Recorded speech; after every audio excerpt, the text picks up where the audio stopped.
I was very, very close to getting some new pajamas on Saturday because, you know what, I listened to you guys. I listened to what you said on Friday, and I was around a Peter Alexander store on Saturday, so I went in and looked around, and then everything was really expensive, so I walked back out again.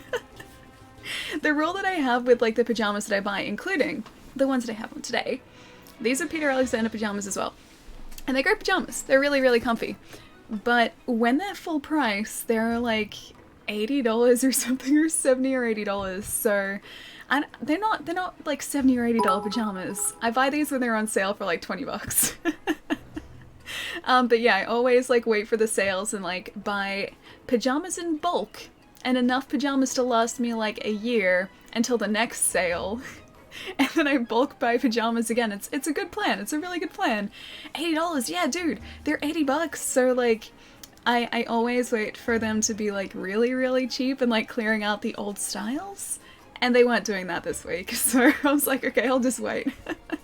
Hey Toski, how's it going, man? Pietro, I hope you're having a good Sunday as well. Ali, please do never dab. Don't give in. Evie, I will try. I will try. I might give in to peer pressure eventually. I can't make any solid promises, but I will tell you that I will try. And I think I've made it this far in my life without dabbing, so I think I'm on a good roll. So far, I'm good. I was like gonna buy new workout shoes. I pretty much just like do that with all my clothing, man. Like, or basically anything. I wait for it to go into sale, because where I can, I avoid buying things at full price. But no, especially with these pajamas, because they do drop to like 20 bucks. So knowing that I can get pajamas for that cheap from this same place, it's difficult to like buy them for like $80. But they are very comfortable, I will say that. Oh, Ellie Dab, no, Charlie, don't do it. Raven. Don't do it. Even on Pietro them made a joke haters. about that before. No. Angel, dude, no. Thank you so much for the 12 months, man. Thank you, but I can't dab on the haters. I can't do it. I just can't. I can't bring myself to do it, man. No, I'm not that cool.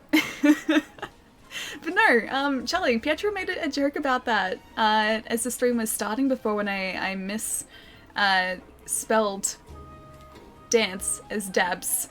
And Pietro's like, no, it's just in preparation for the Ali dab emote. Will it happen? Will it actually happen? We're gonna find out eventually. Dark Souls figures? What's this about Dark Souls figures? I like Dark Souls, and I like Dark Souls figures. There's some really, really cool Artorias and Sif statues too.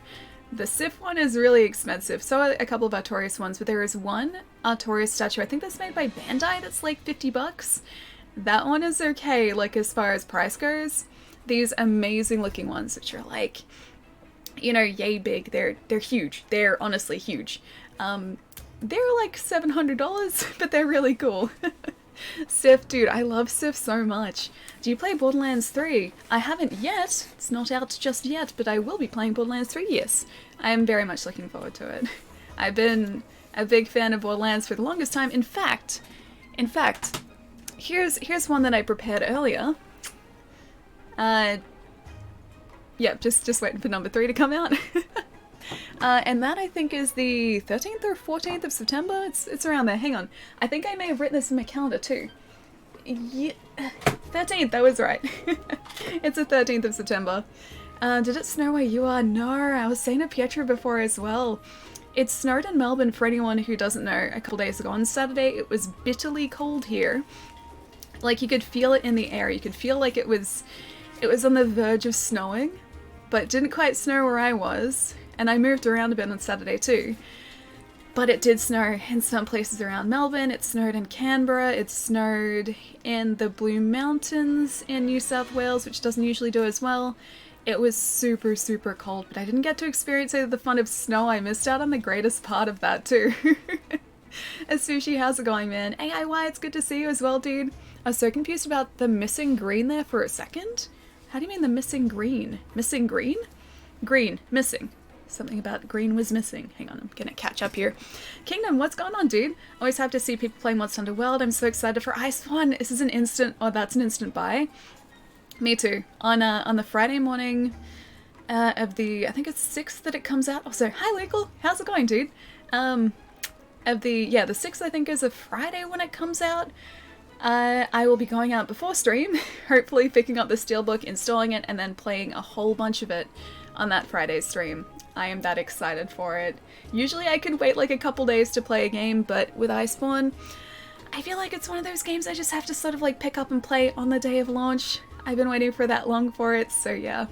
I'm kind of hyping it up a little bit too. I'm going against like my own personal rule here as well, because well, I mean, you guys have been here like long enough to know that I don't like hyping up video games too much. If I hype up a game, I don't like to do it because I don't want to be disappointed by it, but with Iceborne it's really difficult not to, because I really enjoyed the beta, which was I think like a month ago. And then I don't know, I just really like Monster Hunter, so I feel like I know what I'm getting myself into at least, and I'm very excited for Iceborne. The green on the Xbox game box? Oh, right, that green. Yeah, it keys it out. Hang on, I can grab it again. Yeah, it keys it out because it's keying out green at the moment for my green screen, so it's currently see-through. Also, it doesn't really help that this is like, it's a metallic cover too, if you can kind of see it. Sort of. Yeah, there you go. It's metallic, so that doesn't really help with the keying either. But yeah, the green is gone. The green is very much gone. I took a 2-hour leave, early day for release. Iceborne hype is real, yeah man, tell me about it. Doing well, I've been super busy working recently though, sadly. Oh dude, I hope you have some days off soon. I'm not buying Borderlands 3, they've been disrespecting their fans. I don't think so, have they? I haven't heard any disrespectful things coming from Gearbox, Ender 2K. I'm just really excited for Borderlands. And all of the gameplay footage that I've seen so far looks like exactly what I'd expect. It just looks like a modernized version of Borderlands 2, and I adored that game. The only sad thing is that I don't think we'll see Handsome Jack again, but who knows, this is Borderlands we're talking about, so technically anything is possible. As I put my car into reverse, I thought, this takes me back. Hey Lachlan, how's it going, man? Hyping up stuff is the most fun part of waiting though. It's why I'm expecting the Sonic movie to be the best gaming movie of all time. I mean, I hope it is. I hope it's fantastic. Also, new controller again today. I actually broke this one out for today. Luna White controller. It's really weird too, because it's all the buttons are new controller buttons, so they're not worn in yet, which is a good thing. But it just feels so much different to the controller I'm used to. I hope that the Sonic movie is good. I hope that at least the Sonic that we get looks slightly closer to a less uncanny valley Sonic. Slightly closer to the Sonic that we are used to. The Sonic that we love and adore. But you know what? Only time will tell. I don't even know when the new release date is. It was next year, wasn't it, sometime? I think initially it was supposed to be around January of next year, but they pushed it back because they're going to be changing the Sonic model. But I'm not sure if we've gotten a new date for it yet. Either way, I hope it ends up looking okay. I hope they don't end up pushing their animators too much, too hard to get it all changed around. But we will see. We will see if this Sonic is nightmare fuel or actually quite an acceptable Sonic. You started playing, oh, Darksiders again, nice man. I haven't played that in years. I feel like before I play Darksiders 3, I'm gonna have to go back through 1 and 2 just to sort of familiarize myself with what happens, because I only have a very, very vague memory of both of those games. Darksiders 1, I remember destroyed cities, and Darksiders 2, I remember a desert. And that's what I remember those two games. And I spent hours playing those too. Like I put so much time into both of those games, and yet I don't remember much about them at all. So I'm gonna need a refresher.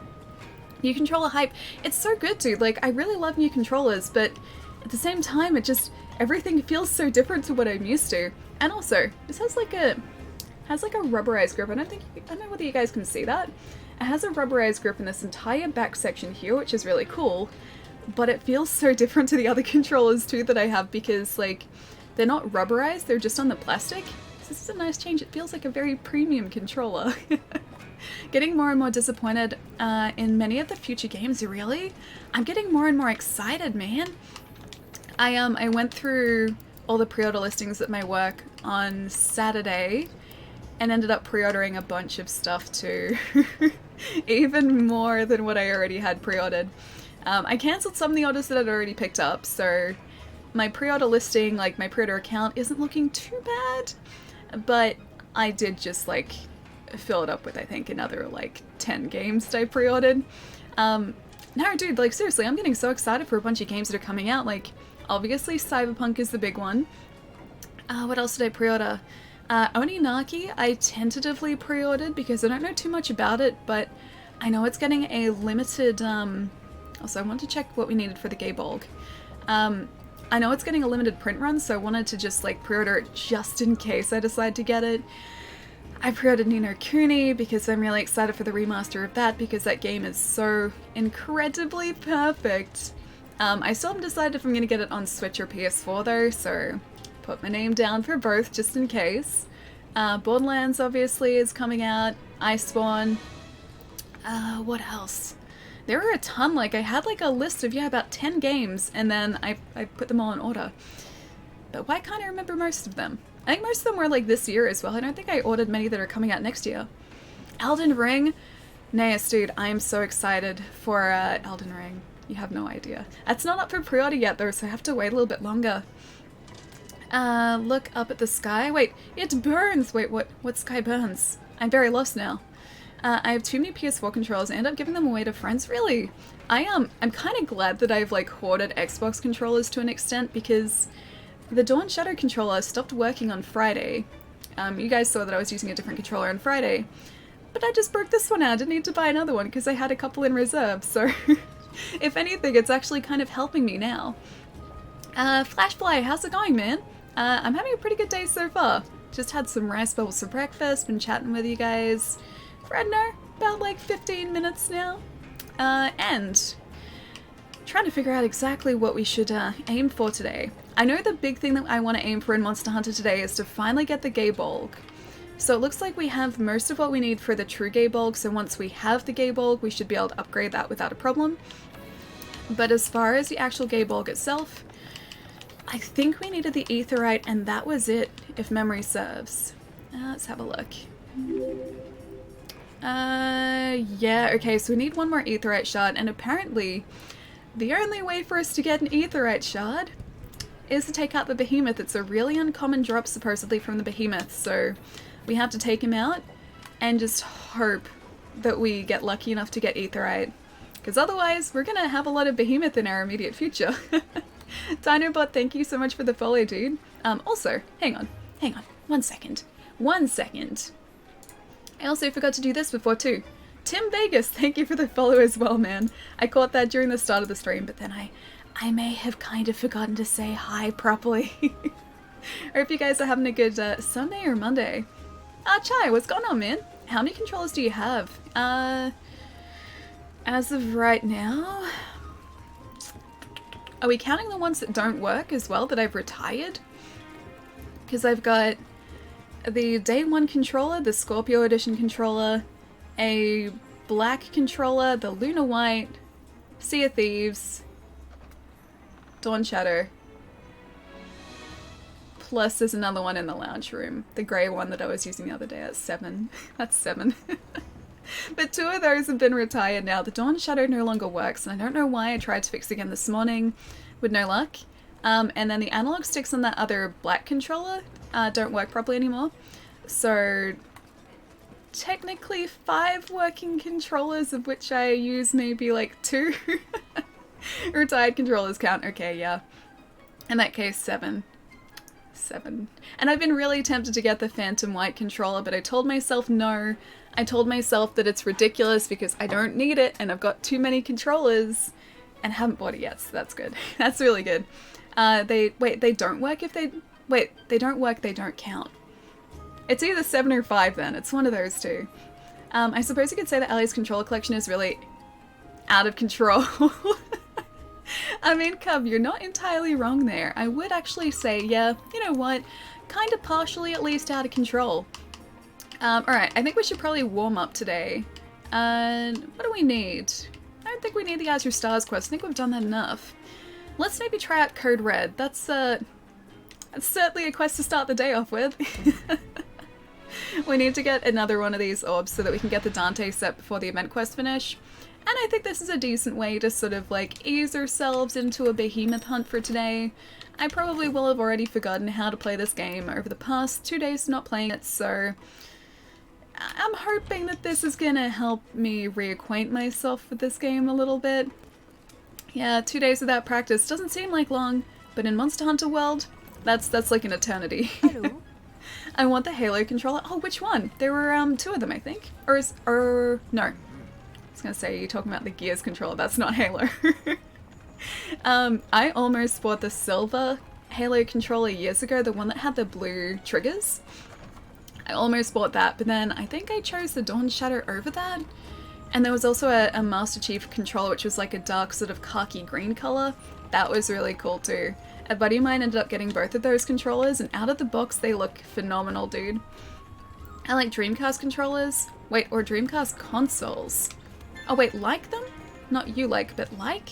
I used to buy a Dreamcast every pay period until they were sold out when the Dreamcast was discontinued. I ended up with 7 or 8 Dreamcast. I'm assuming that means like the console as well, because they went really, really cheap in the States, didn't they? I know in Australia, like even when they were clearing them out, they weren't particularly cheap. They're still, yeah, surprisingly expensive. So even like when they were announced that they were being discontinued in like, I think 2000, I think they only lasted a couple of years out here, they were still really pricey. It was kind of like the Wii U in a sense, because I only ever remember them being really, really expensive, and I think they're about $800-ish, which was probably equivalent to over $1,000 now. And it's really weird because like I've heard so many stories of my friends in the States picking up Dreamcast consoles like just after they'd been discontinued for like less than $100. You guys got so lucky. So lucky. 2 days not playing, it's basically starting all over again. It really is. In Monster Hunter, I feel like it is, because I get very rusty with this game very quickly. Also, as far as our limited bounties for today, we need 2 event quests. We need to hunt a Puke Puke, complete a high rank challenge quest. Don't know what a high rank challenge quest is. And then complete all the bounties. Alright, so Puke Puke sometime today as well. Do you think Nintendo will fix the analog stick problem on the Switch before the Mini gets released? I hope so. I really hope so. Because, although I haven't seen too many instances, I didn't eat, I forgot to eat, I haven't seen too many instances of, like, controllers coming back with that problem here. I do still see them occasionally, and if the controllers are attached to the console, which they are now, it's gonna become a much bigger problem, much faster, because you're not just gonna be able to obviously replace the controllers like you can now. So I hope they've changed whatever the issue with the controllers is internally to hopefully make it just a little bit more reliable or durable. Not so much reliable, because they are reliable, they're just not entirely as durable as other controllers. What's the problem on Switch? So the analog sticks on the Switch do occasionally have issues. It is probably the part of the Switch that has an issue most commonly. And I think at the moment there was all this news about a class action lawsuit in the United States about people with faulty Joy-Cons. And it was because of those analog sticks. And now it sort of begs the question, like with the Switch Lite coming out in, you know, I think a month, I think they're out in September, whether that's been improved or fixed or, you know, sort of, so what I'm looking for, yeah, whether it's been changed enough to stop that from being an issue, because with the Switch Lite, the controllers are attached to the console, so if it's a problem, the entire console is going to have to be repaired rather than just replacing the Joy-Cons. But yeah, personally for me, it hasn't happened to my Joy-Cons, hasn't happened to my buddy's Joy-Cons, but it's obviously something that has happened if there are so many people, you know, trying to get their controllers replaced because of it. Your Joy-Cons are screwed and it sucks? Oh dude, sorry to hear it, man. But yeah, I'm really hoping that at least the internal design, whatever kind of causes the issue, is gonna have been fixed with the Switch Lite. Either way, I'm probably gonna pick up one of those consoles. Knowing me, yeah, I'm probably gonna pick it up. Leaky, thank you so much for the follow, dude, welcome. I still have no problems, yeah. I think it is really like a case-to-case thing. And I guess like any piece of technology, some are going to be, or some people's controllers going to be fine, other people's, you know, are going to have issues. Yeah, very much just like a case-to-case basis, I think. I wrote a screenplay of Sonic movie called Satanic Sonic. What? What? I mean, it certainly has a ring to it. Also, I definitely... it's good. Okay, his aim is completely off this morning. That's good. I let my stamina get way too low there. Sorry for the language. No, you don't have to... Yeah, you don't have to apologize for that, man. I haven't had any issues with my Joy-Con drift or anything, but I don't use my Switch as much. Plus, I tend to use third-party controllers because of how bad Nintendo branded controllers to Switch are. I actually really like the Nintendo, or the official Nintendo controllers. I know, yeah, like I said before, my Joy-Cons have been fine, and I have used them, not all the time, but I have definitely used them occasionally. And yeah, I've had my Switch since launch day. But then, yeah, the controller that I am probably using the most is my Pro controller. I do love that controller though. It is really, really comfy. Wait, Ally read Eevee jokes. I mean, I try to. I try to. Hey there, is hunting going well? We just started today, Eucalyptus. Doing my best to take out this engineer.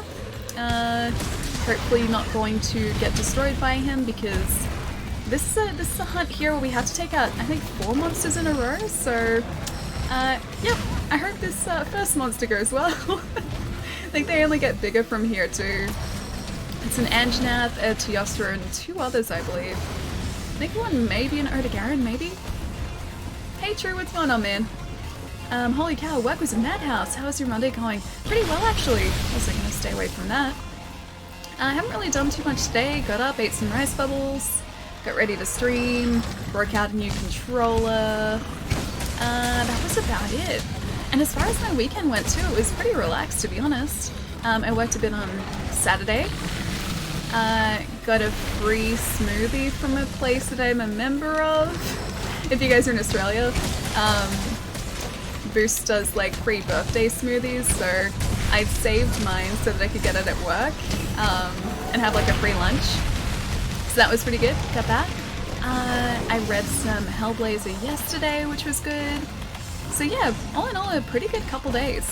And I ate the rest of my pizza, my pizza from Thursday on Friday. So I have no more pizza. It's the only bad thing, I ate all the pizza. Which controller? Currently, the Luna White controller. It's a bad time to show off the controller. I've had this one sitting like, I guess, kind of on the benches for a couple of years now. And it seemed like a good time to break it open, because my Dawn Shadow controller just stopped working, so this is the new stream controller, I think. I like the gold D-pad. It also has really cool gold triggers, I'll show you in a sec. I think that, like, they're all matte, and I think that's gonna wear away over time, but at least for now, they look really, really cool. I need to buy more pizza. I know. You know, it's funny, like, I didn't realize how much I truly missed pizza until I ate pizza again. Because, like, I remember thinking, like, oh, I could get pizza to eat, like, a couple weeks ago, and just being like, nah, I guess I don't really feel like pizza. And then, I don't know what I was thinking, because when I ordered pizza on Thursday, it was the best decision, man. It was so good. The only bad part about pizza is running out of pizza. It really is, though. Like, the pizza part is great, but then, like, eating the last piece of pizza, when, like, you still feel like pizza too, it's like, should I order another pizza? I don't know, I feel like I should just, like, make myself a promise never to leave it long between pizza. I think that's a good promise to have with myself. Okay, Anjanath is down. Okay, so, it has a gold D-pad, obviously. It's kind of like a matte gold, if you can see it. I think it kind of comes up on camera a little bit. And then the triggers are gold as well. So it's very, very space age, spacey. It's like a NASA controller. I view this as a NASA, like a space controller. I love the rubberized back too. Oh yeah, dude. Can you guys actually see that? Like on camera? Like all down here is rubberized. All that's rubber. It's really, really cool. And actually really comfortable to hold too. Ali feels like pizza confirmed. I always feel like pizza. Pretty much like at any point if you guys say Ali feels like pizza, it's most probably going to be accurate. It's gonna be very accurate. Well, I'm done. Gonna catch a movie with my pizza now, but I like the stream and I wanted to pop in for a bit. See you guys, Evie. I'll see you later, dude. Enjoy the movie, and enjoy the pizza as well. Hope it is a very tasty pizza. And eat it and enjoy it while it is warm, my friend. I'll see you soon. Can you get them anymore? It took me ages to find those Luna White controllers. No, these are even like the old design. So, Garen's coming out. I'll show you in a sec, but these are actually a different, or very slightly different design to the new controllers. They have it, or the part with the Xbox Lite is like a separate part, that black part at the top. And now that's all integrated into the actual controller. So yeah, these are like, I guess a legacy design now too, but they don't manufacture them anymore. With the special edition controllers, they do a run for like a couple months, and then usually that's all they do. There's an old design, didn't realize it was a revision. Yeah, very slightly. I can show you in a sec, because I think my... Oh no, the Dawn Shadow's the old one too, I think. But either way, like that top part of the controller, see where it's like black at the top there? That's all sort of this same material now. We should go fix up this bleed, shouldn't we? Yes, we should. I can't hide anywhere, you know? Just have to hope that he doesn't attack us. Damn it. Erdo, what are you doing, man? What are you doing? Okay, bleed's fixed. But for how long? Temporal Mantle's gonna be back up here. And Mega Potion, I think I'll use one of those. No, a good way to cut pizza with Little Caesars. That's terrible, but I love it. And it's truly horrible, but I love it so much. It's before the top was changed from plastic with the same material as the rest of the controller. It's launch style, yeah, that's right, yeah. See, Pietro knows what I'm talking about. But yeah, they've sort of integrated that top section into the controller now, whereas it used to be a separate, like, it's like a piano black sort of color here. Used to be like a shiny plastic. I'm happy to pay for the Xbox controllers, PS4 controllers not so much, the color schemes are lackluster. Yeah, I've always thought that about the PlayStation controllers. There have only been a couple that I've really liked as far as like the special edition designs go. Although it's, you either love it or hate it, but I really liked the Sunset Orange controller. It was like a bright orange with like dark blue accents on it. I actually really liked that controller and I was close to getting it.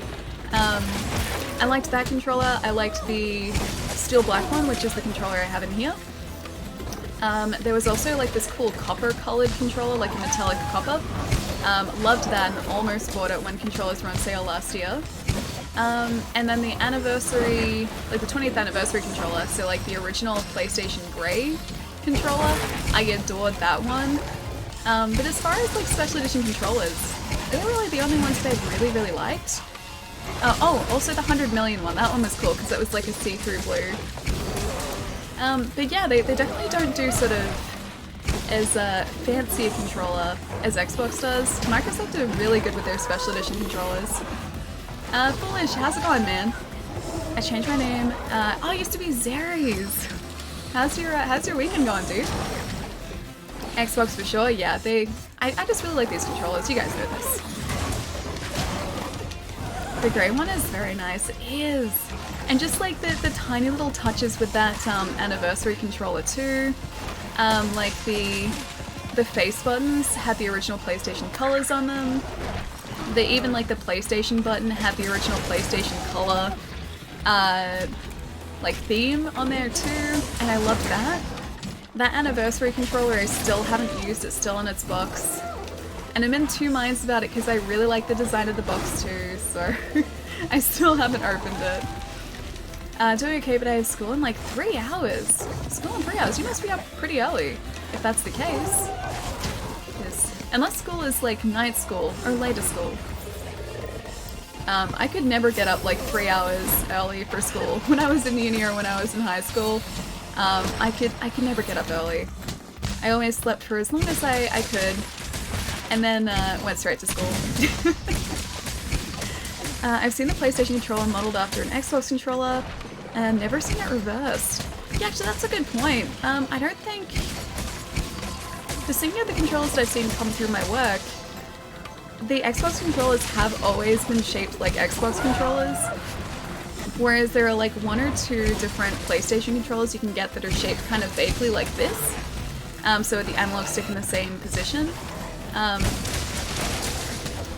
And yeah, it's never really been the opposite. Yeah, I've never seen the opposite. I assume they are available, just maybe not widely available. But this is definitely the design that I prefer. Analog stick up here. That's where my hand goes. It's 5 AM, but it's because I got hungry. Dude, I couldn't get up at 5 AM in the morning. I'd just be like, no, stomach, be quiet, sleeping. Although, I can't really talk because this morning I kept waking up because it was really, really cold. That's the one thing that does wake me up very, very easily. Not sound, not light, but weather. If it's cold, I can't sleep. And it will wake me up, and it did this morning because my room was freezing this morning. And I turn on the electric blanket, I'm like, come on, warm up, warm up, warm up. And even with the blanket on, dude, it was really, really cold. I sleep so well in the cold, really. I can't sleep in any sort of like extreme temperatures. If it gets too cold, I wake up. If it gets too hot, I wake up. Like in the summer as well. I'm pretty sure it's just because this house has a really, really bad like temperature regulation. I know the installation in this house must be like pretty average, but it gets really cold really quickly, and it gets really, really hot really quickly as well. So in the summer, I have a really like cool fan that has a timer, and whenever the timer like turns the fan off, within like 10 minutes or 15 minutes, I wake up again. I'm sleeping soundly until the fan goes off in the summer. So watch the Xbox Elite 2 controller video, and while it does look amazing, I think my version 1 Elite will work just fine for me. Yeah, I think it's one of those cases where like if you've already got an Elite controller, it's not like you need the upgrade. But I do really like that you can alter the resistance of the thumbsticks. I think that's a really cool addition. But they are more expensive, and it's a lot to try and justify. Like, I think in Australia they're retailing for $250. It's a lot to justify if you already have like a perfectly fine Elite controller. But in saying that, I have had a lot of people come in and be very, very interested in the Elite 2 as well. Ali is cold-blooded? I have no idea, but I do terribly in any sort of like extreme temperature. So whether it's cold, whether it's hot, my body doesn't like that. It never used to be an issue. I was fine with cold, but as I've gotten older, it's like I can't deal with the cold anymore. Ali is reptilian confirmed. Secretly upstream, I just spend my time sunbaking on rocks. Absorbing the heat. I should send Ali a poncho. You know, this blanket here I could kind of wrap around me and like warm me up, but like once this room sort of has the lights turned on and the monitors and the like computer turned on, it warms up really quickly because all the tech in here does actually like put out a decent amount of heat. So this room itself isn't too bad, but when you step outside this room, this entire end of the house stays super, super cold. Ghost Valley goes to sleep under a heat lamp. I mean, this morning it was kind of the case because I did have my electric blanket on for a while, and that's like, I guess, the safer version of a heat lamp. I think that's, yeah, the safer version of a heat lamp. Even then though, I don't sort of have it on when I'm going to sleep though, because that's not safe. Wait, hey, they're still human? Lizards are still human? Or heat lamps are still human. It could be either.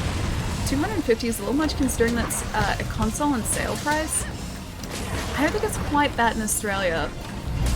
Our consoles here get down to just like above 300? Oh, no, actually, no, I lie. I think there have been a couple of instances where Xbox One consoles, Xbox One S's, have gone on like super, super sale for like $200. So yeah, no, you're right.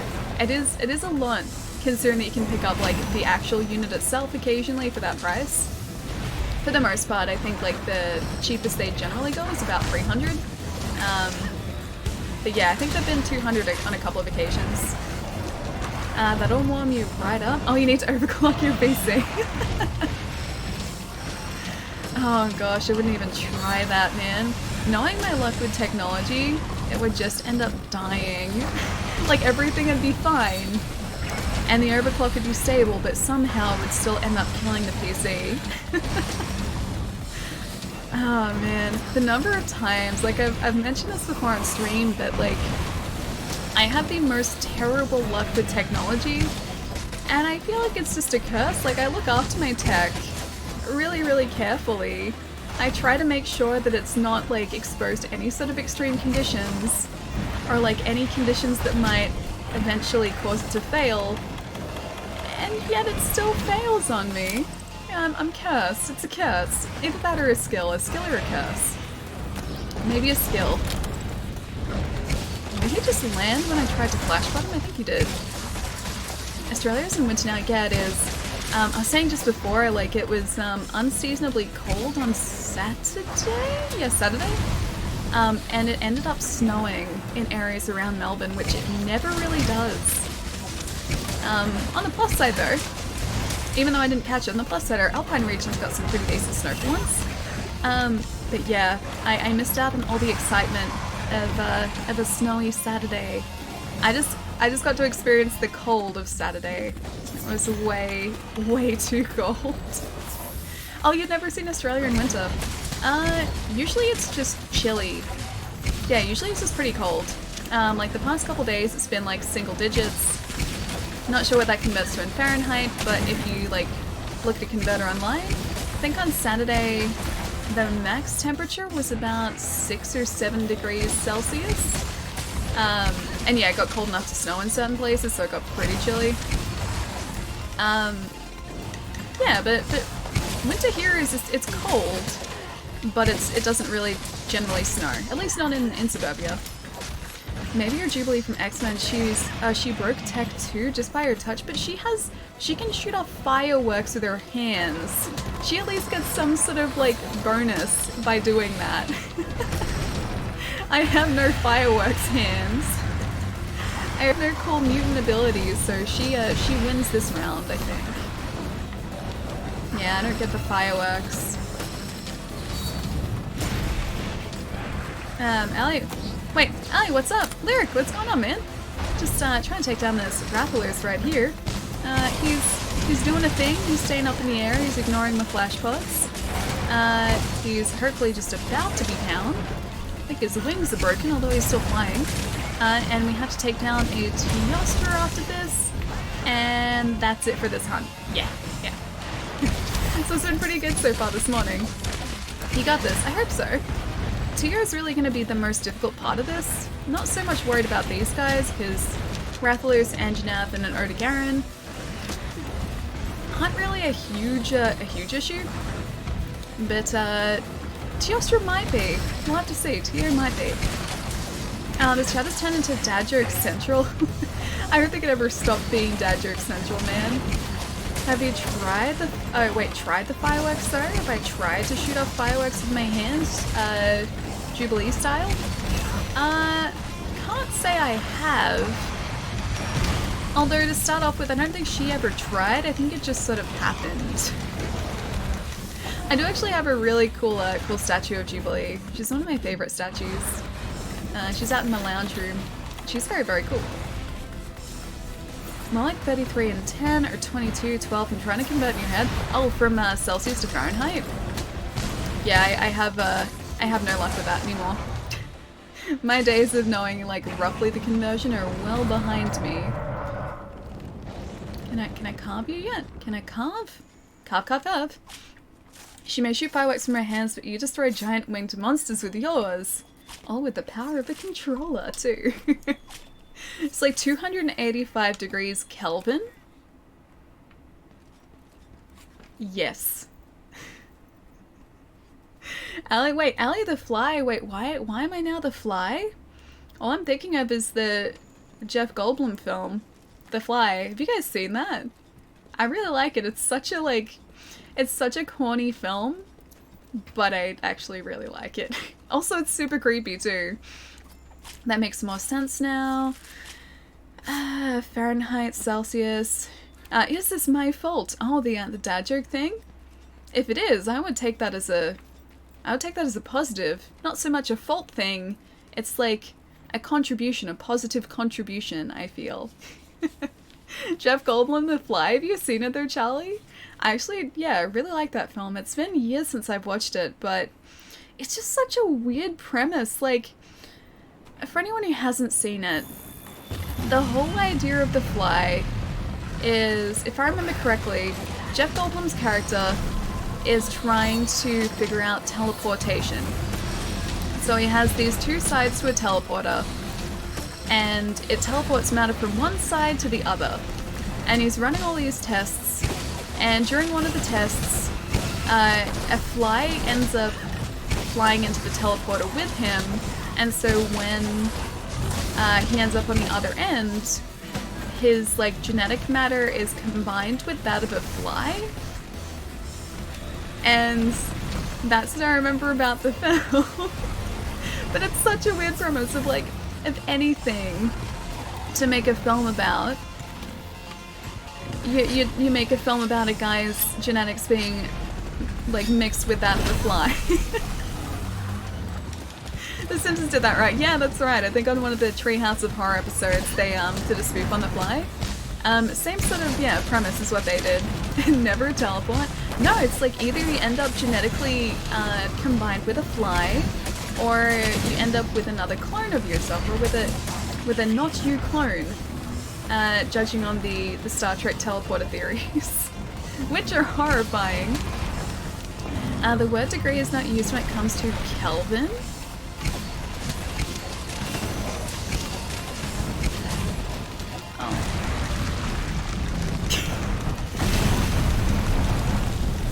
I'm still gonna use it. I'm still gonna use it.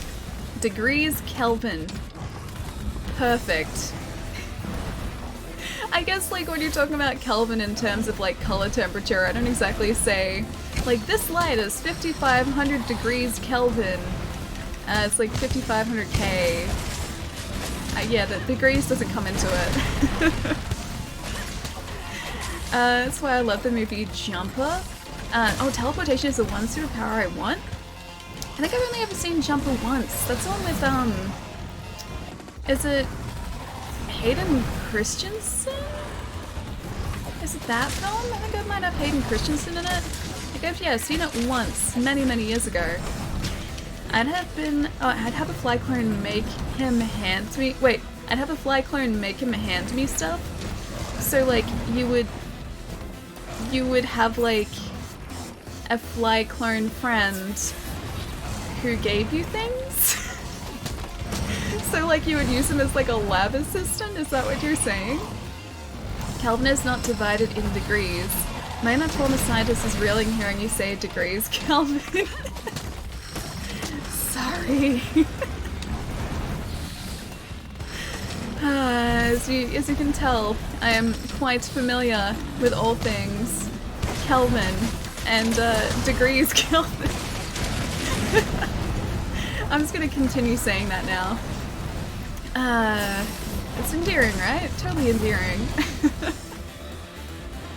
more like butler. You would have a fly butler. What sort of wage would you give a fly butler? How would you pay a fly butler? Would they be mostly fly or would they be mostly human? Because I don't think flies have much use for money. What would a fly hold, like, in high importance? These are the questions I need answered on a Monday. Hey Older, how's it going, man? I'm surprised you went to lab assistant first before, like, a maid or a waiter. Well, I was kind of thinking from, like, in terms of, like, Jeff Goldblum, right? So, he was essentially a scientist, so if anything, he would need a lab assistant. A lab assistant would, like, help him out. That was my train of thought there. So I was thinking, like, in terms of, like, within the universe of the film, what would Jeff Goldblum find, or, like, how would he find the most use from a fly companion? The correct term for use of Kelvin is not degrees, but but Hobbs. Hobbs? As in like the name Hobbs, like the film Hobbs and Shaw, except I don't think that's how they spell Hobbs's name. In that case, yeah, you'd have to tip fly butlers and fruit. I think that'd work, but then, yeah, no, actually, no, that'd work. That'd totally work, yeah. What if they weren't fruit flies, though? What if they were different types of flies that didn't like fruit? I'm asking all of the difficult questions. This has gotten very... It's not really philosophical. It's gotten into a very interesting train of thought, though. Hobbs and Shaw is an amazing mindless movie, by the way. If you don't believe in physics, it's great. It's a good thing that I can just sort of ignore it when films ignore physics. I can sort of just... What is it? Suspension of disbelief? I can sort of suspend my knowledge of real-world physics so that I can enjoy a film. So yes, I can do that. I'm actually kind of excited to see it because, like, it does seem just like kind of like a mindless, fun film. Like not too in-depth, not too crazy, nothing too involved. Just like a film you can sort of like sit back and watch and enjoy. And I do really like films like that occasionally. Well, actually, all the time. But I do really like films like that. I ended up watching... Oh, what was it? I think it was called The Megalodon, or The Meg, on Netflix a couple weeks ago because I wanted a film like that. And it's this Jason Statham film where they find a megalodon shark and end up releasing it into the waters of, like, the world. It was previously confined to, like, this tiny, well, not tiny space, but, like, a different underwater biome, and ended up breaking out of it and getting released back into the ocean again. And they spend the entire film trying to figure out what to do with it. And it is, yeah, just sort of like a mindless, fun film. The Meg with Jason Statham, yep. Again, of like all the films I could have chosen, that's the one. That's the one that I chose to spend my time watching. Because I felt like watching a film that didn't involve sort of anything complicated and was just fun and mindless, and I didn't have to think too hard about it. It was a little funny. A little bit, yeah. I'm one of those people who really sort of like enjoys watching disaster films, and this was the closest thing to like a disaster film you could probably have set in an ocean. Set in like a research base in the ocean. And again, disaster films are the same sort of deal. I like watching them, not because they're fantastic pieces of filmmaking, but because they're just kind of ridiculous and great. Listen here, you got me, lyric. There's nothing wrong with that. Yeah, no, I don't think so either. Are you still at the movie Day After Tomorrow? See, that's another good example too. Day After Tomorrow, Volcano, Dante's Peak. Not really 2012 so much. Although that is, I guess it does sort of count in the same category. But like all those types of films, or was it Daylight with Sylvester Stallone? All these films I grew up watching, and any sort of like, you know, action disaster film I just really enjoyed as a kid. Armageddon, yeah, that too, that counts. I mentioned it before on stream as well, but there used to be a film, or there is a film, a TV movie that I used to really like called The Night of the Twisters, I think? And all it was just like about a small town, and it was like overnight there were a bunch of tornadoes and everyone tries to survive. That's the premise of the film. And Twister's another one. But I used to love all of these types of films. I guess I still do, yeah. Oh, Rod, dude, thank you so much for the bits, man. What's going on? How's your weekend been treating you, man? The Rock is also a great movie. Oh, I haven't seen The Rock. The Rock is in a lot of disaster films, isn't he? Yeah, now he is, yeah. Same with, yeah, The Rock is, Jason Statham is in disaster films / just like generic kind of action films, which are great in their own right. Yeah, but The Rock is doing a lot of disaster stuff, yeah. Night of the Twisters, man, have you seen it? Flashbang, have you seen Night of the Twisters? Because whenever I mention it, no one knows what I'm talking about. But I adored that film when I was younger. I had it on VHS, I taped it because it was a TV movie. I had recorded it when it was on TV, And then I watched it so much that I'm pretty sure I wore the tape out. I just really liked it. Oh my god, yes, dude, I haven't seen it in like literally years though, so I have no idea what the film is like actually properly like, because I'm remembering it now. I'm still viewing that film as I was as like a 10-year-old. So it could just be complete trash. But yeah, I remember I did really like that. It's probably terrible, yeah, it probably is, but I'm okay with that, man. I'm totally okay with that. Twister is another one if we're talking about tornadoes. Twister is definitely another one. Deadman dude! Thank you so much for the raid, man. What's going on? How was the stream? How's your weekend as well? Or Monday? Hope it's been going fantastically well. Thank you so much, dude. Thank you. Oh, you've been playing Monster Hunter as well, man. Have you finished the main story? You doing some event quests? Because I've been doing my best to catch up with all the not Summer Festival, it's now Autumn Festival event quests and getting enough of those tickets so that I can get all the armors before the armor goes away. Right! Pathogenic, how's it going, man? Anyways, guys, I'll be back later, heading home now. Been at work since 5 AM, dude. Yeah. Please, get some rest, man. And safe trip home as well.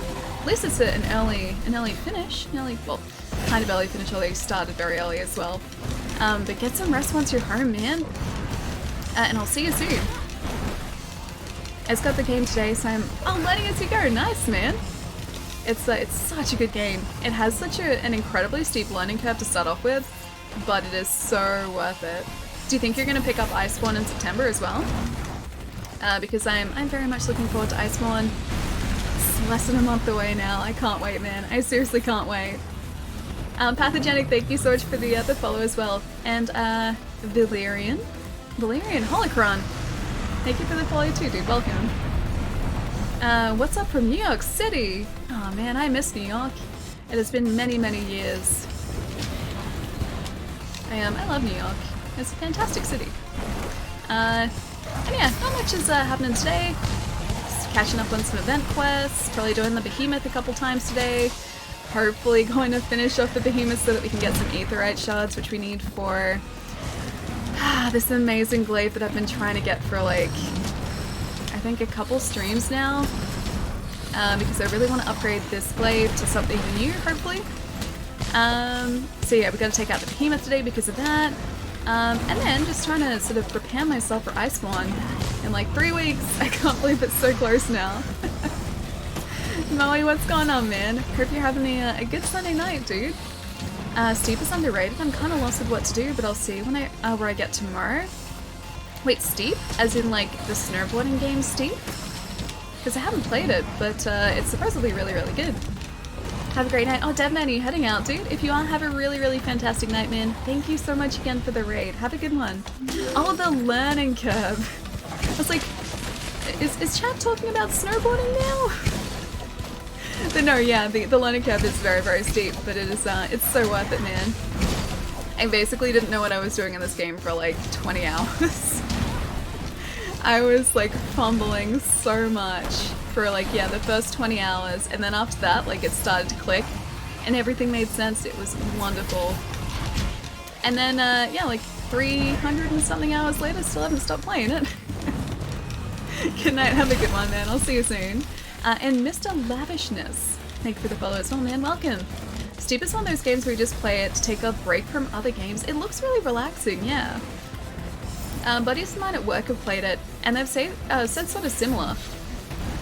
The last snowboarding game that I played was... I think I played a little bit of the SSX that was on PS3 and 360, and that was really fun. But Steep is supposedly very, very different because it's... I don't think it's incredibly realistic, but it's a lot more realistic than SSX. I just bought 1080 on 64, speaking of. Oh, really? I haven't played 1080. 1080 was like another sort of arcadey snowboarding game like SSX though, wasn't it?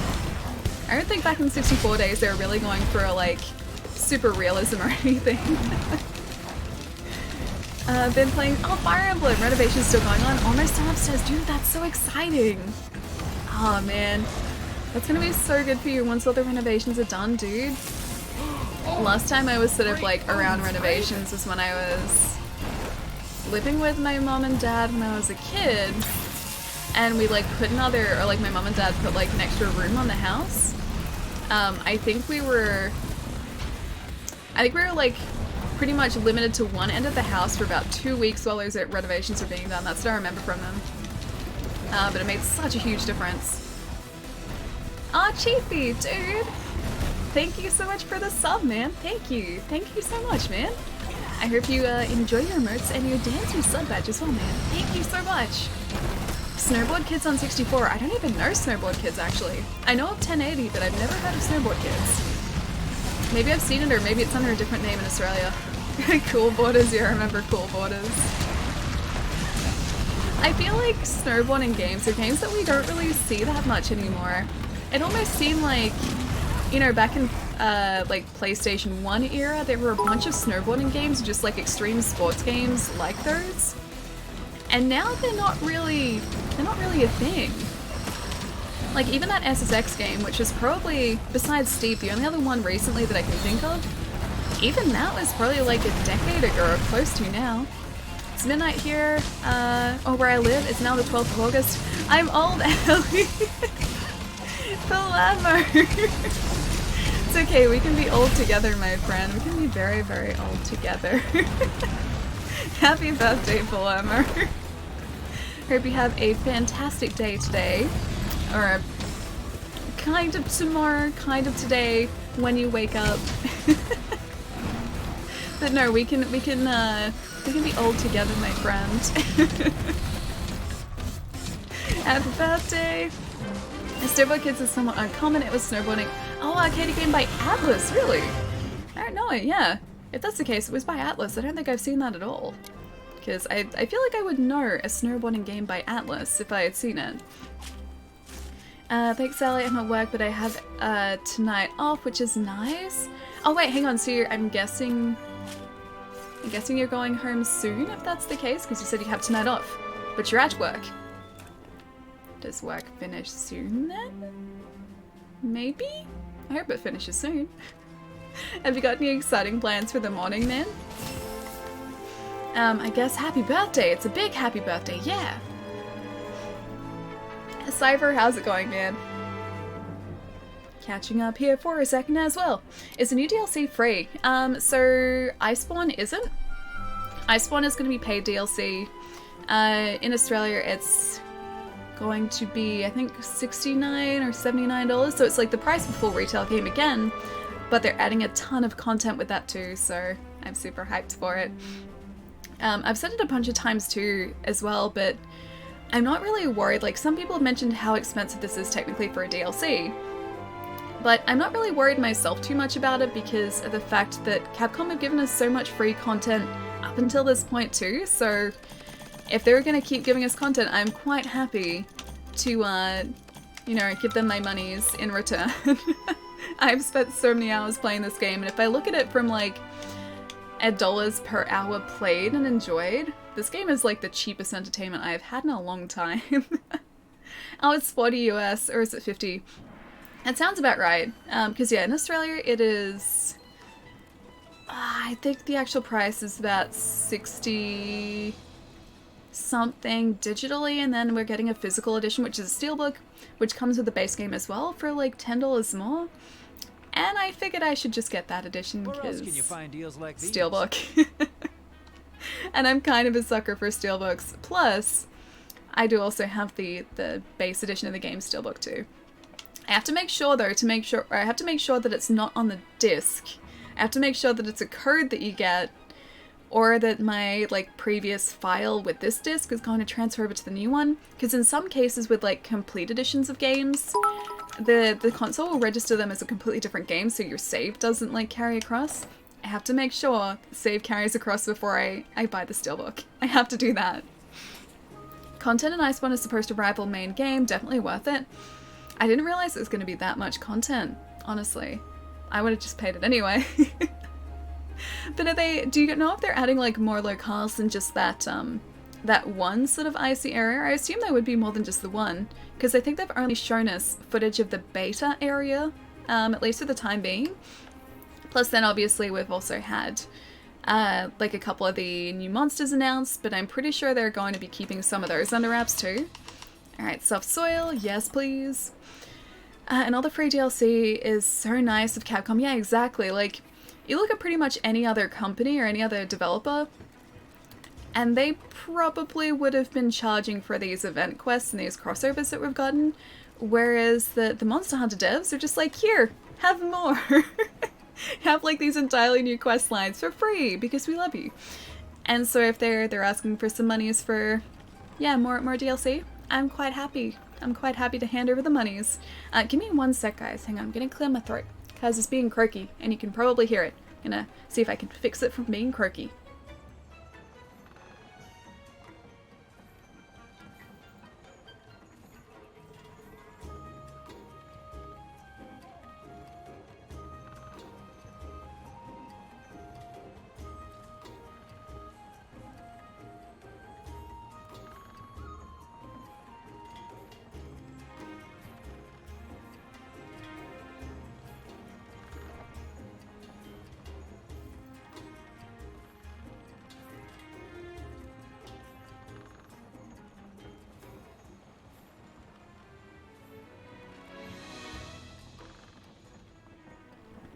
Okay, had some more water too. I think that's kind of better.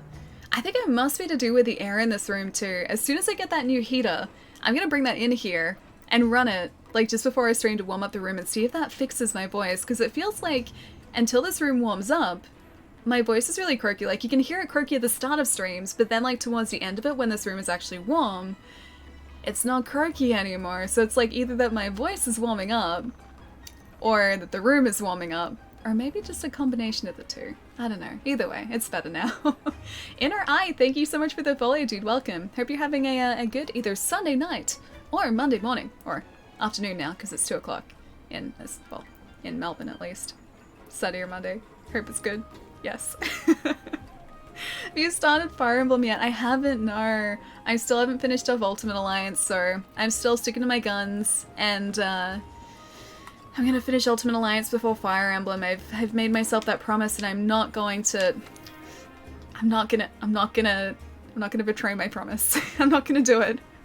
I can't, because I know if I take out Ultimate Alliance, I am not gonna play it.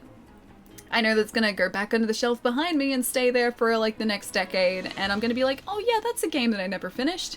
So I'm gonna try and finish that off before Fire Emblem. If anything, it's a fantastic incentive. Also, I have to update you guys this too. So, you know how I still hadn't decided if I should buy the special edition of Fire Emblem? And I was like, no, I have to resist it. You guys are just like, Allie, you can do it. You can resist it. I did it, guys. I did it. Didn't buy it. I'm sticking with the standard edition. I feel like I am growing in character and as a person by doing this. I feel like this is good, because like I was saying on Friday, if I'd bought it, the steelbook and the art book and the CD and the calendar, everything in there would have just gone into like a display cabinet and just sat there. And I figured that it would probably be better for someone else to get the enjoyment out of it, so took the copy that was there, put it on the shelf, and I was like, yep, I don't need this. Shira says that there's hope for Ellie. I think there actually is. Although I love Fire Emblem, I just looked at it and I was like, I guess I don't really need this. One of my buddies came into work as well, and he picked up the one that I had aside from myself. So like, there was the one left that he had for himself, and I was like, no, I guess I'll just put this on the shelf. I don't need it. Good job, oh thank you. Such strength. It was a hard decision, but it was a good decision. Yeah. I think it was a good decision. Honestly, you should... Stop it! Stop it! I shouldn't have bought it. I shouldn't have. I looked at it this way too, because I was thinking about it earlier in the day. Because initially I had thought like that my store had sold my copy. But then I found the other one. They'd just like taken a different one. So like I sort of like saw that the copy wasn't there anymore, and I was like, I guess this isn't a bad thing. And then I sort of resigned myself to not having it, and I found the other one, and I was like, oh, Yeah, no, I really don't need this, so I put it out on the shelf. It was good. I don't need it. I don't need it. I need it. No, but like I ended up looking at it this way, right? So it was gonna be, that's like $150. There are so many other cool things that I could like pick up for $150. I could spend that on like a Fire Emblem figure, which I know they're bringing out. I could do that, and I looked at it and I was like, yeah, I'd rather a figure over this collector's. So I took one last look at the steelbook, one last look at the wrapped art book, and I was like, yeah, don't need it. This can go to a loving home. Highlander, thank you so much for the follow, dude. Welcome. Pretty sure this Allie is a shapeshifter since she skipped this. Wait, since I skipped the Fire Emblem? Maybe. I don't know. I'm maturing as a person. Something's happening. Something is definitely happening. I don't even know who I am anymore and what I've done with the real me. Yeah, definitely changing as a person. Also, we need to take out a Puke Puke, so I'm just gonna do this one at the greeting the gluttons. We'll do this one. Allie's Skrull, I mean, I might be. You wouldn't be able to tell the difference. Skrull are very sneaky like that. Smart choice? I think so too. Ultimately, like, I'm gonna enjoy a figure more than an art book and a steelbook, so I'm happy with this one. No. I just thought it funny though, like as soon as I made the decision, I'm just like, chat's gonna be so proud of me. Sony won't even want to play games anymore. Oh gosh, no. That truly wouldn't be me anymore. If there was a day where I was like, you know what, I don't need to play video games anymore, I just wouldn't know myself. I'd look in the mirror at myself and just be like, who are you? What have you done? You've ruined everything. The real Allie is kidnapped. Freya, you're an imposter. It is a little bit like that, yeah. Like, I haven't even picked up a single game this month. I usually write them in my calendar and there's nothing written there, so I haven't picked up a single game. And we're, what, 12 days into the month? Almost a fortnight, not a single new game. This is good, right? I think I'll go attack up for this too. Do you like the word bamboozle? I like hearing people say it. I like bamboozling people in Apex Legends. There we go. Topical. I do like the word bamboozle though, yes, it is a good word. Iceborne, I hope you're doing well, dude. I always find the Ultimate Edition of games usually never make use of the extra content. I'm a little bit that way too. Like, I'm pretty sure I've bought the Ultimate Edition of, like, Forza before, and apart from the early access, I don't think I've redeemed any of the codes for the extra content. So, I'm gonna be more careful about that too. I'm being smart now. Trying to be really smart. And, with games that I know will still be in stock, like, 6 months down the track, I mean, I've been doing this since, like, the start of the year. I've only really been picking up games that I'm pretty certain won't be restocked. And games that will be restocked, I don't pick up until I'm actually ready to play them. It's a much better way to do things, let me tell you. 2 weeks. Oh, what's a fortnight? Yeah, a fortnight is 2 weeks. Yeah, Snapper is correct. You're maturing. Yeah, we're definitely getting old today. Together? Yeah, definitely getting old today. Yes, I've already gotten old, but yes. Old today as well. Yeah, I feel like there is an element of maturing happening right now. On the pocketbook, it's good. Hang on, on the pocketbook? How do you mean the pocket? Oh, the pocketbook? Pocketbook. I'm lost. Something about a pocketbook.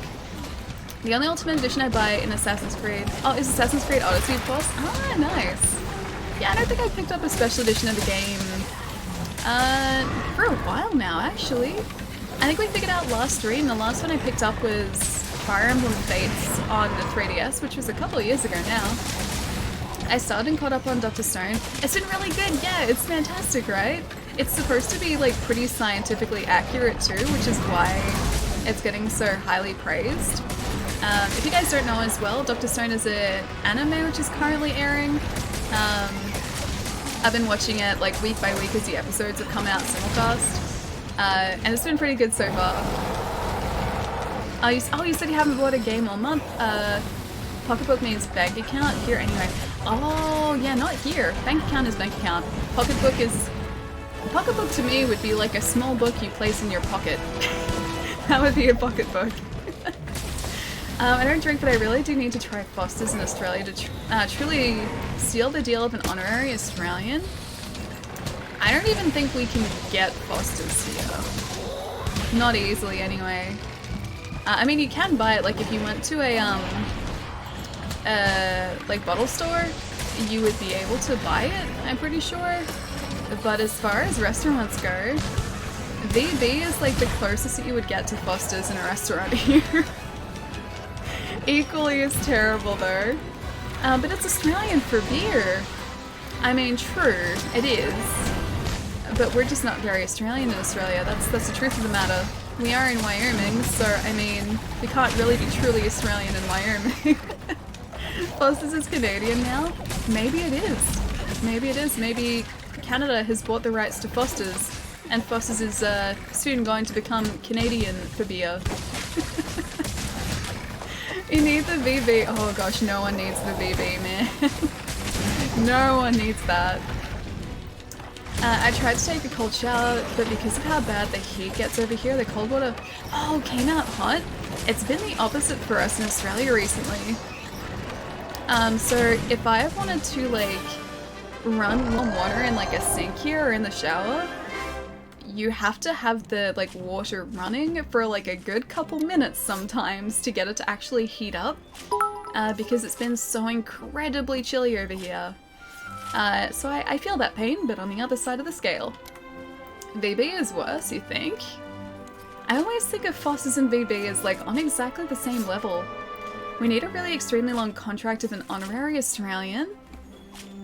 I don't know whether it's contract worthy. I feel like honorary Australian is just sort of like a title you bestow on like the deserving citizens. Yeah, I don't feel like there's a contract that needs to be signed just by anyone who is deserving. Is it true it snowed in Melbourne? What is this madness? It didn't snow in the city, but it snowed on the outskirts of Melbourne, yeah. We have like a bunch of mountainous regions, or mountain ranges, not really regions, but like, we have mountain ranges on a couple of sides of Melbourne, and I'm pretty sure they saw snow. I did not see said snow though. I missed out on the snow. I got the cold, I got like the chilly weather, but I didn't get the snow. It did really feel like it was going to snow though, because you know, like just before it does, you can feel it in the air.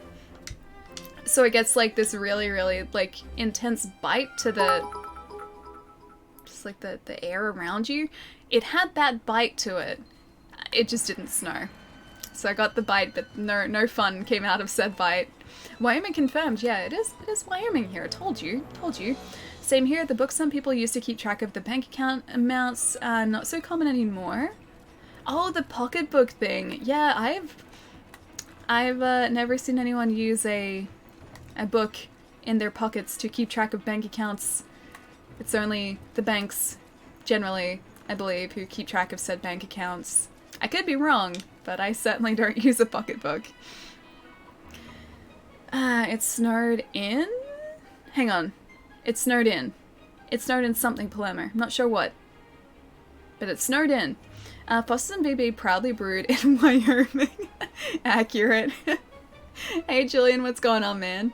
How do you feel about doing some Behemoth again today? Are you feeling good about Behemoth? Cause I'm feeling great about Behemoth, man. You mean deserving non-citizen, because otherwise it wouldn't be honorary, it'd be honored. Citizen of the world? General world citizen? I don't know. Anyone who is an Australian though, they can be given the title of honorary Australian if they are deserving. I think that's what I was getting at. I don't drink, so maybe I can pass on Foster's and BB. Dodged a bullet there. Yes, you did. Yes, you did. It would be the Vegemite incident all over again. I don't know what else we have that's really, like, stereotypically Australian that you could try, though. Yeah, I can't think of anything that's, like, really has, like, or is synonymous with Australia. Food-wise, at least. Yeah, no, can't really think of anything. I'm gonna have to think on that. I'll get back to you on that one. Pastel, how's it going, dude? It's good to see. Let's do it. I'm so ready for Behemoth. With a sad face, though. I got a new strategy for Behemoth. The world ain't ready for this. Oh, really? Oh, I'm excited to see this. I'm ready for this. I'm ready for this strategy. I'm actually, you know, I'm not ready for Behemoth right this second, though. Until I fix up my inventory. Give me about a minute, and I'll be ready for Behemoth.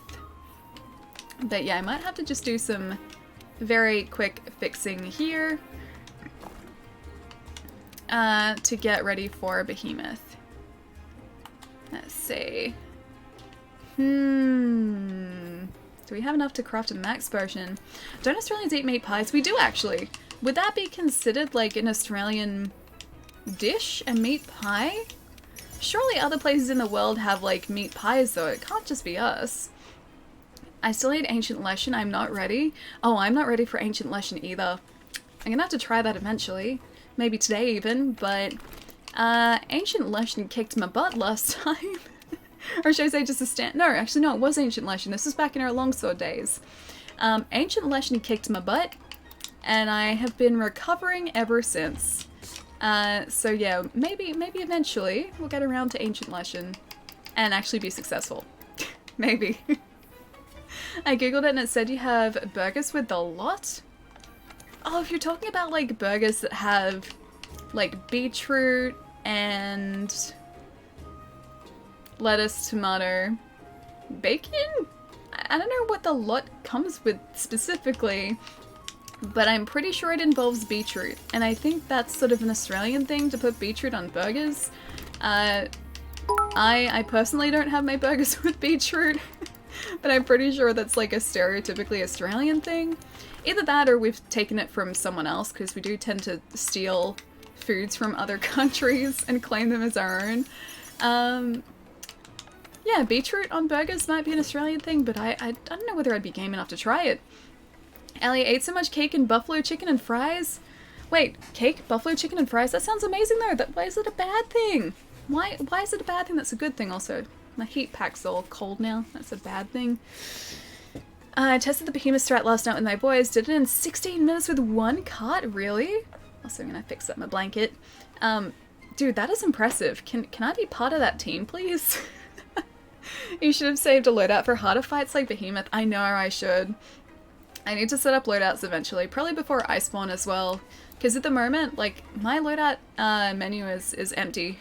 And every time I drop into someone else's stream who's doing Behemoth or, like, any high-rank monster, they're just like, okay, cool, we're facing, like, a Xeno'jiiva, we're facing a Teostra or Lunastra, we're just gonna switch to this layout here, or this, like, loadout, and we're ready to go. Whereas, like, I'm sitting here going, okay, I need this helmet, I need this chest piece, these greaves, and these gauntlets, and then these deckers.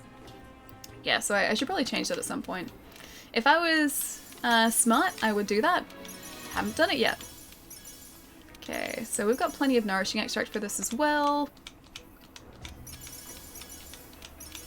And let's get some Mega Demon Dragon here too. And also some Barrel Bombs too, because Behemoth can actually fall asleep if we're very lucky. Incredibly lucky, in fact. Behemoth can fall asleep. Alright, what am I missing here? Dash Juice is what I'm missing. Yeah, not gonna forget Dash Juice this time. I'll do one of the last attempts. So if anyone wasn't here on Friday's stream, we were about to run to a behind a comet to get away from the good old ecliptic meteor. Well, I had just been bucked off a mount from the Behemoth and I had no stamina to run to said comet. And I carded, and that was the last card. I ruined it. Spending a decade of my life back in Australia didn't make me capable of eating Vegemite. This is a shame. Oh, but Vegemite is good. We're having it the correct way though, Eucalyptus. This is really important, because there's a correct way and there's a bad way. A pocketbook is like a woman's wallet or a case with compartments that holds currency or credit debit cards. Huh. Okay, didn't know that. I'm just assuming it's a book. It's apparently not a book. It's a bad thing because now he has to wear a larger pair of jeans. Oh, okay. I was like, what are you talking about? You're talking about Palomo's comment. The food was very tasty, this is true. Yeah, it sounds like a good lot of food. I basically just like ate a ton of just junk food on my birthday and no regrets. Had pizza, had like chocolate cake, had gummy worms, Smarties, and then the next day I just ate healthy again. But for that one day, that was like my cheat day. That's a good cheat day too. And yeah, it was good. It was good. I didn't overdo it either, so I still felt okay at the end of the day. 105, thank you for the follow, man. And also, Marvicious, thank you for the follow as well, dude. Welcome. This chat is giving me a weird sense of deja vu. Probably because we had a very similar, like, chat, I guess on Friday when we were talking about all this food in the first place. Also, my nose is itchy again. Always gets itchy. Right here. Right at the end of my nose. But that's probably where the deja vu is coming from. I got this game recently, but I found a thing. You found something. Found it a bit daunting in that the tutorial is a bit light and it tries to throw you right into the multiplayer thick of it. It does that a little bit, yeah. Monster Hunter is fantastic, but the one thing it doesn't do well is explain the mechanics of the game. It took me 15 to 20 hours to understand what I was supposed to be doing in this game. And even still, like, 300 and something hours down the track, I am still learning. There is so much to do in this game. There are so many levels of just everything in this game that it does take a while to sort of get the hang of what you're supposed to be doing, but it is worth it. It is fantastic. It is absolutely brilliant, dude. But yeah, it's a very, very steep learning curve and incredibly daunting when you start out. Okay, I think that's it. I think we're just gonna roll with this. I will see if I can purse that behemoth and then we'll shoot out a, it's not an investigation, this is optional, isn't it? I'll see if I can shoot out a flare for that too. Can I do that again? I can. Oh, should I waste a voucher? Yeah, let's do it. Let's waste a voucher. Akito, your paragraphs are too big. Hang on. Akito's paragraph's too big. Yesterday I helped a lady grab something at the grocery store, then when we left the store, all of a sudden her car battery dies. Out of nowhere somebody shows up to help give the car a jump start. What comes around goes around, how people say it, right? Aw, that's lovely, dude. So your car battery died and someone was there to help you out. That's really lovely. Aw, man. I like hearing about people being awesome like that. I like stories where everyone's super cool. Super cool stories are the best stories. We need more of those. Waluigi. Waluigi does deserve his own game as well. It's an amazing handle. Also, hi. Monster Tutorials are having a non-existent tutorial. Oh yeah, Monster Hunter. Yeah. This is definitely the easiest to get into. Oh, sorry, that was me. Did I? Yep, I kicked you out of the quest. I'm so sorry. Damn it. I did it again. The number of times, man. The number of times I accidentally kick people from quests by leaving without them. I'm kind of a monster. But yeah, Monster Hunter is a lot of great things. And does a lot of great things. And does a lot of things well. But tutorials is definitely not one of them. It sort of just sets you free, gives you lots of text to read, and it's like, here, you understood that, right? Go do the thing now. Good luck. And it sets you free on the world. And then many hours later is when you inevitably end up understanding what it meant.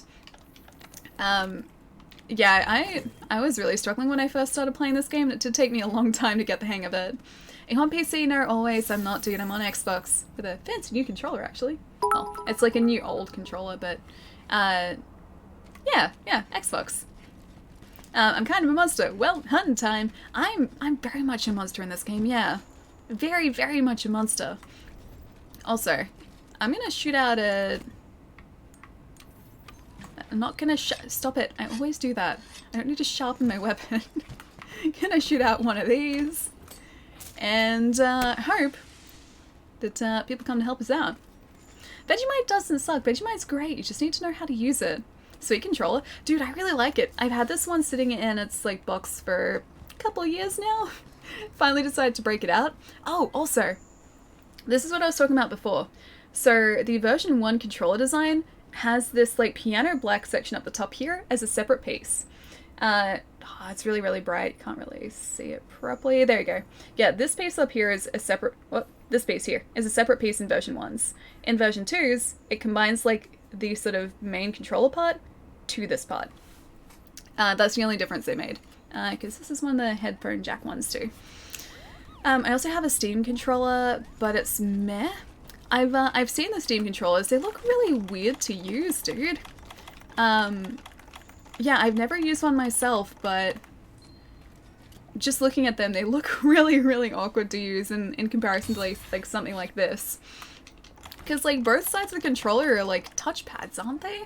Like there's big sort of round touchpad-y areas. And I always thought that'd be really, really awkward to use. Okay, max potion. And I think I'm ready to go now. How you traveling, Julian? You're up here. Okay, just gonna... I'm over here. Hello. We going? I'm gonna go down there and cart. Luna controller, I have one too. They're really cool, right? I'm just worried that I'm going to end up like staining the white parts of this controller or like the rubberized parts. And I don't want to do it because I really like it. We're sending Paloma to Luna Base. Are you ready? Because, oh wait, you're not ready. Yeah, I'm not ready either, but I'm just gonna own this. Just gonna do this. And hopefully get some aetheryte after this too, because we can only get that, I think, after finishing this quest line. Wanna make him an angry boy. The Xbox One controller with the headphone jack also got Bluetooth rather than 2.4 GHz on version 1 and the 360 controllers. That is very true. So if you have a PC or a laptop with a Bluetooth adapter in it, you can connect wirelessly via Bluetooth. Whereas beforehand you needed like a separate adapter. It definitely makes things a whole lot easier. Oh, I needed to mount up those flash pods too, didn't I? I'll do one of these and maybe mount those up because he's going to start casting the whirlwinds pretty quickly. There we go. And I think back to our Mega Potions. Ah, just nice aim. Graphics in this are really good. Yeah, it's a fantastic looking game, dude. Nope, nope. Oh. Nice catch there too. Yeah, this is a fantastic looking game, dude. Also part of the reason I'm super excited for Iceborne because new areas looking this good are always very, very exciting. I'm back. How goes the stream? Wolf, welcome back, dude. Hope work's treating you well. Yeah, it's gone pretty well so far. We're jumping into a behemoth hunt, which hopefully we're gonna have some luck with, because I need one aetheryte shard for my new glaive, which is only gotten during this quest line as a rare drop, I believe. So, yep. This is probably gonna go terribly. It's probably gonna take me a while, but that's what I'm aiming to get here. You'll be able to use your slinger without sheathing an ice one, right? So, I don't know about the slinger, but you can now grapple to monsters, which is awesome. I did that in the beta, and it just makes things so much easier. So if a monster is retreating, instead of just having to like really slowly run after them, you can use your slinger to grab onto their sides and essentially mount them and still continue attacking them. And you can kind of stop their retreat that way too. It was so much fun to use, and it came in so handy as well. So I'm really excited for that, just to become a standard, because there have been so many occasions where I've just wanted to catch up to a monster, and this will just let us do it so easily. So that's going to be awesome. But I'm not sure if you can shoot off slinger ammo without sheathing your weapon. Hey Dundee, how's it going, man? Clement needs to buy an Elite Series 2 controller for Allie. Wait, why for me? I have this fancy controller. It's so nice. I mean, it's definitely not an Elite controller, but it's a very nice controller. Okay, I'm gonna shoot out some... Oh, never mind. He's already up to phase 2. Iceborne has updated HDR that looks much better. Does it really? Oh, I need a HDR TV then. Yeah, I don't have the ability to take advantage of HDR, but my next TV probably will. In quite a few years' time when I update it. Easy. We're only phase 1 though. Don't you dare. Phase 1 is down. Don't you? I just cancelled you. Stop it. We have Thunderblight too from that. I had to get so used to the Thunderblight sound again. We heard that so much the other day. I kept like using a Nullberry to get rid of Thunderblight, and just immediately he would give us Thunderblight again. It was the worst thing. Phase 1 in which Doris gets her oats. Can I have oats? I really like oats actually. I like oat bars. I've never been a fan of just like oats as like breakfast. So Australian accent notes always read H. I switch between H and H actually. Of course. Great. I was stunned in the middle of where I was casting that. Yeah, I switch between H and H. Most of the time I say H though. It's like Z and Z. I switch between both of those as well. So it depends on the word and depends on my, I guess my mood as well, however I feel like pronouncing it. I switched the series. Oh, Neighbours. You know that's still running. I'm not sure if you're located in Australia, Vargas, but if you're not, Australia. If you're not, Neighbours is still running. It's changed a lot, I believe, over the many years it has been running, but yeah, I'm pretty sure it's still a show that is very, very popular. Okay, we have a second countdown. I need to get my speed buff. Yeah, 2 comets. It's actually going really, really quickly. I feel like Julian has a lot to do with this as well. After the 16-minute thingy he was talking about before. Mrs. Mangle? I'll look into that. What is Mrs. Mangle? How about, are you feeling it now, Mr. Krabs? I'm guessing that's a SpongeBob reference? That's a SpongeBob reference, isn't it? God damn. Oh, that's terrible placement. Shaw, dude! Time does fly, man. 14 months. Thank you so much, dude.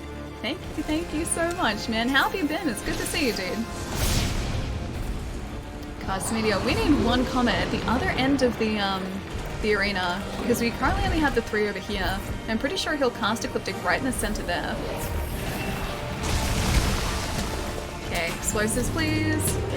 Oh, it's from Neighbours early series, the Grumpy Old Woman. Oh, I've never really watched Neighbours all that much. My sister watched it for a bit, like, I think in the late 90s or early 2000s, but yeah, I never really watched it. A buddy of mine was on Neighbours as well, and I've only, oh no, actually no, I have seen the episodes that they were in.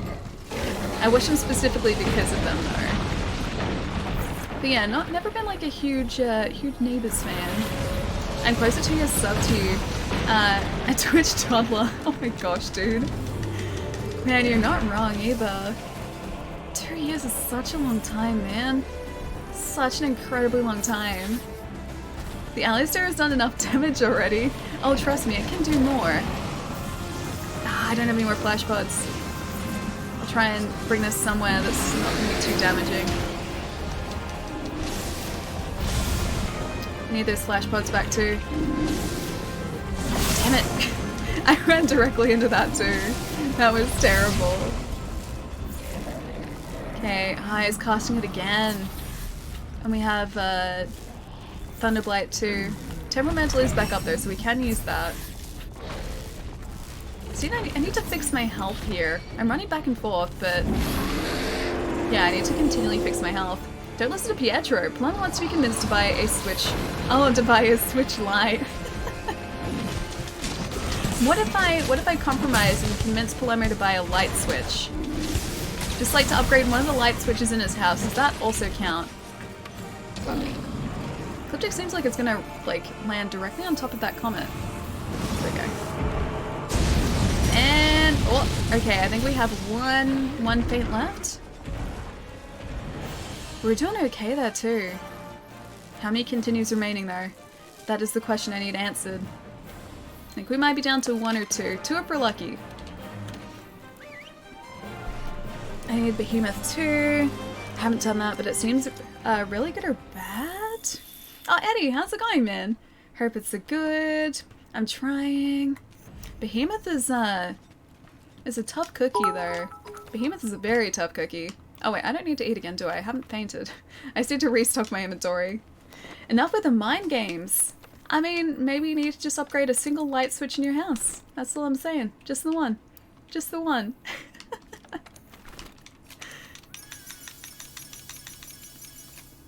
Okay, so we've got our max potions, or our mega potions, sorry, back there. Max potions we need to fix up to.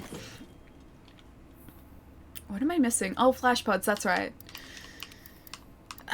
Flash pods are there. I've got 2 there, and we can craft 1 more too. We're helping you. I was trying to do the emote jump. Hang on 1 second. There we go. To Behemoth earlier, and I forgot you need to... Yeah, sheath to do it. Yeah, you do. Otherwise, I think you just stand there, don't you? Like, you don't actually do any emote. I still haven't been able to nail the timing for that yet. I need to get to a point where I'm, like, familiar with the timing properly. But at the moment, I know in theory when I'm supposed to jump, but I still haven't been able to do it. Alright, so we've got all... Yeah, we've got all of our buffs back. Blizzy, how's it going, man? I'm pumped for my Pokemon Switch Lite. I still haven't decided if I'm gonna 100% pick mine up. I have it ordered, but I still haven't committed to it yet. So it's there just in case, because I figured it would be likely to sell out. And I'll make that decision in November. I will cross that bridge when I come to it. Oh, I didn't get the tail. When we've got the phase switch here, I'm gonna have to go back to get his tail. I think that comment actually hit us. Is that Temporal Mantle up? It is not yet. It's going good. Good to see. Hope you're keeping well, man. Hope you're having a good weekend, or good finish to the weekend, depending on where you are. I literally just stood there as my teammates watched me ruin everything for them. That's kind of perfect though, man.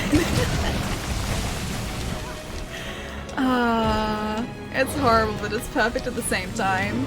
I'm about to take a shot at Magigante.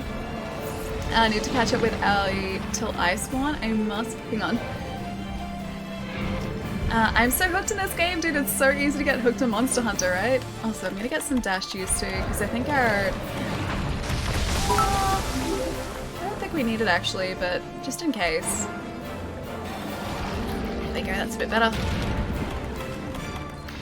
Yeah, it's so easy to get addicted to this game. And like, even at this point where technically I'm doing the same, well I am, not even technically, I am 100% doing the same hunts over and over and over again, they're just really, really fun. They're so much fun, man. Good call was nice, is we can get to test in stores before the Pokemon one drops. I'm hoping I'll be able to see what they're like in person before the Pokemon one comes out. I really want to see the Pokemon one in person too, because I love the colored like face buttons. I don't know about the color of the console itself. I wish that was a different color. So I really want to see it in person before taking the plunge too. Played about 150 hours of this game before feeling burnt out. I'm up to yeah, 350. Although I have taken some breaks in between. But yeah, 350 and still haven't quite burnt myself out in it yet. So I'm doing pretty well. 5G will bring the world together. You mean like 5G as in like cellular data? I'm excited for 5G because it's going to be like, it's literally going to be faster again than my home line internet connection. Although I don't know whether it's going to be like available in a lot of places super quickly because that's sad. Didn't quite get Behemoth.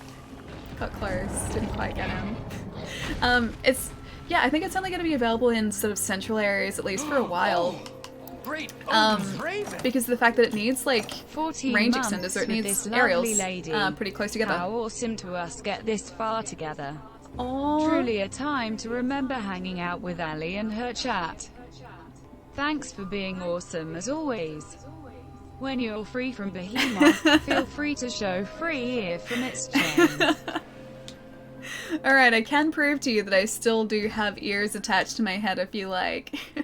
Fox, thank you so much for the 14 months, man. Thank you.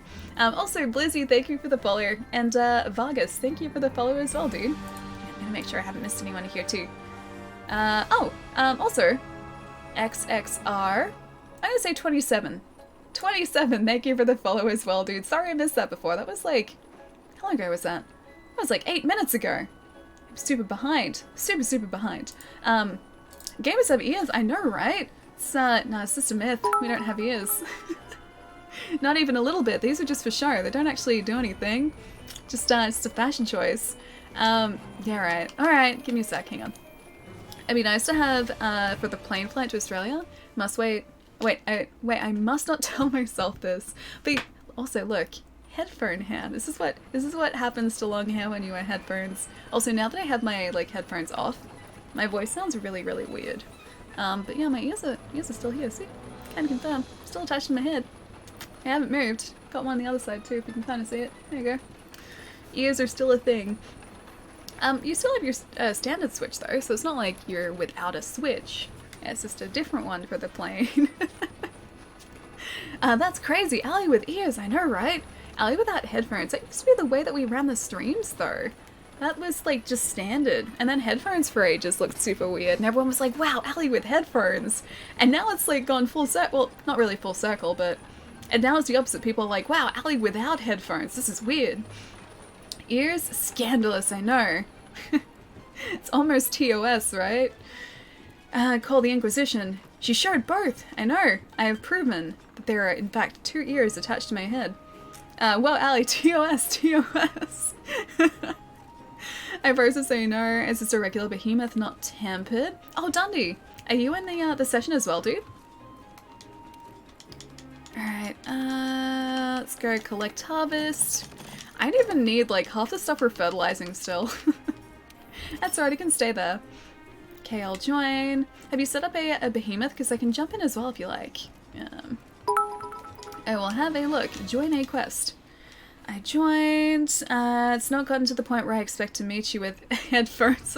Wait, it's not gotten or it's now gotten yet? It has now gotten to the point where you expect me just to be wearing headphones. I mean, I could take these out with me. I could listen to music with them. I could do that. It's not outside of the realm of possibility. Optional? Oh, is it special assignments? Hey, there we go. Voucher? Yep. Living dangerously. Using a voucher. Almost forgot your gamer tag was Wesley, yes. Yes, my gamer tag is Wesley and I still haven't changed it. I'm just very attached to the gamer tag now. I feel it's just like, it's this part of me now. I feel like I'm gonna be like, just changing who I am to change the gamer tag back to like my actual name. Plus this way I can be super stealthy, because no one knows it's me. The stealthiest. You know, I kind of deserve for you guys to leave me behind here. I was surprised you didn't. Hazmat, thank you for the follow, dude, welcome. Here's Wesley, almost elite, so from friends list. Yeah, it's a little bit that way. Honestly, the most beautiful Sunday night stream on Twitch is it's beautiful because it is a beautiful Sunday night. Well, I guess Monday afternoon for you. Yeah, it's almost 3 o'clock. Actually, that's surprising it's almost 3 o'clock. It doesn't feel like it should be almost 3 o'clock in the afternoon. See you around, buddy. Yeah, no, it doesn't feel like I've been up for that long. That's what Monster Hunter does to me too. Like, I lose hours to this game without even realizing it. It's not a bad thing though, it's a good thing. I know I promised you a drink when we first meet, but you don't have to ignore... Oh, wait, you don't have to ignore that I'm getting married. Hang on. I know I promised you a drink when we first meet, but you don't have to ignore that I'm getting married. I don't have to ignore it? Okay. I won't ignore that. Also, I think that's a new thing, so congratulations! Shah, congratulations, man, if that is new news, because I think this is the first time I've heard of that. That's the first time it's been mentioned. Either that, or I have a very poor memory. Congrats, man, that's super exciting. Earlier today I was finishing up cleaning out my room for renovations and noticed the amount of stuff I just keep for no reason. Like boxes, like a ton of boxes, some consoles that are just headphones. I don't want to throw them out, but I also like, why do I have so many? Oh, I am very familiar with that. incredibly familiar. I think I mentioned it on Friday, but going through like some of my stuff at my mum's place, and I've cleaned out bits and pieces that I've just had stored up there. I've opened up boxes like that I haven't seen in years, and there's just been a bunch of stuff in them, a bunch of stuff in them that I'm always like, why do I have this? I always sort of have to stand back and go, why do I still have this schoolwork or this uni work from like a decade ago? Do I need this? And then the answer is almost always no. And so I get rid of it. And then like I've thrown out old like, again, yeah, headphones that have been stashed in drawers, like just earbuds that are, I think they're broken, and I've just like stashed them in a drawer for no reason and not gotten rid of them initially. I am very guilty of doing stuff like that. That was very close. I am incredibly guilty of doing things like that, man. And I think everyone is too, because like, sometimes I'll just be like, oh, I'll deal with this later, or I'll like sort out this drawer later, and then later never comes. And yeah, that's how I end up with stuff. Have you stretched? Not yet, but I think I'll stretch after this attempt, because it's been like 2 hours? 2 hours, I think? Almost. I played Monster Hunter all day and then spent the night watching Ali play Monster Hunter. Dude, I've done that too. When we've gone and raided like buddies of mine or like other streamers who have been playing Monster Hunter, I've just sat there watching Monster Hunter like directly after I finished playing Monster Hunter. It's super easy to do. But that way, like, I kind of like it too, because watching other streamers and other people play this game, I see the way that they play, and in a lot of occasions, or on a lot of occasions, they're using strategies that I've never even considered, or they'll know the like tips and tricks about specific bosses that monsters, same deal, that I might have been having issues with. And so it's actually really cool just to learn more about like mechanics of the game, or strategies that you can use yourself that you may not have known about before. Yeah, so I do actually watch a ton of Monster Hunter streamers too. I know you'll stretch when you need to, Ali. I believe I will. I will. Most probably, yeah, we'll stretch after this though. Because I'm being good. Trying to be good. I found a pair of headphones I think I found at the thrift store that apparently work with a specific car, and I don't know why. Like, only with a car? Wait, buy the Switch Lite? Are you telling me to buy the Switch Lite? Or Paloma to buy the Switch Lite? Honestly, don't know what I'd do without you, but I miss you already. Good night, Ali. Paloma, you're heading out, man.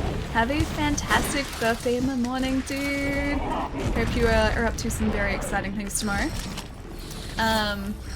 Take it easy if you're still at work as well, because I know you said you were before. And I'll see you soon, dude. But have the most fantastic day in the morning, man. I will see you super soon.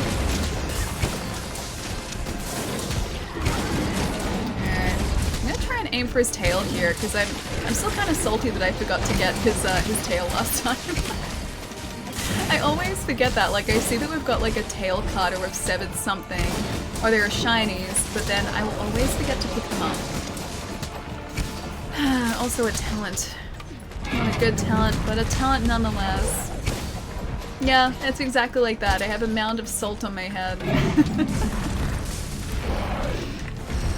I should probably take up this temporal mantle too, because if I keep it on, this won't recharge, and I need it to before phase 3.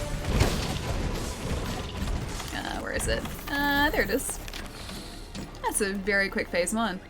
We are seriously getting through phase 1 so quickly. Wait, you're telling Palermo? Wait, which part? Which part specifically? I'm hanging out with my twin sister, we might stream, but you may be sleeping. Oh, that's exciting. Okay, I'll see if I can catch it. If you're on when I'm awake in the morning, or, no. Tonight? I'll drop in and say hi and happy birthday properly to both of you guys. I should not be minding that. Oh wait, you guys aren't up here yet. There! What? Okay, no, he's following us back down, kind of. Do your worst, Kinsect. Gonna do one of these. He's casting it again. I should go up there to cancel that out if I was smart. Oh wait, Julian's already up here. Oh, sorry dude. I didn't realize you're up here. Alright. I'm going to be hopefully a good teammate now. And not a terrible teammate. Okay, back to being good teammate and competent monster hunter player. Yeah, oh, never mind. I was gonna say get out of it. You'd already been cancelled. Okay, I got the mount finally. See if I can get his horns this way if he doesn't throw us off really quickly. Which I think he usually does. Come on, come on, come on, come on, come on, come on. I need Slash Flurry. Come on. He's about to throw us off. There we go. That's what we need. Come on, come on, come on. Come on. Slash Flurry, I don't want to waste it. Oh, damn it. Didn't get it quite in time. Belly Insect Glaive use is nice. Yeah, dude. I adore the glaive now. I started off using the longsword and then moved to Insect Glaive, and I feel like I use this much better than I ever used the longsword. Also, I'm kind of terrible at longsword now. I'm super, super rusty, man. Okay, enmity has been gained. We have one comet down as well. I'm gonna try and get one of these. Thank you very much. Leave some explosive clouds there too. There we go. We really need earplugs for this, don't we? If I was smart, I would have some with earplugs. Although, do you need, like, does level 5 earplugs actually cancel out his roars? Because I think the behemoth might be immune to that. Or at least I get the feeling he might be. You got a horn? Wait, a hunting horn? I do have a hunting horn. I'm not using it at the moment. But we got a pretty decent hunting horn the other day, I think, actually. When we did Cool Terra, we did the siege, and we got a bunch of, actually pretty decent weapons from that too. Just none of them were glaives. It's like the one weapon type I really wanted to see a weapon from. Yeah, no glaives. So I can only hope that we eventually get a Kia glaive. And don't get crushed by a comet as well. Would probably be the smart thing. Oh, a behemoth horn! Yeah, no, actually that's true. I did see before his horn was severed. It's only the one currently, I think, though. And I'm pretty sure we can sever both if we're lucky. Sorry, when you said horn, I just like immediately thought hunting horn. Kane, how's it going, man? How's your weekend going so far? Hope you're having a fantastic weekend, man. I started with the sword and switched to the hammer. Are you using the hammer currently, man? Do we have... Yeah, we've got 2 of those comments down. I tried using a great sword in the training room the other day. I was doing terribly. Okay, we got the tail. I have to remember to carve that. Carve the tail. Gotta carve it. I was doing horribly trying to use the great sword in the training room. Any sort of slow weapon, I'm just horrible at. I'm just absolutely trash at. Because I'm used to being able to do a bunch of damage and then duck out and like sort of go back in and out really, really quickly. And with hammers and greatswords, you can't do that. You gotta sort of like choose your time to attack. Okay, up here seems like a decent place. Yeah, so now I've got one sort of at each corner of the arena. Hammer is legit. It does so much damage, man. I'd have to get used to the fact that it doesn't attack very quickly and time my attacks correctly. Because yeah, like I said, I'm just not used to it. Oh, we've got Thunderblight. And also not a lot of health. Let's fix that up, shall we? We're also stunned. Please don't faint. Please don't faint. Please don't faint or cast the whirlwind on us. Nullberry as well, please. Thunderblight, go away. Thank you. Mega Potion as well. And we also need a Temporal Mantle. Hammer and Insect Glaive are aerial kings. Can Hammer be super mobile as well? Because I always just assume that because it's a heavier, slower weapon, it's just really, really bulky and has terrible mobility. But now that you're saying that, it's making me think otherwise.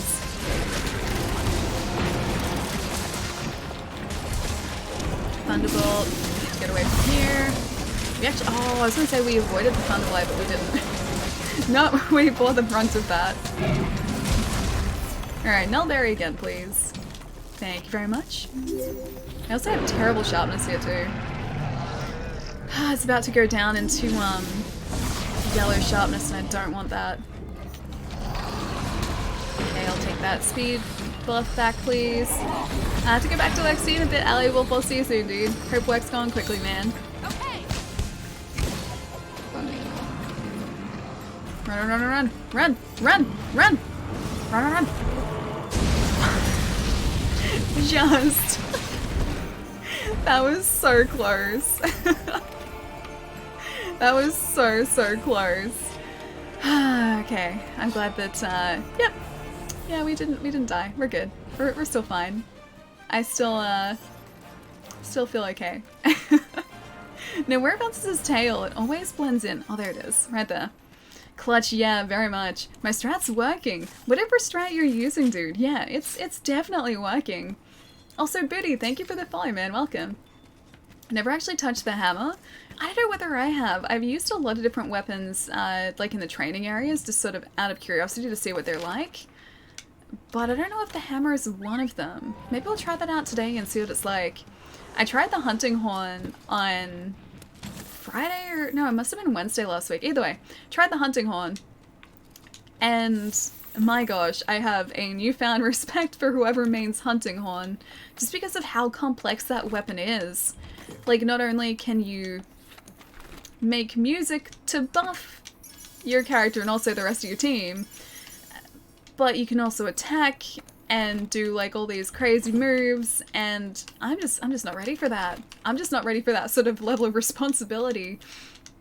Yeah, because I was putting in the button combinations, right, for the songs just in the training room, but then I would forget to play the songs so the buffs wouldn't actually apply. So I think that'd, yeah, it'd take a while for me to learn how to use it properly, at least. Dude, no problem. Gonna head out. Been watching Attack on Titan. Nice for the first time and really enjoying it. Good night, friend. You're awesome. Night, chat. Moe, I'll see you later, dude. Enjoy Attack on Titan as well. I love that show. I've still got to watch the 3rd season. Yeah, still gotta catch up with the 3rd season. But Attack on Titan is fantastic, man. 3rd season apparently pushes it to the next level, so I've heard. And it starts to, like, answer all the questions you've had the entire, like, run of the show. But yeah, fantastic show. And also, really good manga too. Have a good one, man. I'll see you soon. Is your strategy, just out of curiosity, Julian, I know you can't answer right now, but your strategy seems to be to gain the behemoth's enmity and take his attention away from us. It's like it's just to keep us alive. And you're doing a very good job of it. The blonde guy that keeps crying in season 1 of Attack on Titan? Armin? I think that's Armin. Hey, I like Armin. Armin's cool. He changes so much as a character as the series go on as well. I've used the greatsword since the PS2 days. Have they changed the mechanics of the weapons a whole bunch since the earlier games? I'm really curious, because this is the only one that I've spent any real time in. And I assume that the weapons were very, very different back in the day. If your strategy involves barrel bombs, it's actually working really well too. Because I'm just noticing you're placing barrel bombs everywhere. If you need a hand with barrel bombs, I do have a couple. I've got a couple of mega barrel bombs and I think a couple of just standard. I have a random question. What's my candy? As in like the candy that I like? Also I should probably... Oh, it's bad. It's bad. Yep, sorry. A candy that I like? Like a candy that I have to have? What is my candy? I don't know, it kind of changes. I don't think I have any that I really just like stick to over other candy. Like it depends on the mood that I'm in. Because like last week I was really feeling like gummy worms and I got them and I ate them and they were great, but I don't know whether I would have gummy worms again this week. So it's very much like a situational thing where like I have to feel like the candy or that like specific candy. I used to really like rock candy too, but I haven't had that in years. My favorite. Oh, I'll have to think about that. Yeah, I think it kind of changes. I don't think I have a favorite. I think it, yeah, just sort of changes. Back. I couldn't sleep. Oh, Dev, I'm sorry you couldn't sleep, dude, but welcome back, man. Hopefully get some rest super soon. How does it show you which attack and how much damage you do? Is that in the settings? Oh no, that's unique to this quest line. So this one that I'm doing at the moment is a crossover between Monster Hunter and Final Fantasy. So the attacks that you see are kind of in the style of Final Fantasy because it essentially tells you the attacks that you're doing in, yeah, Final Fantasy, and it's trying to emulate the style of that here. So unfortunately, only in this quest line. It'd be cool if it did it all the time though. Because it is really cool being able to see like how much damage you're doing along with the specific attack that you're dealing that damage with. Oh, Temporal Mantle's back up. Nice. We have only one comet currently. I gotta try and see where it is. It's there. Okay. Gotta try and keep my bearings too, so if he starts to cast Ecliptic, which I think we need 2 more comets for him to do that, at least I know where one of them is.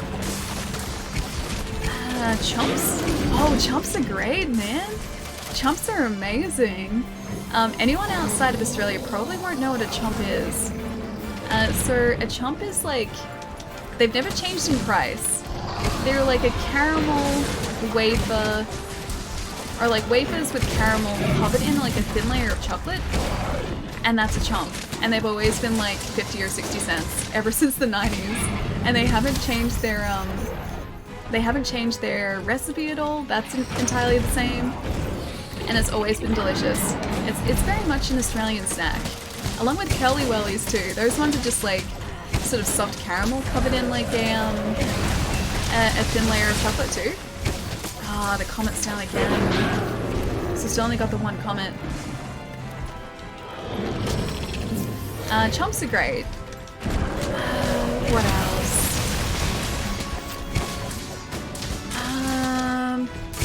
I used to like Zappers. Zappers were always really tasty.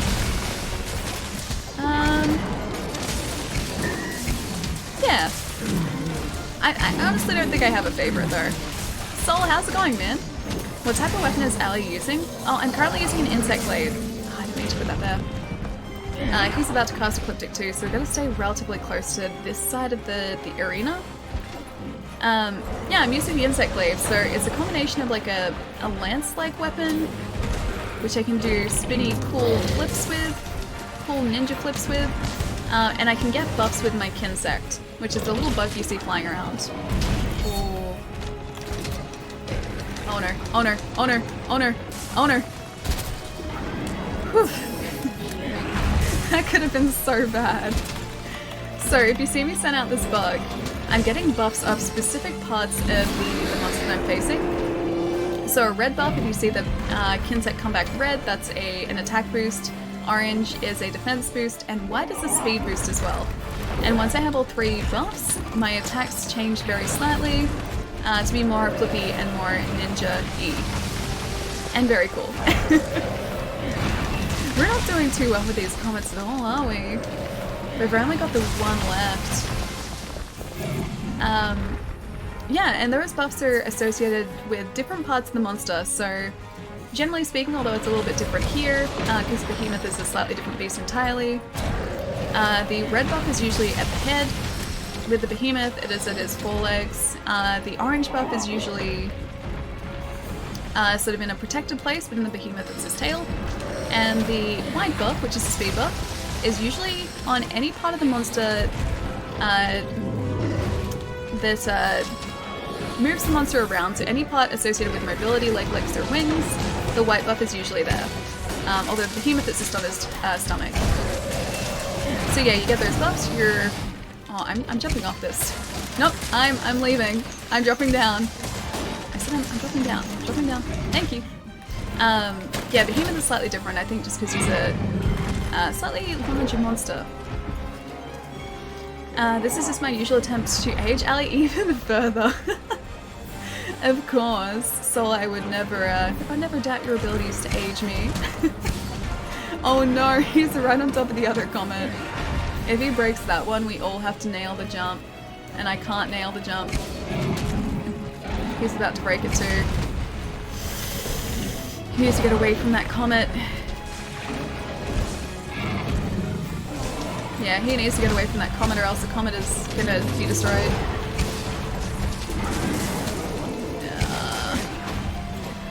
One more hit and that comet is down. Ecliptic, okay. It's gonna stand right here and be nice and safe. Whew. All three just made it. I'm so glad. I'm so glad I didn't have to jump. One more thing. Happy late birthday. Oh, thank you. Thank you, Soul. I said you were getting closer with my birthday, right? Last week I said you're getting pretty close, and you were pretty close. Deb, thank you for the follow as well, man. There's one more, but that's all I can remember. I want to do the Tim Tam Slam as well. Oh, they're so good. I only know Chumps because it's on my hit list of things to eat when I go to Australia.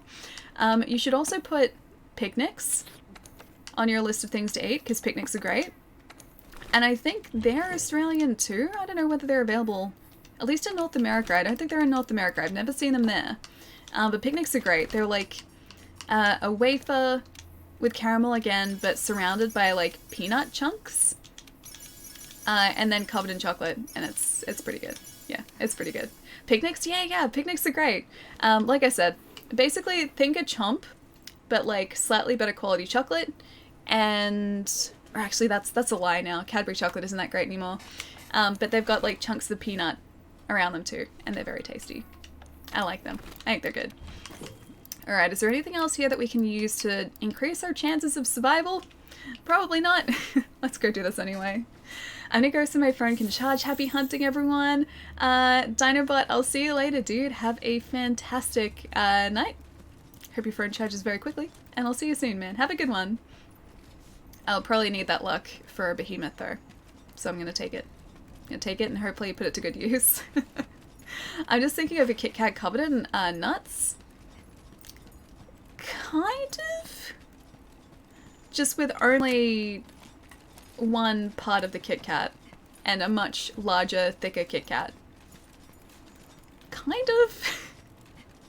They taste very different. The wafer that they use is very, very different. Oh, you can cast a whirlwind to get Carney in this phase. Yes, you can. Oh, I need my speed buff back. Thunderbolt, need to get away from that. I did not get away from that. I need earplugs again too. I was gonna retreat for a second here. Yeah, I'm gonna retreat for a sec, guys. I'll be right back. Oh, that was horrible. That was terrible. I need to get rid of our blight and also fix our health, then we can just loop back around and go back in there. Yep, okay, now we're alright. Tactical retreat. It was though, did you see my health there for a second? He destroyed it so quickly, man.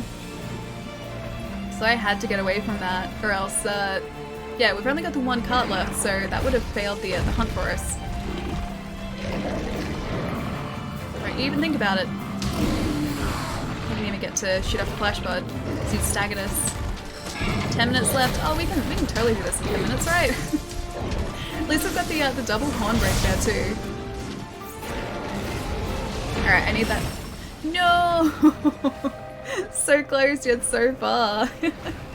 Have a great night, happy hunting, Gecko. I'll see you later as well, man. Have you learned how to jump behemoth? Not properly. I know the theory behind it. I know the theory. Ah, that comet, yeah, dude. Oh, is that one of the comets that fell on you? I got caught out by a comet, I think twice before in this hunt. Yeah, so I know the theory of how to jump behemoth. I've looked at the videos, I've watched people doing it a bunch of times, and it seems like as soon as, like, when he sort of leans up and he's about to slam the ground, to me you have to try and time that jump so that you jump on the slam. So when the slam hits the ground, that's when you're supposed to jump.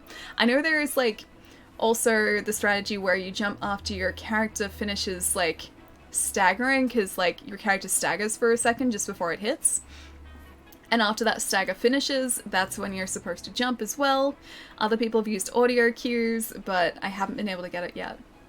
That's a yet thing. It will happen. I will hopefully perfect the jump. Although I haven't really needed to do the emote jump with Behemoth for a long time now, actually. I haven't been forced into it. So if anything, that's a good thing. But it also means I haven't gotten my practice in. Let's practice your jumping. I mean, I know where it is on my radial menu. It's off to the right in my radial menu, so I know in theory when I'm supposed to jump, but I can't actually test that out properly until I actually intentionally stay away from a comet, and I don't want to sort of like, I don't want to risk a cart because of that. Do you know how to practice? Apart from like being in a hunt and hoping that you're gonna get it right? No, I don't know. Is there a better way to do it? Just need more damage. Actually, you have to jump just as its front leg starts coming down. It looks like it almost hits when he does that. So you're saying that it's like halfway between sort of when he starts to slam? Because yeah, I've never landed it. Count 5 Mississippi when he stands, then jump. But what if my counting 5 Mississippi is really quick or really slow? What if it's just like tiny bit off? A tiny bit off. So did you get your special edition yet, Lancer? I did not. I was good. I decided that I didn't need it, so I put it out for sale, and I even made a fancy sign letting people know that it's there so that they can buy it. I'm removing temptation. But I do have this. I do have my standard edition, so I got this guy. I think that's the right decision for me. I think that was a good choice. Aw, Jerry, thank you for the host, man. How's it going? I have to count at 60 beats per minute speed. Like that. Like that speed. I'm terrible at counting seconds. So you're saying I need to like count 5 seconds. Don't be sad anymore, Ellie. I'm here now. Time to be happy. Hey, Jerry. How's your weekend, man? Too fast? Okay.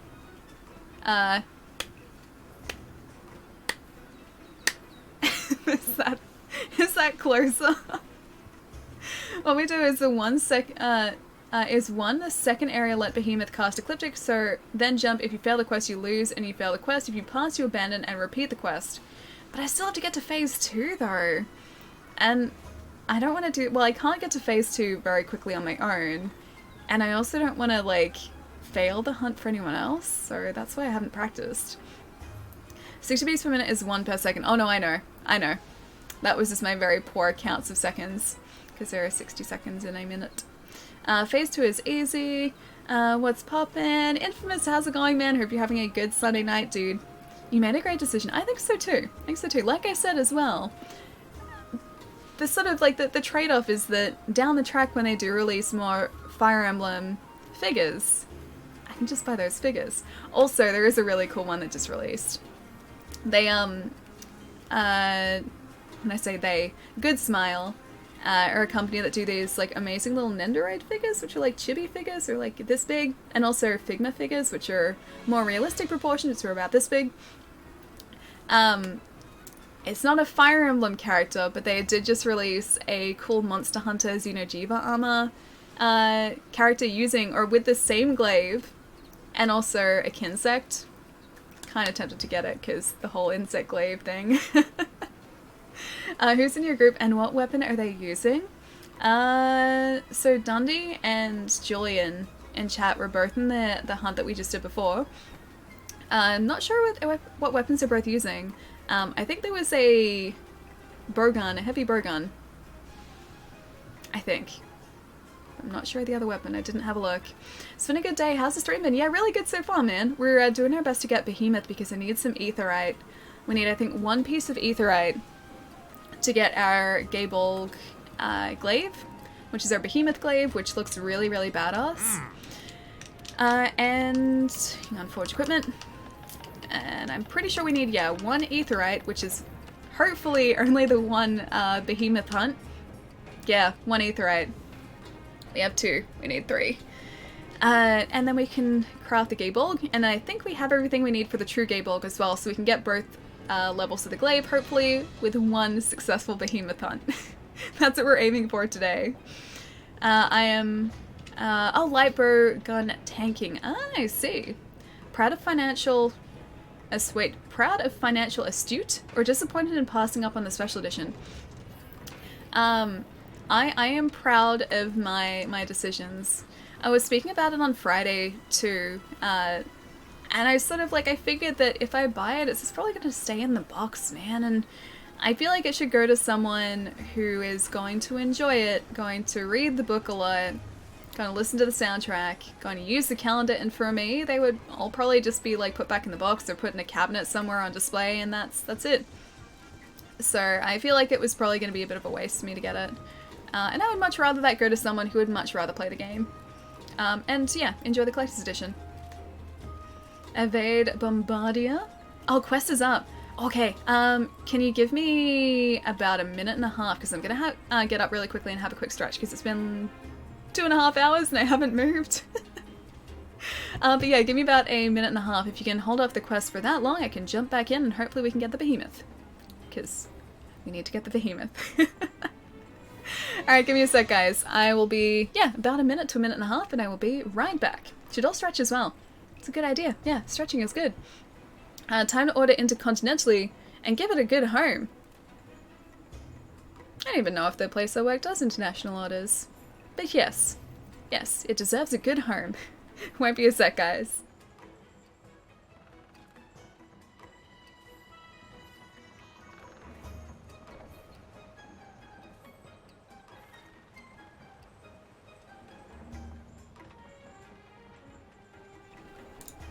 And yes, you can talk to each other.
You know, I feel like 109 degrees is too many degrees. Just, the weather just needs to chill out just a little bit. Just cool down a little bit. Until it gets cold and wet. Oh wait, in Australia? Yeah, it was kind of colder over the weekend. It's not too bad today. It was actually sunny today. But like all last week was, yeah, super chilly. Super cold. 109 is standard-ish for Australia. I know. 109 is like 30-something degrees, though. It's too much, too many degrees. I like my comfortable place. Oh, you guys already... Wait, completed? Oh, wait, we've completed it. Okay, you're good. I'll jump in. Yeah, my comfortable temperature range is like between sort of high teens and mid 20s, and that's it. Yeah. I have a very finite limit as far as what I can deal with weather-wise. I do not do well in very warm temperatures. I do not do well in very cool temperatures. Yeah, just in the middle, just sort of like pretty average weather is what I do well in. Pretty average temperatures. So like teens, 20s, that's it. 109 degrees Celsius. Please no. Please no. That'd be much too hot. I think that this planet would be a very different place if it was 109 degrees Celsius. Yeah, don't think we'd be around. Yeah, don't think that's a thing that we would be able to see ourselves through. Alright, I'm gonna use these armor skins to make some mega armor skins against the behemoth again. We're gonna run out of that nourishing extract real quick, aren't we? That is a yes, that is a resounding yes. Alright, armor skin is there. Demon drug is back there, and I think we're still good. Okay. Cool. Done. Stand by for departure. Fox. Emily Fox, thank you for the follow, dude. And Blank, thank you so much for the follow as well. If Ellie gets a poncho, she can go anyway. Where? Even cold places. I mean, this can kind of double as a poncho. I could wrap it around me like a poncho. At the moment, it's kind of just like a granny blanket, not really a proper poncho. I'm sorry to disappoint you. Humidity about 80%? Yeah, no thank you. That's like Queensland temperatures. I think I would do very poorly in 80% humidity. See you around, buddy. That'd just be really uncomfortable because like when the weather is humid, it's just like you can't escape it. I feel like even in humid weather, it just sort of comes inside. It's really, really difficult to escape it. Would be harder than that. I also love that fight. So I see that Nergigante is not going to be as easy as the other monsters. Oh, you're so much fun though, man. This must be the first time you're facing him, right? Nergigante is a super, super fun hunt, but he is really challenging the first couple times you face him. I tried taking down an Arch-Tempered Nergigante the other day and it did not go well. I was super overconfident. I was like, yeah, this is going to be a walk in the park. It's going to be fine. And, well, it wasn't fine. It was like the dog in the house that's on fire, that this is fine. It was like that. That was Nergigante for me. Arch-Tempered Nergigante. Okay, a skin, please. Dundee with... what is that weapon? Let's have a look. Mega Demon Drug. Oh, you guys are waiting for me. That looks like a longsword, actually. Yeah, it's a longsword. Looks like a Xeno'jiiva something longsword. Yeah, it's got Xeno parts in it, so it's Xeno'jiiva something. Alright. Max potion, yes please, I'll need this. And off we go. To be honest, getting one-shot by a clunky hitbox is still kind of annoying. Yeah, you get used to it. It gets better. It gets easier, trust me.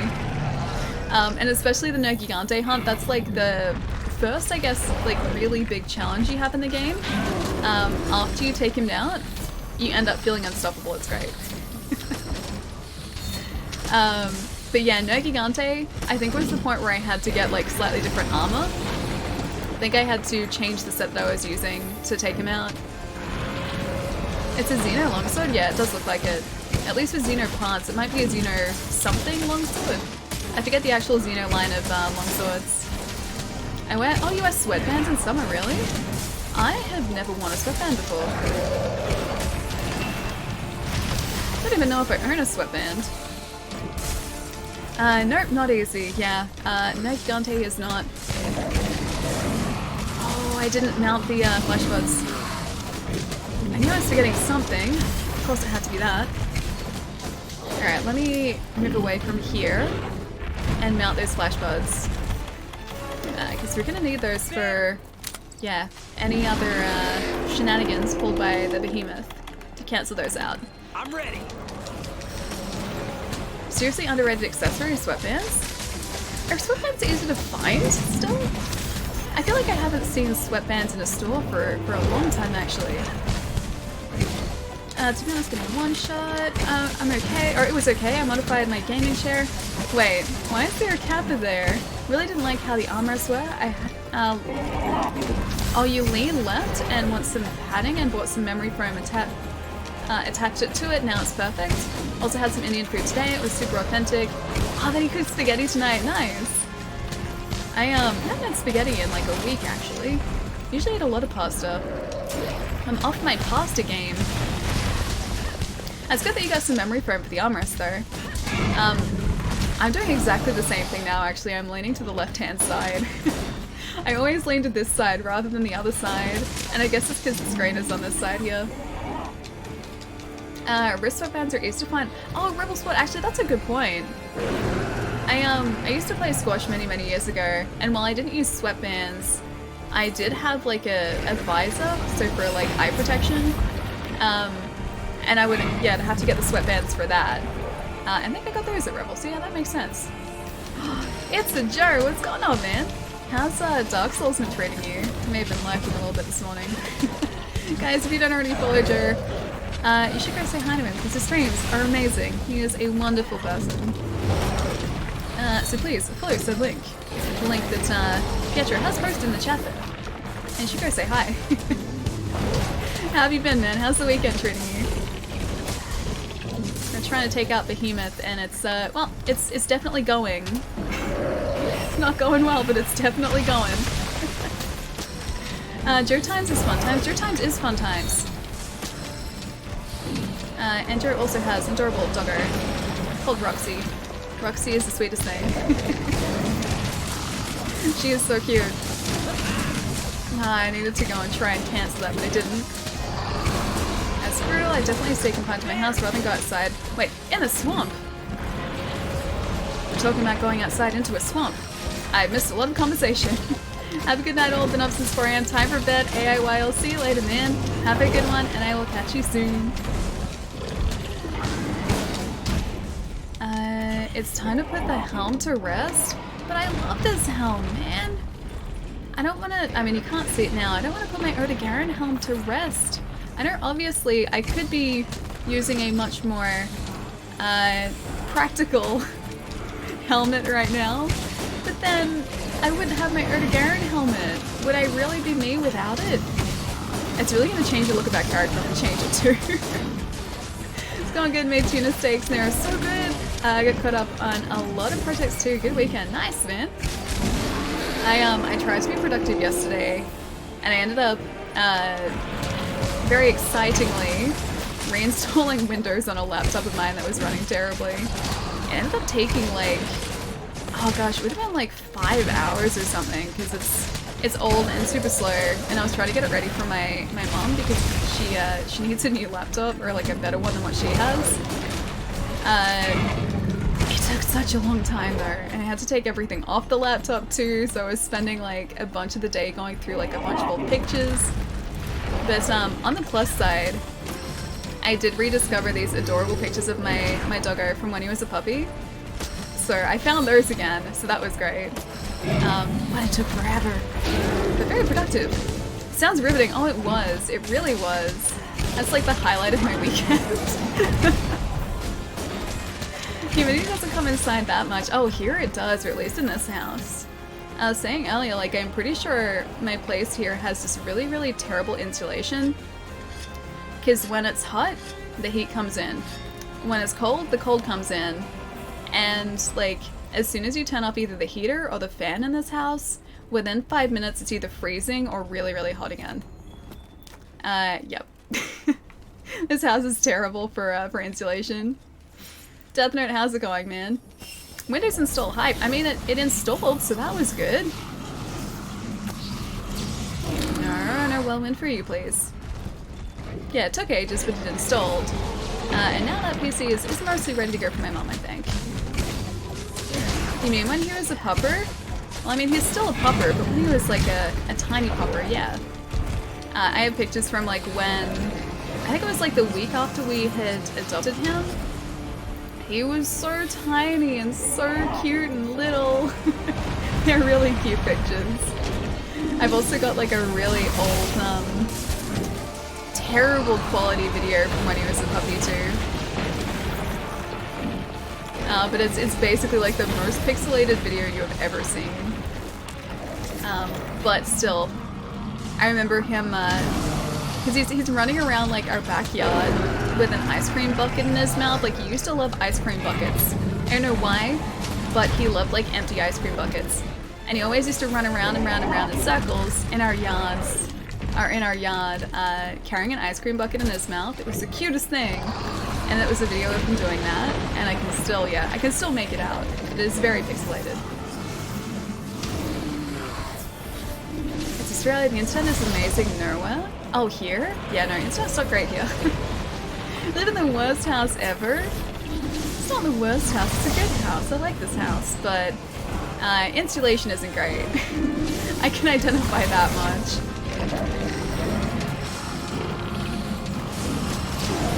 Hopefully the internet is amazing at the house. Could be a redeeming factor. I mean, it's better than what it was. We have, like, technically the fancy new Australian internet.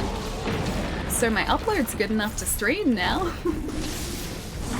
Whereas beforehand I had to use a cellular connection. So it's got that going for it. We have no nullberries left, do we? No, we don't. Yeah, but definitely not heating and cooling wise. Why did it take so long to install? Oh, Windows? It's just an old laptop. And it was clearing out a bunch of old files too. I would never live in that house or anything like it, never. To have fancy internet. The internet that lets me stream, man, it is so much better than what I used to have, so I am totally okay with it. I have like a relatively reliable download speed now. Whereas before it used to fluctuate to like as low as like 2 to 5 meg during peak hours. And I was supposed to be getting 100 meg, so it was a big difference. Now it stays around 100, and upload is up to 40, whereas it used to be only like 1.4 beforehand. And that was like literally the fastest net that I could get. So yeah, much better than it used to be now. Did you finally get NBN? Also, hi Jen, how's it going, man?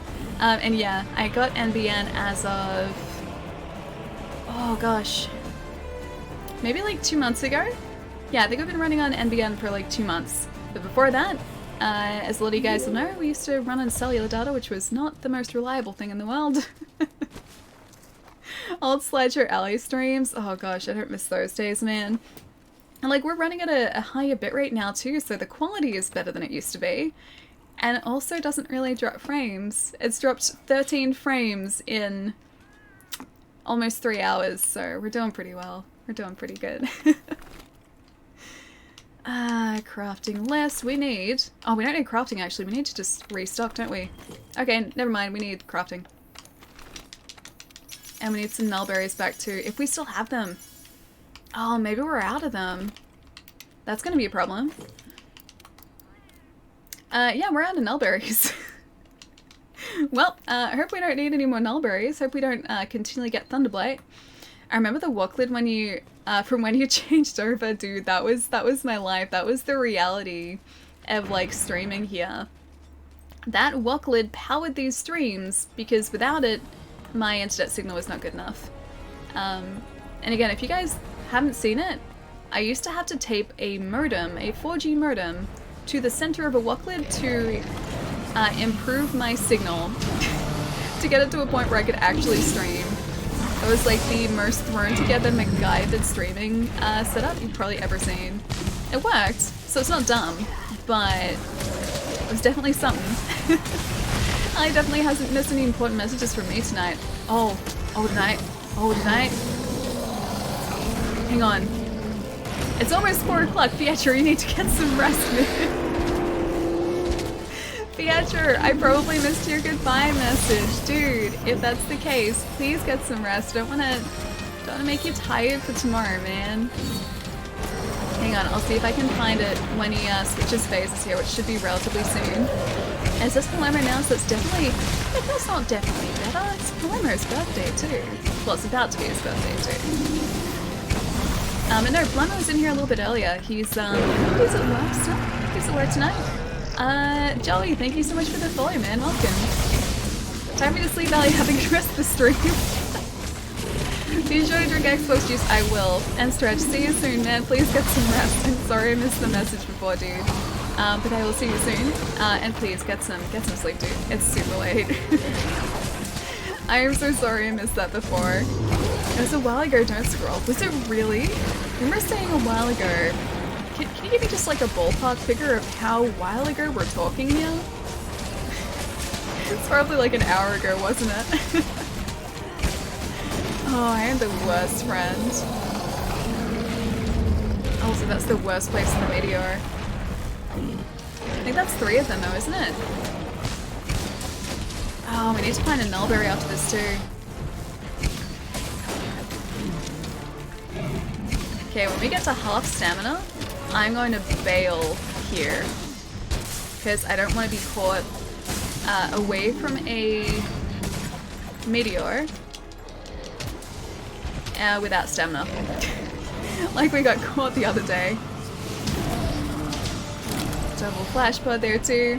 Oh, like 15 minutes, okay, it's not too bad. I was worried it was like, you know, almost an hour ago, man. Have a good one, dude. I'll see you soon. Oh gosh, that's terrible. Oh,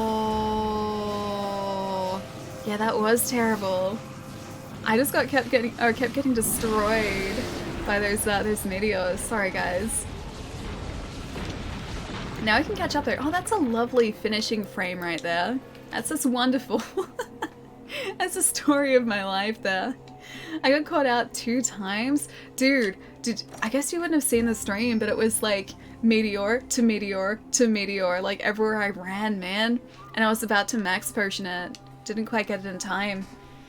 That's my fault. No, not at all, dude. It was probably like USB 2.0 with, yeah, it's pretty slow to install Windows on. No, this wasn't doing it via USB, this was doing it over the net. And the net's actually pretty decent now. But yeah, no luck with that behemoth. Oh, we're getting so close. So close yet so far. John, no, this is fine, this is fine.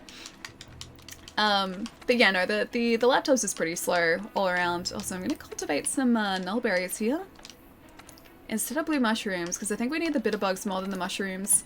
I won't be able to jump straight back into another behemoth, guys, because I gotta get some nullberries, because that thunderblight, I couldn't get rid of that. So I think we'll mix things up here for a second, maybe with another event quest. Oh, actually I need to hand in that Puke Puke hunt, don't we? I don't need sleep. What time is it for you, Joey? Just out of curiosity, because it is currently 3:45 in the afternoon for me. I'm assuming it's pretty late. Yeah, pretty late. Net is even slower, even with fastnet. Maybe that's why. Also, yeah, just I was clearing up the hard drive as well, so that probably took a decent amount of time too, I imagine. Hunt 1 specified monster. Oh, we did 2 of those there. Oh, we did an event. We need to do a challenge quest though. A high rank challenge quest. Do you guys know what counts as a high rank challenge quest? Because I honestly don't know. I don't think it's ever said a high rank challenge quest before. Oh, we can get the layered. Huh, cool. I think what we should do too, as much as I love this Odegaran helm, I think, oh hey, Fox, you're in here as well, dude. Okay, I might jump into that quest. As much as I love this Odegaran helm, I feel like it might be time, I think Sol was right, I think it might be time to change things up a bit. And I do actually really like the look of the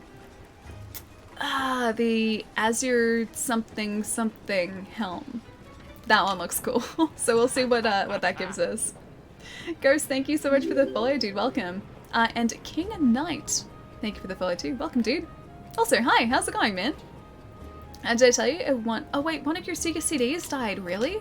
Do you know if it's the optical drive or whether it's some other part, like the actual laser itself? Or another part of the Sega CD? Because all the Sega CDs, or a lot of the Sega CDs that I've found out here and seen in Australia, the laser's dead. The laser's gone because early optical technology was always kind of funny. Wasn't very reliable. So yeah, that's a big problem with those out here. Won't power on, so it's probably the fuse got you so different. I'm so surprised. Oh, yes, Starlord, that's right. Thank you, Dundee. I'm surprised the laser has lasted this long, dude. Because every single Sega CD, without fail, or not without fail, but the vast majority, and also Saturn's, there are problems with the drives, and it's usually the laser. Alright, let's go armor. Let's have a look. Oh, what is Shadow Shade? Shadow Shades. They're just sunglasses. Okay, Harvest? Oh, I remember this. Oh wait, no, this is the female armor, it's different. That's horrifying, I look like a pumpkin. How many guild tickets do we need, or, sorry, harvest tickets do we need? Oh, we only need the 5, cool. We can craft all the diver armor as well. Oh, I can only craft one part of the gala suit though. That's sad. Can I have Blossom? Oh wait, hang on. Oh, we need 3 for the Spring Blossom. Ah, oh, that's so sad. We're gonna be able to craft everything but the Blossom, I think, by the end of this, because I think the gala suit we can still get tickets for. No problem, I'm about to head to bed, but have a great night, Ghost Gym Leader. Sure you? Please let me know how to say your handle properly. Have a really lovely night, dude. Thank you again so much for the follow, man. Take it easy, I'll see you soon. I wonder if my Sega CDX still works? Probably. I'd say so. I don't think, generally speaking, tech doesn't really stop working if you just leave it. Except if it's my controller, in which case, yes, it does. I think it would probably still be alright, dude. Also, Super the Noob. Thank you for the follow as well, dude. Welcome. It's actually pretty common for Model 2, which is the one that died. I still have the Sega CDX. How's my day going? Yeah, really well so far, man. I'm trying to sort of rejig my armor a little bit here because I'm still wearing an Odegaran helm. Because I like the look of it. This is very much like Fashion Hunter right here. The only reason we have the helm on isn't for any like fancy armor skill, it's just because I think it looks cool. And I think we have finally gotten to the point where I need to actually change it up a little bit. That does actually look really cool.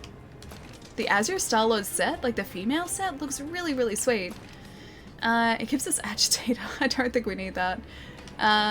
While active grants +4 and increases, or attack +4 and increases affinity by 3%. When large monsters become enraged. So I specifically have to make the hunt harder for me in order for that to actually help us out. Handicraft? What does this actually do? Hang on. That's not what I needed. Handicraft. Extends the weapon sharpness gauge, however it will not increase the gauge past its maximum. Sharpness +10. I do like the top part of that because that looks really badass. Oh, I don't know whether any of these will actually help us. Recovery up will. Increase the amount recovered when restoring health. Recovery 20%. Okay, plus 20%. That'd actually help us. Let's compare for a sec, because I'm not sure what Tears actually has. It's not the one. This one here. Weakness exploit. Okay, weakness exploit's probably better. Yeah, okay, weakness exploit probably wins out there. It is, so I'm about to change it soon. Oh, the name's like 4 years old, dude. I have a very terrible gamer tag on Xbox, which has been that way for like a decade, and I still haven't changed it. Let me know, like, if you're in here next and your handle's different, let me know that it's still you. It's actually pretty common for Model 2. I wonder if my PSP can still play my UMD collection. I haven't turned mine on for a while, but I assume it would still be able to. Like I said, like, when it comes to tech, it doesn't usually, at least for me, stop working just out of the... well, when I haven't been using it. Sometimes it will stop working out of the blue, but generally speaking, even if I haven't had it turned on for a while, when I plug things back in, they still work. Frank W. Doom, how's it going, man? It's good to see you. And Jockey, what's going on, man? You can't not be Wesley. I know, I feel like it's just part of me now, man. I was saying earlier, like, it wouldn't be me anymore if I changed it. It'd be such a change, also that looks ridiculous. I was like, maybe I can use the Lunastra helm instead. No, it's ridiculous. Alright. Oh, bleeding resistance is what the Odegaran gives us, not weakness exploit. Never mind, I was looking at something different. In that case, let's see what we can change this around for. Dante's hair? That's actually not bad. it doesn't look bad. Like, it kind of makes our character look cool. And it does give us weakness exploit and a critical eye. So that's not a bad idea. Have a 15% increased affinity and affinity +3. Maybe we just go with this to start off with. What do you guys think? My eyeballs 100% do not hurt. Is it because you've been up for so long, Joey? Your character is the picture of subtlety. Hey, my character is very subtle. Incredibly subtle. Also, Comet? Comet? The cat? Thank you for the follow, dude. Welcome. Could use a hat.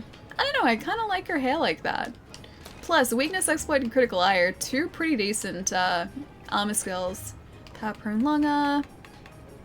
You know what? I'm just gonna do this. Yes. Dante's hair, it's happening.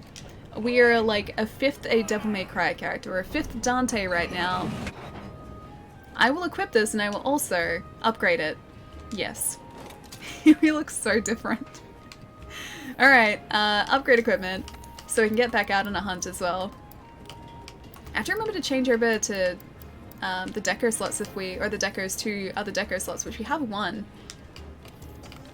Okay, yep, there we go, 70. That's even better defense too. Upgrade? Yes. We look ridiculous, but I'm gonna roll with it. Actually, no we don't. We actually look kind of badass. I like it. Do you like this playstyle over the first one? Oh, compared to Monster Hunter? This is really the only Monster Hunter that I've spent any serious time in. I played a tiny bit of Freedom Unite back in the PSP days, but that was before I knew how to play this game properly. And I didn't understand what I was supposed to do. Played it for like an hour and then stopped playing, and I still haven't gone back to it. So yeah, this is really the only Monster Hunter that I'm familiar with. I like the way it works, but I don't really have anything to compare it to. So I'm probably the worst person to ask the question to. Just picked up this game today, so amazing what I've done so far. My biggest complaint is the MP, anything trying to get with friends. Oh, multiplayer is a pain in the butt. Multiplayer can be a little bit hit and miss sometimes, unfortunately. Sometimes, like today, we'll have a really, really easy time getting hunts with people. You won't get any connection issues. But we've had other days where, like, it's just been rampant with connection issues, dude. Let's see if we can go into events. It's not us. Alright. Let's go post a new quest. I think we'll do an event quest here and then jump back into Behemoth as well if we can. Yeah, you'll get days of just rampant with connection issues, and people won't be able to join the session. I won't be able to join multiplayer hunts with other people if I'm looking via like SOSs. But today, thankfully, so far, has been pretty good. Yeah, it's been pretty good today. Let's go... what's something we haven't done in a while? I kind of want to do Triple Threat, but at the same time, it does have a Dodogama in it, and I know you guys are never going to let me hear the end of it. Choral Waltz, maybe, or a Fluvial Opera? I say we do the Choral Waltz. We haven't done that in a while either. How did they forge a wig? They're just super, super talented. It's a really cool looking wig too, actually. I like that they forged a wig at a blacksmith too. So they're like hammering anvils and they're like, here's your wig, it's carefully crafted. Army Guy, thank you so much for the follow as well, dude. And also, Green-Eyed Apollo. Apollo, thank you for the follow, man. Welcome as well. Oh, I didn't change the decos. Thank you, Teeth Warmer. I always forget, man. I always forget. Alright.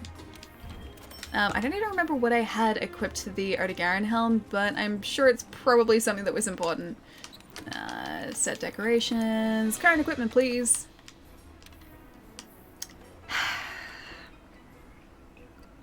So you know how we crafted the Draken Coil and Draken Greaves like 2 streams ago? Yep. Yep, welcome to my life. I'm great at this, aren't I? Pro streamer, always. Alright, so Crisis Jewel, I think, is what was on the Draken Helm, maybe? Greatly improves evasion and vulnerability time and reduces stamina depletion. I think I will still equip that. What was on our coil, though? Let's have a look. Flight Jewel. I don't know whether that was the coil we had. Attack Jewel! There we go. That would have probably helped us. And what was on our Greaves? Let's see. KO Jewel, maybe stun power up. Vitality Jewel would probably have helped us.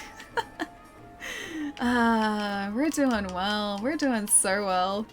Recovery Jewel, doubles the speed at which you heal recoverable damage. Also kind of great. I'm gonna go Vitality. Yeah, Vitality. Oh, Zero, thank you so much for the host, man. Thank you.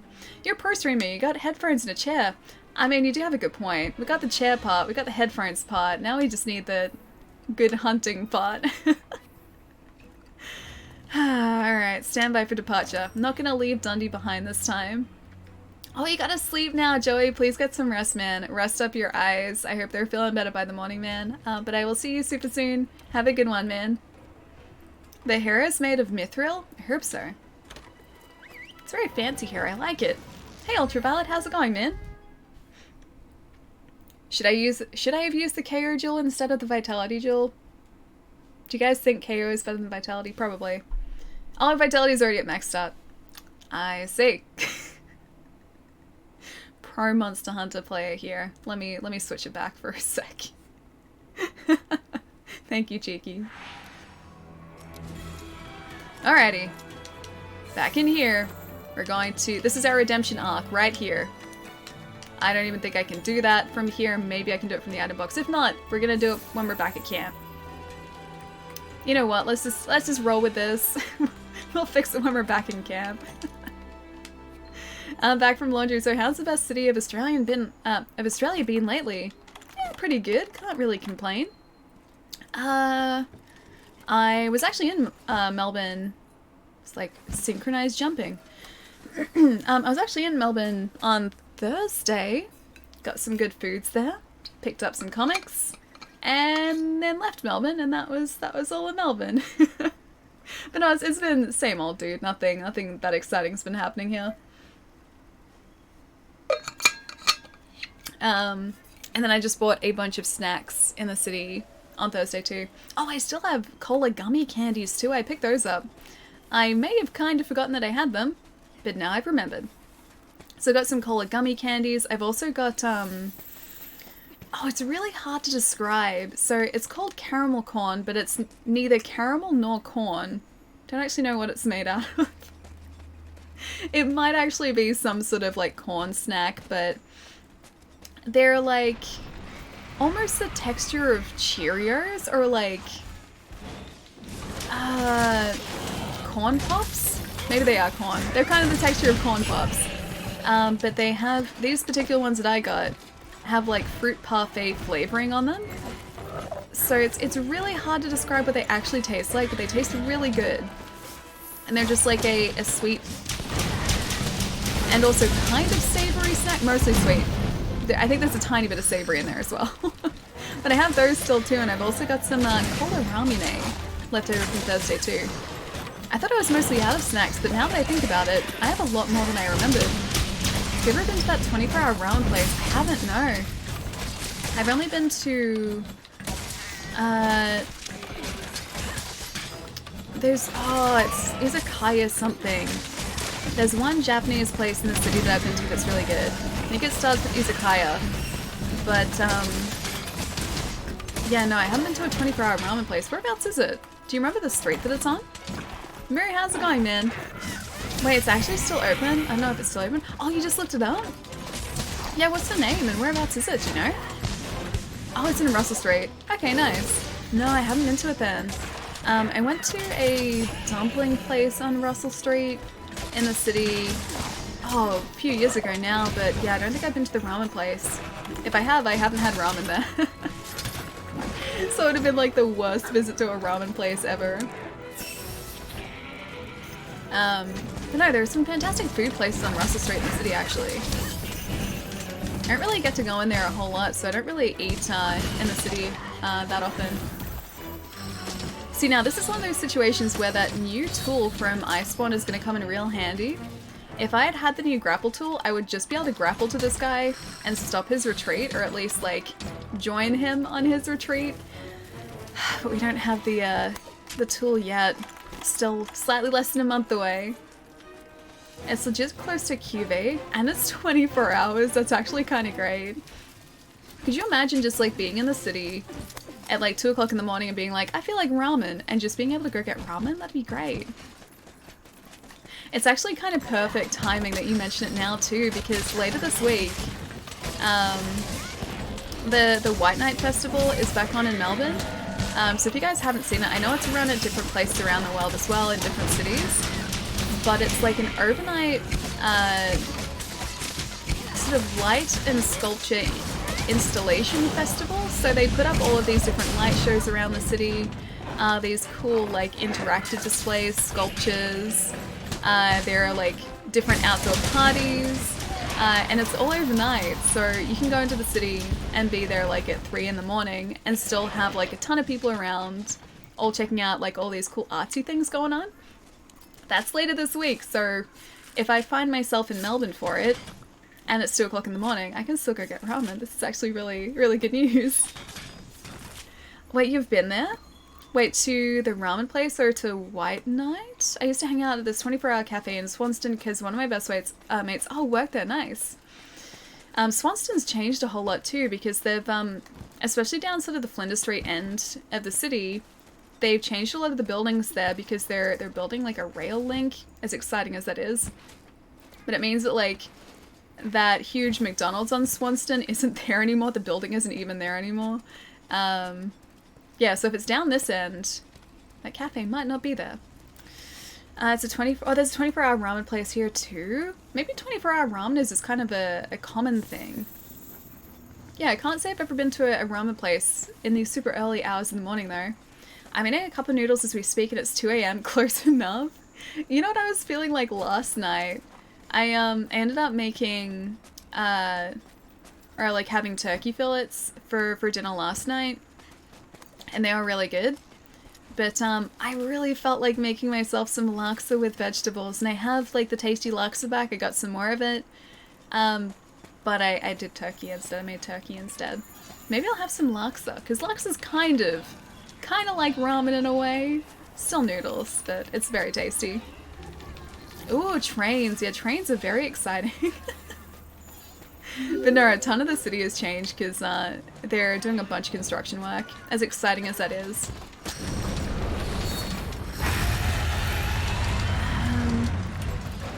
Oh, hang on, I missed a thing up above. Let me check it out. 1 second. Oh, I've got the Paluma here too, actually. I'm interviewing with a place headquartered in headquartered in New Zealand, really? Does that mean you would get to travel to New Zealand, or are you still sort of staying local to where you are? Because that'd be super exciting if you got to travel to New Zealand on occasion too. I still have no idea why I've never traveled to New Zealand. It's so incredibly close, and yet because of that, yeah, I've just never booked a trip there. And it's like it's only about a 3-hour flight away from where I am. In Melbourne, or it's like maybe 3 or 4 hour flight. I don't even think accommodation is that expensive, and yet I've still never been there. And back to the annoying to Pietro. Well, if you just missed him, Pietro's just ducked off to bed, dude. It's super late for him. I may have accidentally kept him here a little longer than intended too, because I missed him saying goodbye by like 15 minutes. So he probably should have been sleeping a whole lot earlier, dude.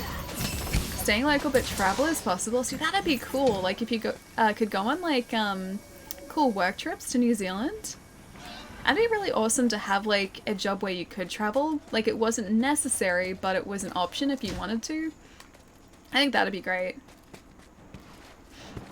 Just joined on the stream for the first time. How much Monster Hunter have you played and which games? Also, your accent is nice. Rel, thank you, man. So, we've probably played about 350 hours on stream of Monster Hunter World. Off stream, not quite as much, only like a little bit off stream, I think. So I'm gonna say I played about, 350 hours of Monster Hunter World. I don't know why I was rolling then. This is poison. There's that 350 hours of experience for you. And as far as which games, only World. I played a tiny bit of Freedom Unite when that came out in PSP years ago, but I didn't know what I was doing in Monster Hunter back then, and Freedom Unite didn't do the greatest job of explaining the mechanics of the game to me. So I found myself chasing a monster around like an area of the game.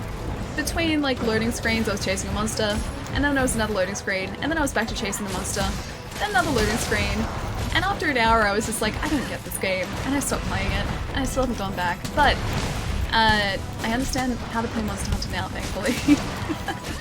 So one of these days I do want to go back to the earlier ones, but yeah, only world really for the time being. 350 hours? Casual. No, dude, I know you're saying that with the kappa, but yeah, it is actually like when it comes to Monster Hunter, 350 hours is basically no time at all. I have buddies who've played this game for literally thousands and thousands of hours, man. So yeah, compared to like their experience with this game, I am still not all that experienced. They know a whole lot more about this game and this franchise than I do. I've got a couple buddies who are at Hunter rank 999 as well, max Hunter rank. And I think, yeah, that is probably in the vicinity of like probably 5,000 hours-ish, or not, if not more. They've spent a long time playing Monster Hunter. Oh, Jan, you're heading out, dude? Alright, I'm gonna head to bed. It was nice catching your stream. Nice to talk to another fellow Australian. My accent is slowly deteriorating. No, you have to hold on to the accent, dude. Have a good one, man. It was awesome seeing you again, Jen. Take it easy, dude, and I will see you soon. She's right, I have 900 hours with one character and 80 hours on my alternative character. There's those 350 hours. They're spread between two characters as well. Like, this is technically our secondary character, who's now kind of become our main character. Even at like, gosh, like 200 and something hours with this character, we're still not even at Hunter rank 100 yet. So yeah, my buddies with Hunter rank 999, probably in the vicinity of about 5,000 hours, which I don't think I've ever spent that amount of time playing any single game. It would take me a lot more hours to get to that point. No, Gigante was almost down, dude! I believe in you, you can get him, man. I believe. You got this. You got this. Like I said, he's a super tough cookie, but it is such a fantastic feeling when you finally take him out, dude. Can we actually get up this way? I don't think we can. Can we? I'm gonna try. We cannot. Back the other way. What did Dr. Kevorkian say to his last patient? Might be able to... I don't get it. I don't get it. I'm sorry, Wolf. I doubt it's that common. There's only one here and 0 in Austin. Maybe not then. Wait. I hadn't even seen... That was Julian, wasn't it? I hadn't even seen that Legiana. Oh man, it's really nice when you have a full team of people, or close to a full team of people, with these multiple monster hunts. Because you can have like one person taking out a single monster at a time, and it's like they're defeated so quickly. Excited for Iceborne? I am very, very excited for Iceborne, yes. I'm not usually one to hype a game in case I overhype it, but I am very, very hyped for Iceborne. I was saying earlier, like, usually I could wait like a day or two to play something, but in the case of Iceborne, I'm pretty sure I'm going to wake up on Friday morning before we stream, get up early, get everything set up, and then go and pick it up and install it, and stream it on the same day. Yeah, so I'm pretty excited for it. Isn't that hard actually? Wait, no Gigante? Stooge. Ah, Stooge. How's it going, man? It's good to see you, dude. Oh, it was a morbid jerk. I see. I did not know that. Yeah, I didn't know that at all. I am not up to date on these things, obviously. You and your morbid jokes tonight, Wolf. You and your morbid jokes. I was trying to look for like a play on words in the name, and there was just nothing there. Hope you're having a good start to the week, Stooge. How's your Monday been so far, man? What's a good way to start a conversation with a cheese fan? Hello, is it... Hello, is it Brie you're looking for? Is the next like line I can see it in your eyes or something? I hope there's no Brie in I hope there's no Brie in their eyes. You're out of bad jokes. It's like 30 years ago, okay, maybe that's why. It's oh, actually no, I was gonna say it wasn't around 30 years ago. I mean, it's still accurate, but it was close. It was close to when I was around. And that is a very, very interesting handle you have there. Thank you for the follow, dude. Welcome. Ali sang it. Yes, sang it. Does the hunter rank start to increase more quickly after the story? The optional quests I've done don't increase it at all. So with the Nergigante hunt, I think that's actually a hunter rank cap mission. So with some of the hunts, you'll find your hunter rank doesn't go up until after you've completed them. But in the background, you are still accumulating that experience. It's just you need to finish certain story-based hunts in order to get that experience to actually increase your hunter rank. I think the Nergigante hunt might possibly be one of those. Also, I just realized we do need to go and carve that pink Rathian as well. This is correct. Oh, so it is one of the hunter rank cap quests. I thought it may have been, yeah. But there are quite a few of those as you progress through the story. But even if you're doing investigations or optional quests on the side, you will still eventually get that experience, just not immediately. There's also one for, I think, hunter rank 29 going into 30. I think that's a tempered... No, sorry. So tempered Kieran or just a Kieran? Either way, there's one of those, or one there. And then there's one going from hunter rank 49 to hunter rank 50. And then I believe 99 to 100 as well. So they're kind of like milestone quests in other words. When you finish the story, you can jump up to a lot. Yeah, a lot of hunter ranks. That's really true. Yes. I think when we initially did the Nergigante hunt, like with our first character, I think we jumped up like five hunter ranks or something close to that. Or it was at least one of those walls. We jumped up, yeah, a fair few hunter ranks after we finished the hunt. It was kind of amazing, actually. Because I've been doing so many quests outside of that, too. I was running the wrong way. Now, I think that Legiana body is probably gone, actually. I have a feeling it's probably disappeared, because I'm almost certain I saw Julian taking out that Legiana around here. After the mission, but I want the experience now. But then you get all the experience at once, and it's kind of great. What's that over there? I don't get that either. I'm sorry, Wolf. Am I ruining your jokes tonight? I'm sorry. Wait, yeah, Winky face? Typo? I'm very confused, Eddie. Very confused as to where you're going with that sentence. So gonna just do this for a second. 1 second. Gonna go here, and here, and here, and there you go. Much better. Why did the Dairy Queen dump Burger King? His pickup lines were too cheesy. Too cheesy. Too cheesy. Well done, Charlie. Well done. Man, I really do feel like Dairy Queen though. I loved going to Dairy Queen because when they bring out the blizzards, it's like they have to turn the blizzards upside down, and I wasn't used to that at all. Apparently that's like something they have to do, or else you get the blizzard for free. Is that how it works? That's what I was told at least. And because I didn't even know that when I ordered at Dairy Queen the first time, and I was waiting like off at a table to get the blizzard brought out to me, and they bring it out and they go to hand it to me, but they're just like, eh. And I was like, okay, thank you.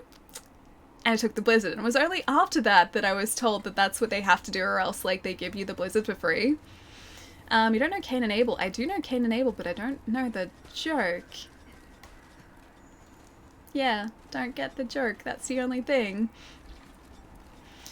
I found out what the stuff is made from because your ex worked there. Oh, at Dairy Queen. I would assume just ice cream. Although they do other food as well, don't they? I feel like this game is more about accumulating knowledge. Hang on, where'd the comment go? There. Than anything else. A little bit, yeah. At least when you first start playing the game, there is a lot of, or a very steep learning curve that does require you to kind of try out a lot of different things before figuring out what works for you and also how you're supposed to play the game properly. There is, yeah, a lot of knowledge to acquire in that sense. There is also a lot of knowledge to acquire in terms of like what you're actually doing in the game, because you do have to research monsters too, so it works on both levels. Mostly cornstarch. Cornstarch is in ice cream? Is that actually what's in ice cream?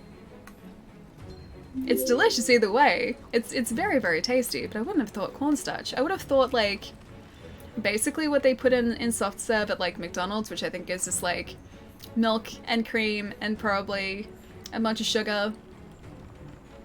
Yep, just that.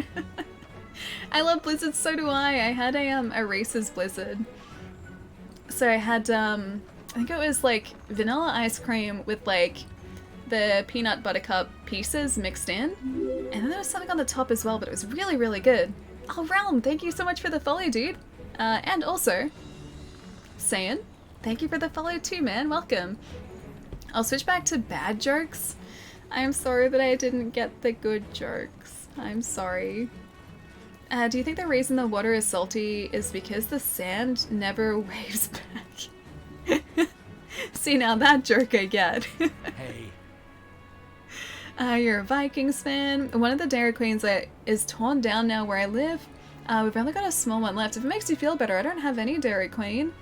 The closest Dairy Queen to me is probably like a 14-hour flight away from me.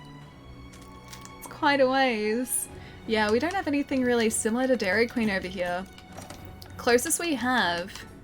also, I hope we got like a ton of nullberries for that. The closest we have as far as Dairy Queen goes is a place called Wendy's, and they're not as good as Dairy Queen. They just do ice cream, and it's mostly just like from a soft serve machine. Although they do one that's actually really decent that I used to love. So it was soft serve, but then it was coated in like a sherbet cover, like sherbet powder, and the sherbet powder was really, really good. So you would get like this tangy sherbet, and then also like the vanilla ice cream too. I used to love getting those as a kid. Do you have Hungry Jack's? Oh, you mean in Australia? Yeah, we have Hungry Jack's. We don't have Burger King anymore. Burger King was around for a while, but I think they only used Burger King, I think, to get away from the Hungry Jack's name, and that, I don't know, there was some weird shady stuff going on, so they had to all change to Hungry Jack's. So we had Burger King for a while, but it was basically just Hungry Jack's anyway. Things are different in other parts of the world. In Australia, McDonald's uses actual food in their food. That was one of the things that I was really kind of surprised about when I went to America the first time, because I kind of just assumed that McDonald's would be McDonald's wherever I went. I didn't really think too much about it, but I assumed that like the ingredients wouldn't really differ that much, the quality would be basically the same. Well, I was very wrong.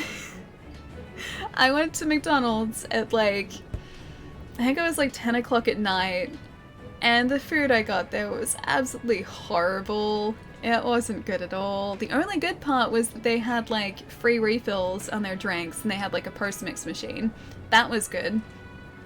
But yeah, it's very different to Australian McDonald's. In Australia, they have to cook your food fresh.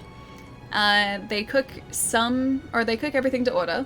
And it's always super tasty. Like, no matter if you get it at like 2 o'clock in the afternoon or 2 o'clock in the morning, it's always cooked fresh and it's always amazing.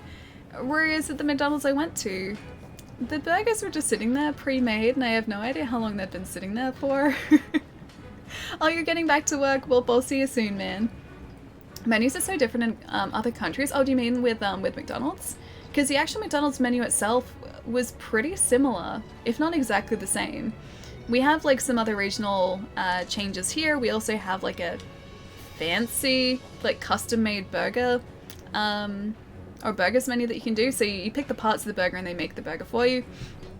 You can do that here, which I don't think you can do in America. We also had table service for a while in Australia. I don't even know if that's still a thing. But yeah, McDonald's in the States was just very, very different. McDonald's is disgusting here. They also use frozen meat. Yeah, I don't know whether the meat over here is frozen or like super, super fresh or anything, but either way, everything is always made to order. And apparently that's not the case in the States. It's very different. America can sit there for up to 4 hours? Really? Oh, no thank you. Yeah, we're not allowed to do that here. I think our food safety thing is different in Australia. As a result, the food is, yeah, much, much fresher. Can I add the code so I can join? Oh yeah, Ghost, dude, if you type session in chat, in fact I can do it now, there is the code right there. But Wendy's and Arby's are the only fresh meat burgers. Are they really the only places that cook it, like, to order in the States? What about Whataburger? Surely Whataburger does it too, doesn't it? Because usually you have to wait for that. Also, I have no idea why I stopped there. Out of habit, probably. I should probably get up and have another stretch, actually. We have Five Guys burgers. Very good. You do, actually. I love Five Guys. Five Guys is wonderful and super tasty. We don't have anything that's sort of like equivalent to that here, really. Also, Five Guys does in a few other joints. Also, I think Five Guys gets their stuff locally, don't they? Like, I'm pretty sure they made a, like, not a promise or anything, but I'm pretty sure they made it so that all of the ingredients they have are sourced locally to the businesses. Red Robin's, do they have fresh ingredients too? Shake Shack and Smashburger is amazing. I haven't had either of those. Culver's and Cops. I know Israel McDonald's used lamb instead of beef. Oh really? I don't think we have a lamb burger here. And lamb is pretty big in Australia too. The only mega chain I know that doesn't freeze their burgers is Wendy's, so Wendy's are actually fresh. That's probably why Wendy's is good. Also, Wendy's Frosties are great too. We don't even have like anything equivalent to Wendy's Frosties in Australia. Closest we have is just like McDonald's soft serve in a cup. And it'd probably like cost so much more than a Frosty. Dominic, thank you so much for the follow, man. Welcome. I would have expected Ali to do the jingle. I don't know the Red Robin's jingle, I'm sorry. We don't have them over here. A&W and KFC Canada are different companies from their American equivalents? Oh really? Like KFC's not the same? Because I had KFC in the States once. Although it was airport KFC, so it was different. Probably. But it tasted pretty similar to Australian KFC, although the menu was very different. The actual ingredients themselves tasted pretty similar. Five Guys and Red Robin are still sit-down restaurants, not fast food. I'd say that they're in between. They're not like an actual sit-down restaurant, but they're not exactly fast food. Yeah, I would place them somewhere in between. So I would put, say, You're My Goodness in Australia as the equivalent to Five Guys in America, because it's not like you sit down to have like a big meal there or anything. You just like grab a burger, you grab some fries, you grab a drink, you sit and eat it, and then you move on. There's not like table service or anything. Red Robin, wait, Red Robin Yum is the jingle? I don't know the actual jingle though. They serve kangaroo in Australia, not at any fast food places that I know of. But you can buy kangaroo meat at supermarkets, and the same with emu, and I think crocodile too. Not 100% sure on crocodile, but I'm pretty sure kangaroo and emu can. Ali expects me to still love Kyoko, which I do. Good, I'm glad. I'm glad that you haven't moved on from Kyoko yet. Red Robin is definitely a sit down. You sit down and the waiter takes you. Oh, okay, so yeah, that's different then. Yeah, still at Five Guys, you walk up to the counter and you order, and then you just wait until they call you. Same sort of deal with yeah, You're My Goodness in Australia. Crocodile meat is delicious. I have no idea what that would even taste like, man. I don't even have like a reference as to what like reptilian meat would taste like, but I know it is a thing that you can eat, and like people do eat it, and places do serve it. I'll get posted in the Discord. Thanks, man. I'll check it out later. It tastes like fishy chicken. What does fishy chicken even taste like? Are you saying like the taste of chicken and the texture of fish, or vice versa? I feel like it'd just be a really weird, like, really odd flavor. Yeah, I have no idea what that would taste like. Gator is alright. I'd imagine that it'd be kind of like tough and stringy, wouldn't it? Although they're pretty muscular, so maybe not. I still consider those counter restaurants as sit down. They're a lot like that. Okay, I guess it just comes down to your definition. For me, like, they're somewhere in between. Because I would have like fast food where you just pretty much grab the food in a bag and go. And then like sit down where you have like a waiter take your order. And then you've got the ones in between, which are kind of like fast food, but like fancier fast food. And that's where I would put Five Guys. Do Five Guys all around do free peanuts? The ones that I've been to, yes, they just have like a barrel of peanuts. And you could like, they've got like a scoop and like little containers that you can put them in, and then you just shell the peanuts and eat them. It's pretty nice actually. It's a pretty nice touch. Alright, so we're gonna restock that before we head out. How many nullberries do we have now? This is the question. How is our nullberry cultivation going? Is it going poorly? Do we even have any? I don't see any yet. I don't think we have any yet. I did change it to cultivate nullberries, didn't I? Let's have a look. I want to try a kangaroo burger whenever I go to Australia. I think I'd probably have to make one or go to like a fancy Australian restaurant. Yeah, we do have nullberries there. I guess they just haven't cultivated yet. Yeah, I think you'd have to probably go to like a fancy Australian themed restaurant here, although I don't think there are many around. I can't think of any restaurants that I've gone to where like kangaroo has been an option, or like a kangaroo burger has been an option. There's a restaurant here that does kangaroo burger. Never been there though.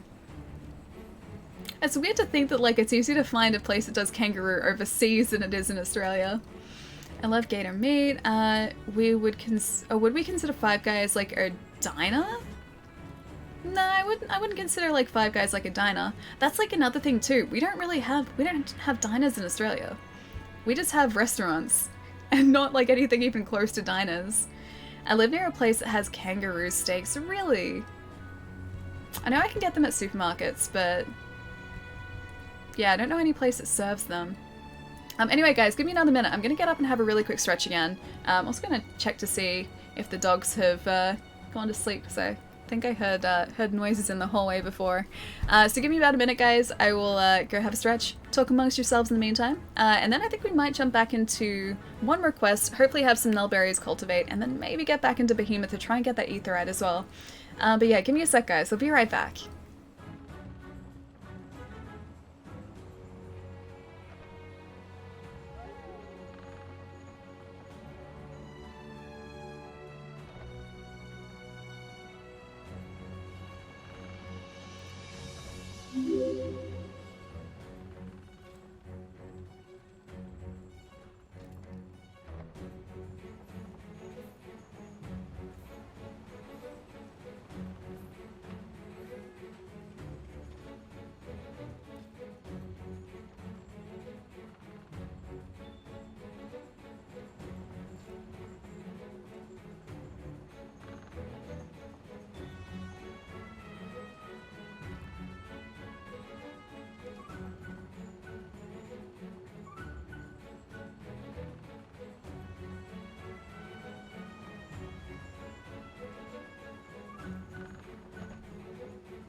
So Australia might be a conspiracy, but we are a legitimate community of people located in Wyoming, and we do have kangaroos in Wyoming. It's a fact. It's just a fact.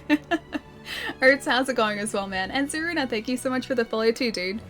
Good point. Wait. Oh, with the conspiracy. It's okay. It's okay. We are legitimate people. We're just not located in Australia. Australia is an actual place, and everyone knows that. Is she running an open session? Yeah, Destructo. If you want to jump in, dude, we're playing on Xbox at the moment, and you can type in session in chat, and you'll get the session ID from there. It's only one restaurant. Which, hang on. Which restaurant? I've lost everything. I'm sorry, Cherry. I'll jump in here with Fox as well, and see if we can take out this Anjanath too. Also, Vinge Rin. Thank you for the follow, dude. Welcome. Oh, the kangaroo place. Okay. Only one place that you know of that does kangaroo burgers. Well, it's one more than I know of, and I feel like it should be the opposite, considering that I live in the places with the kangaroos. Heading up for the night. Enjoy the rest of the stream. Phantom, I'll see you later, dude. Have a fantastic night, man. I'll catch you soon. Australia is a giant paradise. I mean, we do have... What do we have here that's pretty paradise-like? We have chomps for chocolate. We were talking about those earlier. We have pavlova. That's pretty great too, although we stole that from New Zealand. Same with lamingtons. We have those, but we stole those from New Zealand.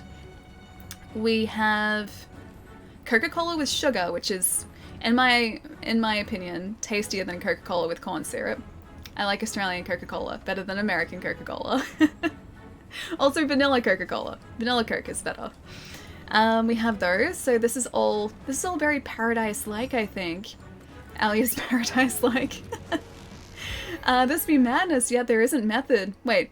There isn't. Is method, isn't it? Isn't there method? Maybe. In regards to which exactly, Destructo? Question, do you have something similar to Waffle House? Closest thing we have is a place called Pancake Parlor, and they don't really do waffles, they do pancakes. If anything, it's like the Australian equivalent to IHOP, but we don't have places really that do waffles all that much. It is really, yeah, just pancakes. I was gonna go and get waffles on Thursday as well in the city, but I didn't end up doing it. I was looking up like waffle places to go, and there was this really, really highly rated one. And this is in like a list from like about a month ago. So a list someone had made about amazing waffle places in Melbourne as of a month ago. And then like the place that was at the top of their list has been closed for like 3 years. So yeah, I didn't get my waffles, but yeah, waffle places aren't super easy to find around Melbourne. Shakespeare? Hang on. Listen to many, speak to a few. Shakespeare listened to many, but spoke to a few? Maybe. Didn't personally know him, so it could be true. You're in Sydney, no Meg, I'm in Melbourne, so a little bit further south. Also, you guys are still talking about diners up here, weren't you? Hang on, let me catch up a little bit. Diners alive! I've been to, like, one proper diner before. It was a diner in San Diego, and it was really good. I had chocolate chip pancakes there, speaking of pancakes, and they were really good pancakes. Actually, no, I lie. I've been to a diner twice. Because I went to this, oh, you know what? No, the second place I'd count as, like, between a restaurant and a diner. It was, like, an independent, like, breakfast place. It was really good, though. And at both of these places, the pancakes that I ordered were bigger than my head. They were the biggest pancakes I think I've ever seen in my life, and I had to take some, like, back home with me because I couldn't finish the stack of pancakes that they gave me. They were, like, literally, like, this big, and there were 3 of them, and they were, like, this thick. It was amazing, and we don't have pancakes that big in Australia. I miss those pancakes, man. They were very good pancakes. I want to eat a waffle at a Waffle House now. I haven't eaten there in well over 8 years. I have never eaten at a Waffle House. I've been past a bunch, but I haven't eaten at any. Damn, yeah, dude, they were big pancakes, man. They were super, super big. They're so much bigger than the pancakes I had at IHOP as well. I took myself to IHOP once just out of curiosity to see what it was like, or IHOB, if it's still called IHOB. And the pancakes there, I mean, they were decent-sized pancakes, but these were just, like, ginormous pancakes. They're the biggest ones I think I've ever seen. I don't even know, like, the type of, saucepan frying pan you would need to make a pancake of that size.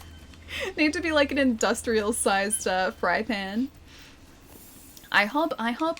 It's both, right? Because it was, like, International House of Burgers for a while, wasn't it? They changed it and then the internet got angry and I think they changed it back, but I can't be certain. Waffle House certainly has a certain greasy charm. Like just the place in general, or like are you talking the food? I do really wish we had more breakfast places like that in Australia, but we don't really have them here at all. It's really disappointing because we don't really go out for breakfast a whole lot in Australia. At least I don't. Whereas the number of times that I went out for breakfast in North America was just so surprising. Just like, I was staying with like buddies of mine who live in the States and they were always like, hey Allie, you wanna go out for breakfast? Like it wasn't like have breakfast at home or eat cereal or something. It was always like, hey, let's go get something fancy for breakfast. It was so good. Both, oh it is still both? Looks like they changed it back to IHOP.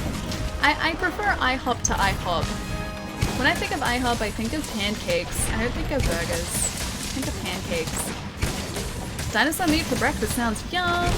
Dinosaur meat. Some very rare, very expensive meat, I assume. Waffle House cooking varies. As in between good and bad.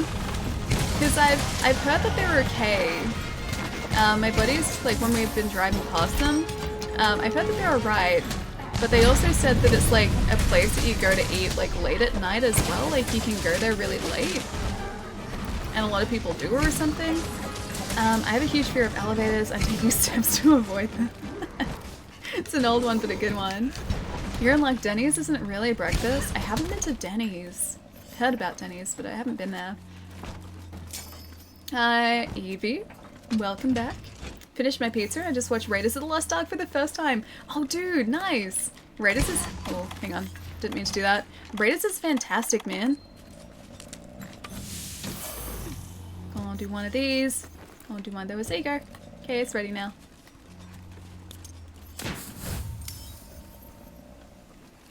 Do you want me to do this? I can do this. Hang on. Okay. Ah, damn it. I was about to shoot it. I was waiting for Fox. That is badass looking Lance, aka Swoller. Oh, hang on. This Lance that we're using now. Oh, hello, Pickle. There's someone we haven't seen in a while. Hey, buddy. Let's just take our mantle up here for a second. And hope that Pickle decides to go away. Because I don't need him in my life right now. Thank you. Pickle can just stay out of this. That'd be great. I don't have any dunk pods to get rid of him though, so I just have to hope he leaves of his own accord. The fight where they were next to the plane was... I remember the plane fight. I think the most recent Indiana Jones film I watched was... I think it was Temple of Doom actually. I think that's the most recent one that I watched. Temple of Doom is like set in the temple underground, isn't it? I think that's Temple of Doom. Either way, that was the last one that I watched. Red bust down the door. Hello, Red. How's your weekend going, man? Do you only mark by shooting? Oh wait, as in like for the Kinsect? I didn't know there was another way. Is there another way? There's probably another way, isn't there? There's almost certainly another way that I'm just ignoring. Retribution, thank you so much for the follow, man. Welcome. Stop hurting my my grandpa. Do you think that Devil Joe's grandfather is Anjanath though? I would see it as the other way around. To me, the Devil Joe seems like a much more experienced monster here. He's still following him too. Oh my gosh, Pickle, you always show up at the least convenient of times. Boop. Oh, I just got him. Going good, just had pizza, nice. How you doing? So many people are having pizza tonight, man. We were talking about pizza earlier today, and then Evie just got back from having pizza. I had pizza for dinner on Thursday and Friday last week. I feel like I need more pizza. Now that everyone's talking about pizza, I really want more pizza. And now we're seeing abuse of the Devil Joe. I mean, he started it. He walked into it. That was his fault. He started attacking us. I'm just defending myself. Devil Joe and Baszler, two of them, actually no, Baszler I still feel bad about. Pickle is one of the very few monsters in this game that I don't actually feel bad about attacking, because Pickle himself is a massive jerk. So I'm quite happy to take out Pickle whenever I get the chance to, and I will try and send him away from any monster that I am hunting. He deserves everything that he gets from us, whereas most of the other monsters don't. And literally, putting pizza in right now? Oh, dude. What type of pizza? You guys are really making me want to get pizza tonight. I have food here already, I don't need pizza, but willpower is definitely fading. Not gonna lie. Oh yeah, we can actually use the Fireproof Mantle against this guy too. We saw the Devil Joe perpetuating abuse on the Elder if Anjanath is his grandfather. Oh, is that what you guys are saying? Okay, that makes more sense then. Weagle, how's it going, man? Just defending herself, has a hit contract for his head. I mean, here I don't. Here we just have a hunt to go after this Anjanath. That Devil Joe could have stayed out of it, but he didn't. He came to find us. He started attacking us, he started attacking the Anjanath, so I feel like he's the one to blame there. This one's not on us for once. Most of the time, I will accept the fact that yes, I am attacking these completely innocent monsters. Or at least mostly innocent monsters, but in the case of the Devil Joe, no, he's not innocent. He is evil. He is the epitome of evil.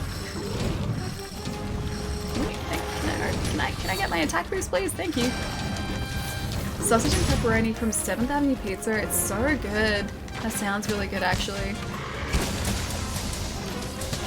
I'm not even usually like a big pepperoni person, but sometimes I just sort of get in the mood for like different types of pizza.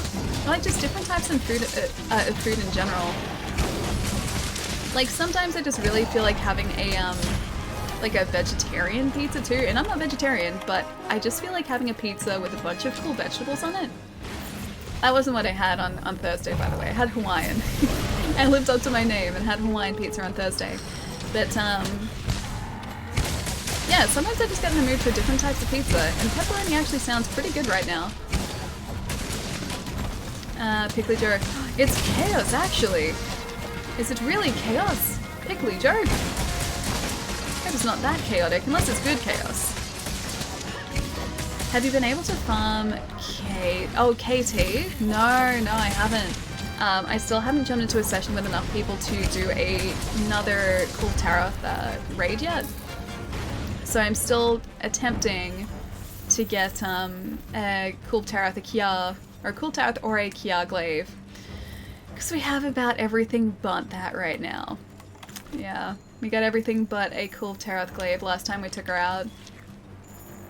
It's time to respect sleep and condition, Allie! It's always that time. Jerry, have a fantastic night, man. Please get some rest. Take it easy, dude, and I will see you super soon as well, man. You know, you could always do 4-man Cool Tarath run. It takes longer, but it's better. Yeah, that's what we did last time. Oh, you're trying to hang on, capture. Oh, he's not ready to capture though. I don't think we have any capture supplies on us. If Fox is trying to capture, I don't want to take out the Anjanath instead. That Devil Joe's gonna take him out anyway, isn't he? Yeah, the last Cool Tarath raid that we did was with a 4-man team. We didn't have multiple teams going at the same time. It actually only took us like a couple of attempts, and we got her pretty quickly. Yeah, so it wasn't too difficult doing the 4-man thing, but It depends on the team. You can get really lucky or you can get really unlucky. When I was trying to do the Kultarath Siege offline like a couple weeks ago, we didn't quite make it. We couldn't do enough damage fast enough before we carded, so yeah, we didn't get the raid done on that occasion, but we did when we were doing it on stream. I assume because that fell, you don't want to capture it. Okay. There's an easy way to get the buffs than— oh, there's an easier way. Is there?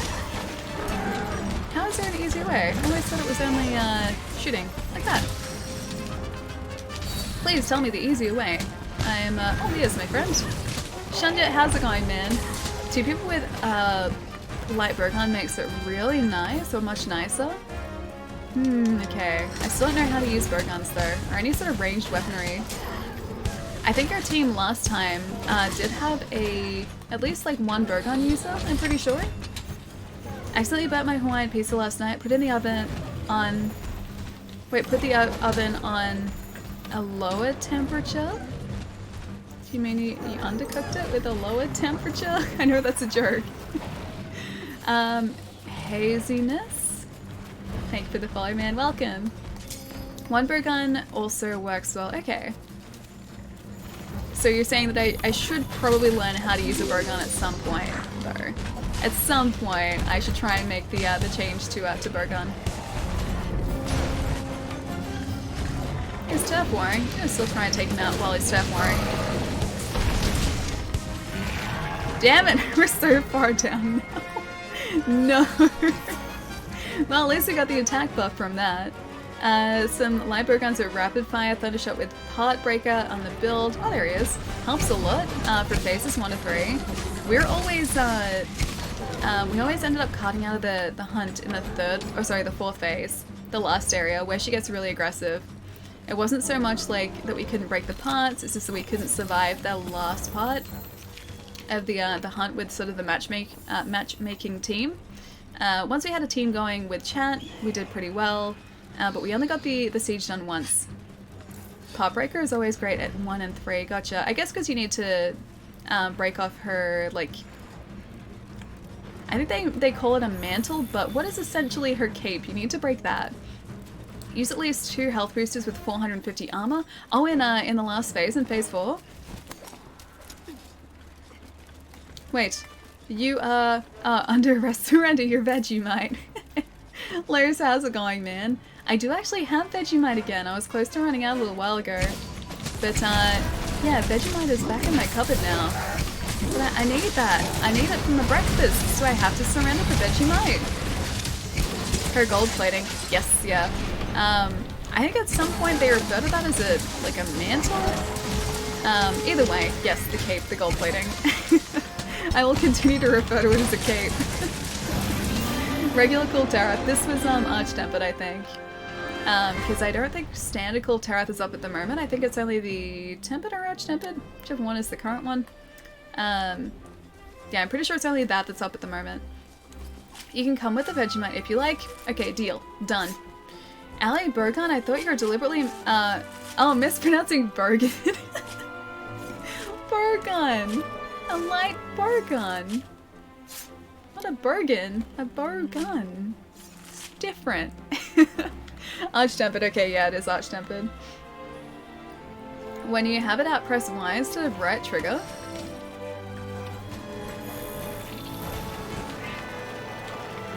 I don't think that does anything. I think I need to be— hang on.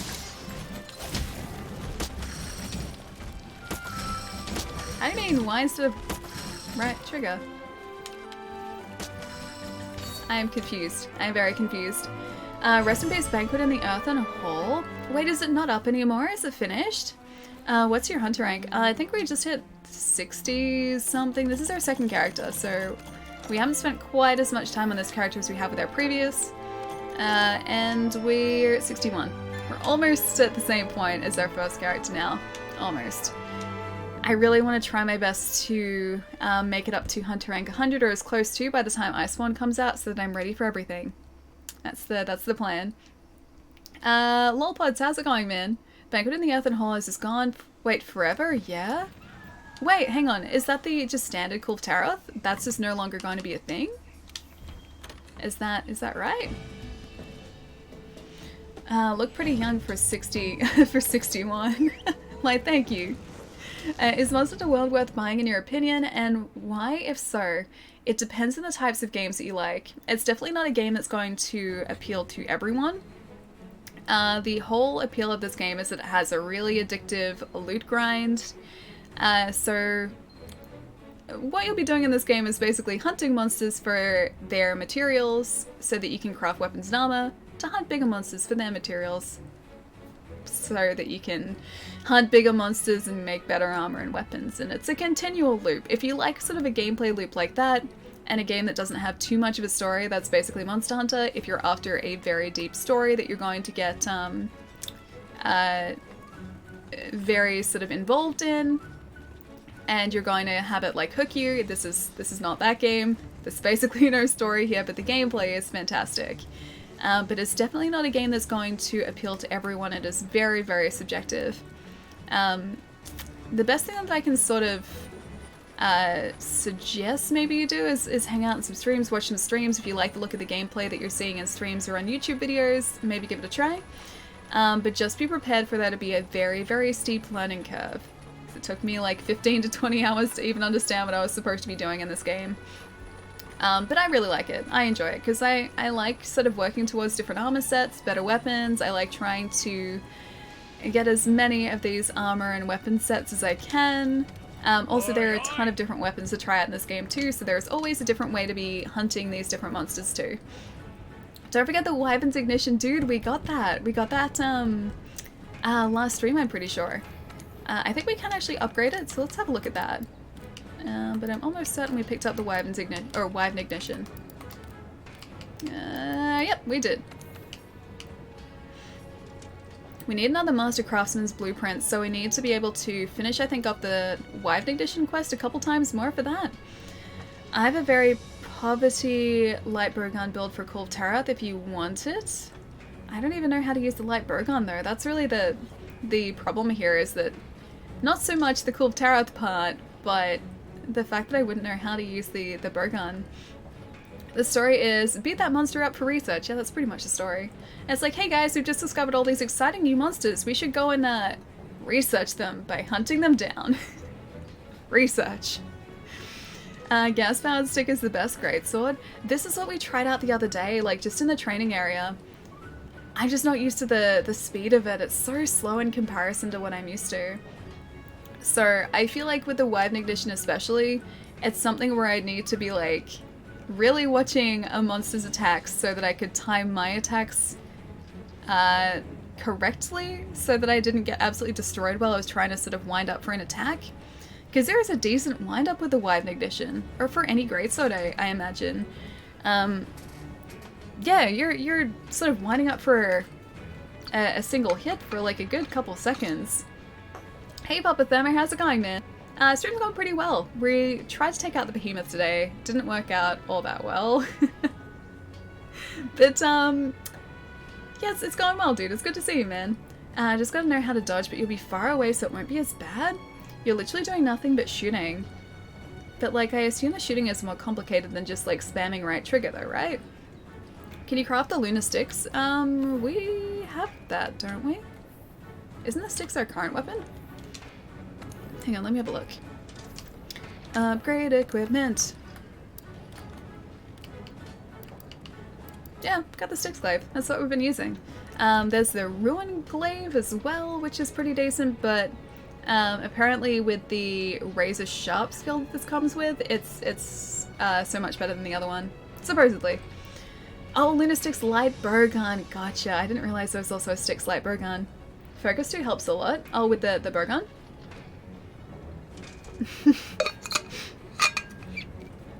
I love that you guys are just like, light bowgun, light bowgun. You're just shooting whatever part is not broken. Okay, we can have a look to see if we can craft it. I don't think I'm gonna have the Lunastra parts for it though. Weapons. Light bowgun. I'm assuming we start off with the Emperor's Shell, is that right? Oh, it needs a Lunastra gem, we've only got the one. Should we use it for this? This is the question. Gonna be heading to bed. Have a good rest of the stream and good night. Dundee, I'll see you later, man. Thank you so much for the hunt tonight, man. It was really, really fun. But have some good rest, dude. I heard Gunlance is getting a buff in Iceborne, which I'm excited for since it's been my main weapon since Freedom Unite. Oh, dude, that's awesome. Supposedly, the Insect Glaive is getting a decent buff too, because as amazing as this weapon is, it doesn't do anywhere near as much damage as the longsword did when I was using that. It takes so much longer to take out a monster, an enemy. With the Insect Glaive, it feels than it has like with any other monster with my longsword. So it's going to be nice to have, yeah, a slightly beefier longsword. Check if you have the Xeno parts, Ali. Alright, let's have a look. Upgrade equipment. I can still have a look here, I'm pretty sure. If I just have a look at the Chain Blitz. I probably don't have what we need for this though. Blaze. We need a research commission ticket and a Lunastra, 2 Lunastra tails. So yeah, we don't quite have the Lunastra tails that we need for that. We can try and jump into a Luna hunt if you guys like, so that we can hopefully take down Luna, take out Luna and get that. Actually, we can check up here. Yeah, we can see if we can do that. I don't know whether we only have the Tempered available to us though at the moment. She's missing a tail, well 2 tails, yeah, 2 of them.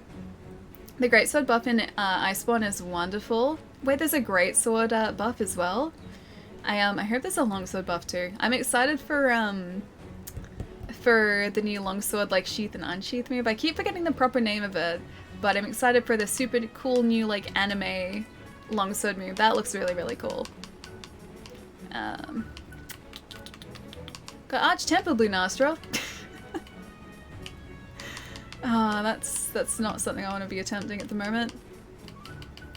I should have some Lunastra investigations at the very least. We have Silent Deadly Fears, but that's also Lunar in a very confined environment. Yeah, I guess we can do it. I guess in this case we do also get Senu's Feather, so we can get the Assassin's Creed event-specific set too. So I think it's a mantle and like layered armor? I think it's a type of layered armor. We can get that at the same time, hopefully. But I think I'm going to need to SOS this one. And also make sure that we have a cool drink down the bottom here. You can sling a burst after an attack. That puts you right into True Charge Slash. Is this... I'm guessing that's Greatsword? Is that Greatsword? It's a layered set. Yeah, I thought so. Yes, so. Also, Sir Dharmic, thank you so much for the follow, man. Welcome. Oh, it's Greatsword. Gotcha. G'day, Ali, never change, and finally some talk about Friends Don't Lie, I know. I finally got around to being able to reply to a bunch on Discord yesterday, or last night. I still have a few messages to go though, so if you guys have messaged me and you haven't had a response yet, I am still making my way through the messages. Wait, say goodnight? Wait, did I not say goodnight? Did I not say goodnight? Jerry, have a good night. I thought I said goodnight before. In the middle of the Anjanath quest. I'm sorry if I missed it, man. But have a good night. I'll see you soon, Jerry.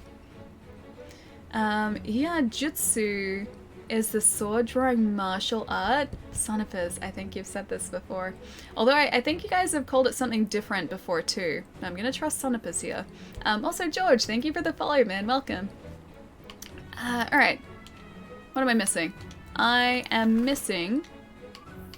Do I have a cool drink? We have cool drinks. We have Demon Drug as well. We have the Mega Demon Drug. We don't have a Nullberry though. Where have my Nullberries been going actually? I could have sworn that we have cultivated some Nullberries. And yet I still don't see them in my my inventory here. Hang on. I should probably try and organize this? No. I'll see if I can buy them at the very least. I'm out of service. I mean, you're off work. Nice. Are you at home yet, dude? Oh. It's a way she has to learn the weapon first and decide if she wants to use that weapon. I don't know whether it's necessarily a waste. If you're talking about the light bow gun, yeah, I wouldn't necessarily think that's a waste. It's just exploring all the different possibilities, that's all. Yadder, quick draw technique. Ah, gotcha. Alright, should we try to do this Lunastra hunt without nullberries? I feel like this is making a horrible, horrible mistake. I can't even see them there. I'm gonna go check my cultivation. No respect whatsoever. Feel free to post said message again, Lachlan. Whoa. Collect harvest. Oh, sweet! We do actually have nullberries there. Alrighty. I think I'm gonna be ready as long as the nullberries are actually in our pouch, not in our item box. There they are. We have 4 nullberries. This is gonna be fine. Stand by for departure. Depart now. Bring some traps for Silent Deadly Fierce makes it a bit easier. You have Jehu and Erdo to fight at the same time. True, but then if we're lucky, Pickle's also going to try and take out Erdogaran at the same time as us. So if he fights Erdogaran, that at least helps us a little bit. Her optimal distance. Do you understand what critical distance is, or optimal distance? I assume that is standing the right distance away to get the most damage. Is that right?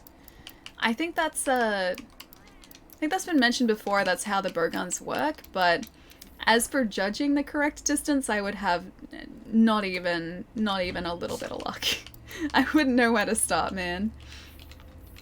Would you like to know how that is possible? Wait, optimal distance? Sure, go ahead. I will probably forget it, but I will do my best to retain the information. Alright, fireproof is good to have for this. Armor skin I will take 2. Demon drug I will also take. And then I think I will SOS this to see if anyone else jumps in. And hope for the best. He can use Odo as a weapon like he does with Jagras, so just watch out for the Odo flail, yeah. Oh yes, I am very familiar. Yeah, he's tried to hit us with Erdogaran a few times. He's made a habit out of it, in fact. Did we actually eat? We didn't eat, did we? Can't go back now. Unless I can go back here. Yes. I don't think I ate. Just made it home. Nice. If you want to try another weapon, wouldn't the easiest way just to be to try the free weapons in the training area? I'm gonna go attack up here. Why not? Then you know which one to craft? A little bit, but I've never really known, like, straight from the get-go which weapon I should use. It's always taken me a couple of, like, actual proper hunts to decide on whether I like a weapon or not. And if you're taking a weapon out in a hunt, you need to sort of craft yourself a decent one so you can stand a chance. So, I mean, I do have enough materials to craft a few weapons. I should at least do it for, like, 1 or 2. The only time I'm a bit worried about using materials is when it's a gem. So in the case of that light bow gun before, that needed a Lunastra gem, which is a relatively rare drop, unfortunately. So then I start asking myself questions whether I want to try, like, the weapon that badly. That's what I find myself doing with new weapons too. Yeah, it's like I can't gauge, like, whether I really like them or not until I actually take them out onto a hunt or 2. Because as great as the training area is just for, like, trying them out, it doesn't really let you know what they're like in practice. I just found out I should probably get a mantle for the fight. Oh dude, have you not been using the mantles yet? That's gonna make such a difference, dude, seriously. Hey Alien Chat, how's it going? Zoomy, what's going on, man? We're just slowly making our way up to fighting Behemoth again. I ran out of nullberries.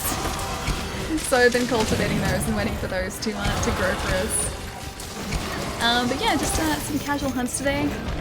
Just chilling out with chat, as usual. Yeah, and that's about it, really.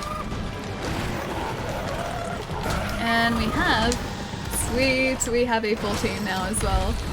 Rapid fire adds a new mechanic which if you enter the training area with a basic light bow gun, it doesn't have. So you can only really experience how to use it properly if you're out in a hunt, is that what you mean? Oh sweet, that guy's using the pickle glaive there too. Your Kinsect harvest is fast. I can't even be that accurate. It's not too bad actually. I feel like my Kinsect does most of the work for me. Yeah, it's not too bad at all. I think I got lucky with the orange though. So with the defense boost there, Pickle just happened to rear up at the right time. I was actually going for a speed boost and just landed the orange, so I took it. Although we did get the orange there again. Got Erdo's head, and there we go. And I know I should technically only be getting 2 at a time and then extending it out, but, you know, I feel like this works too. I still falsely think this game is Dark Souls. I focus on the dodges. I mean, it is actually kind of a decent thing to do though. Dodging in Monster Hunter, you don't see a whole lot of people doing, but it is a legitimate strategy to use too. I think we also currently... Oh, I didn't change the decker, did I? I didn't.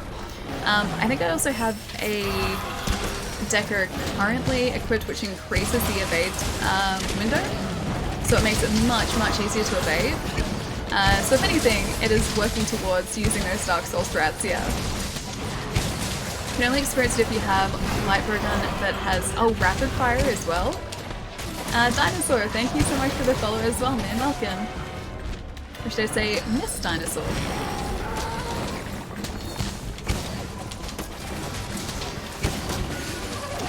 Hopefully these guys won't take too long to take out, because Luna is who we really need to be focusing on here. And then I need to focus on her tail too, which is definitely not a dangerous place to be. Can you help me out with one of my quests? Yeah, Ghost, for sure, dude. Are you in the session at the moment? Because I can jump in after this one if you like. Which quest was it? She's on Xbox. I heard Ghost's on Xbox as well. Cooks dinner for Kiriko. Aw, that's lovely, man. You, cooking anything fancy for Kiriko? Plot broken. We need to take off this mantle again too, actually. Okay. Draginator. Yeah, sure, why not? Oh, okay, one of these guys got the Draginator. It's good aim too. Ah, just as my buffs run out too. Just pasta. Pasta is delicious. Maybe I'll have pasta tonight. I was saying earlier I might make some laksa because I've been feeling like that. Or feeling like laksa recently. And I'm pretty sure I've got some vegetables still, and I've got like my base laksa like ingredients too, so it might be laksa, we'll have to see. And it's really simple to cook too, actually. It's like 10 minutes and it's done. It's perfect. Pasta with red wine sauce? Oh dude, there's a really, really great red wine or tomato and red wine sauce in Australia. It's like, it's pre-bottled, so it's the easiest pasta sauce because you just throw it in and it's already done. But it is so, so tasty. And I usually have that if I'm having ravioli or tortellini. It makes it so, so tasty. Mushroom sauce, oh I love mushroom sauce too. Chicken and mushroom is probably my favorite. Sharpen, oh yeah, no I can see. I'll get around to shopping eventually. I was gonna hopefully take out these guys first. And then sharpen while we wait for Luna to spawn, because she usually spawns a lot slower. So there's usually a fair amount of time between when we take these guys out and then the Luna spawn. And almost down. If this gets close to being yellow though, yeah. I'll move away and sharpen. Want ravioli now? I've always loved ravioli, dude, because it's like you got the awesomeness of pasta, but then you've also got this like tasty filling too. I usually have like a cheese and oh, what is it that I have? It's like cheese. It's like a vegetarian filling, but I prefer that to like the chicken or the beef fillings. The vegetarian ones are super, super tasty. And there's this really great pumpkin tortellini too. Let's not backseat game. Oh no, it's okay. I don't mind. Like I said, I've been playing this for long enough. I don't mind. It's only 3 quests in the game. White Winds, the New World, the Sapphire Stars Guidance, and the New World Sky, New World Flower. Oh, is that, oh yeah, no, I know I'm a green. I'm close to yellow now. I was hoping I'm gonna get J-Her here, get Pickle. Is that for the commission tickets? Because I think we do actually need some research commission tickets. I do actually really like this new Dante hair too, actually. I wasn't sure if I would, but it's starting to grow on me a bit. Alright, I said I'd sharpen, didn't I? Artichokes? I haven't really ever eaten a whole lot of artichoke before. Wait, feed it to Palermo, the vegetable ravioli, but it's so tasty. we're close. We're close. Ellie sees monster's tail. Ellie, I must cut it. My Dark Souls instincts tell me I must cut it. My Dark Souls insects tell me I must cut it. The instincts do, yes. But I have to in this case. Like, the entire point of us doing this hunt is so that we can get the Luna tails. We need 2 of those for potential future weapon. I love foods that are somewhat self-contained. I had onigiri for the first time in ages. It was so good. Onigiri always looks really, really good. I watch a bunch of YouTube channels that focus on like travel in Japan. Or just like life in Japan. And in so many of those videos you see them going to like 7-Eleven to get these delicious looking onigiri. Although I don't like the look of the tuna ones because I don't like tuna, but, or at least I don't like canned tuna. But yeah, it always looks amazing. And I'm sad that we don't have anything like even remotely close to it here. My fate messages, it was my evil twins. Wait, your evil twin, I swear. What was your evil twin? I'm intrigued. I'm curious. I'm not sure how to unlock the quest for the research commission tickets. I think they just, I think some of them are high hunter rank quests, but some of them should still be, or should just be available, shouldn't they? I'm pretty sure a couple of them are event quests, if not all of them. I'm not sure if all of them are. But, yeah, we did at least one of them last stream. I think one was a hunter rank 100, so I couldn't join it yet. But yeah, at least one of them I could access was accessible. We need to get our buffs back if we're going to stand a chance at cutting that tail. Damn it. This is not a safe place to be with Luna either, unfortunately. Oh man, I could at least put on the fireproof again, I guess. And the temporal's also back up again.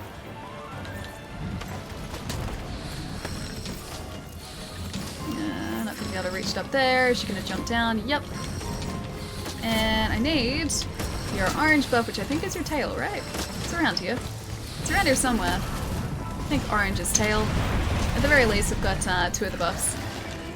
There's no safe place when fighting Luna. Yeah, dude, it is really the case. Like, you can kind of... It's a little bit safe towards, like, her forequarters, but... she's so different to Tyr, because Tyr you can stand, like, near his front legs, and he's okay. He's not too bad. Luna, she will swipe you. You stand behind her, she will swipe with her tail.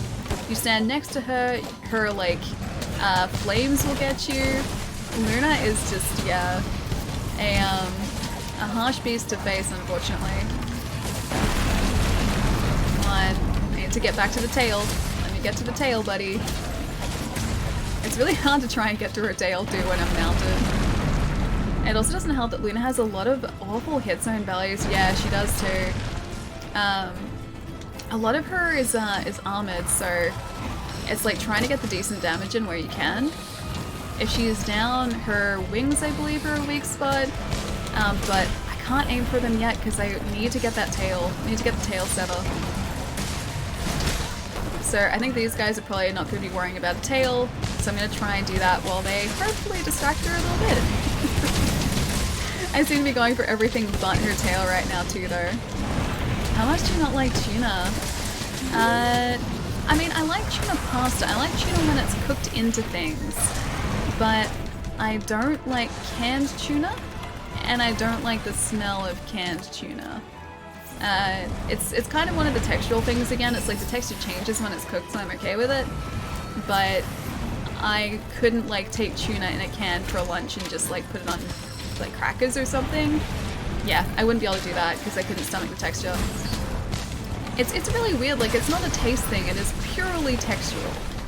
And I have no idea how to change that. Most of the foods that I dislike are because of texture. Did you have a bad experience with tuna or something? No, not at all. I mentioned this before, but like foods that I don't like, it's very rarely because I don't like the taste of them.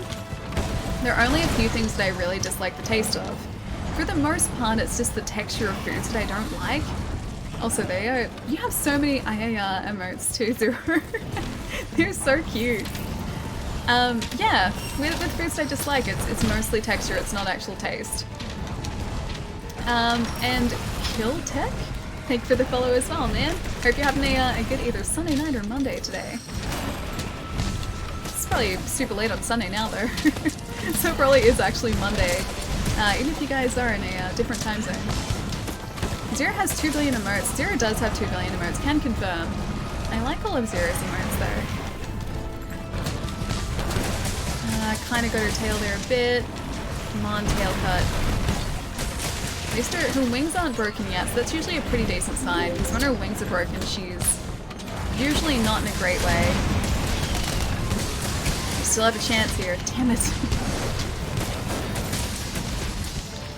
She's dropped the first pod there too. So 30% health remaining. Got a little bit of time left. Boulder trap maybe? Is she in the right area? Kind of.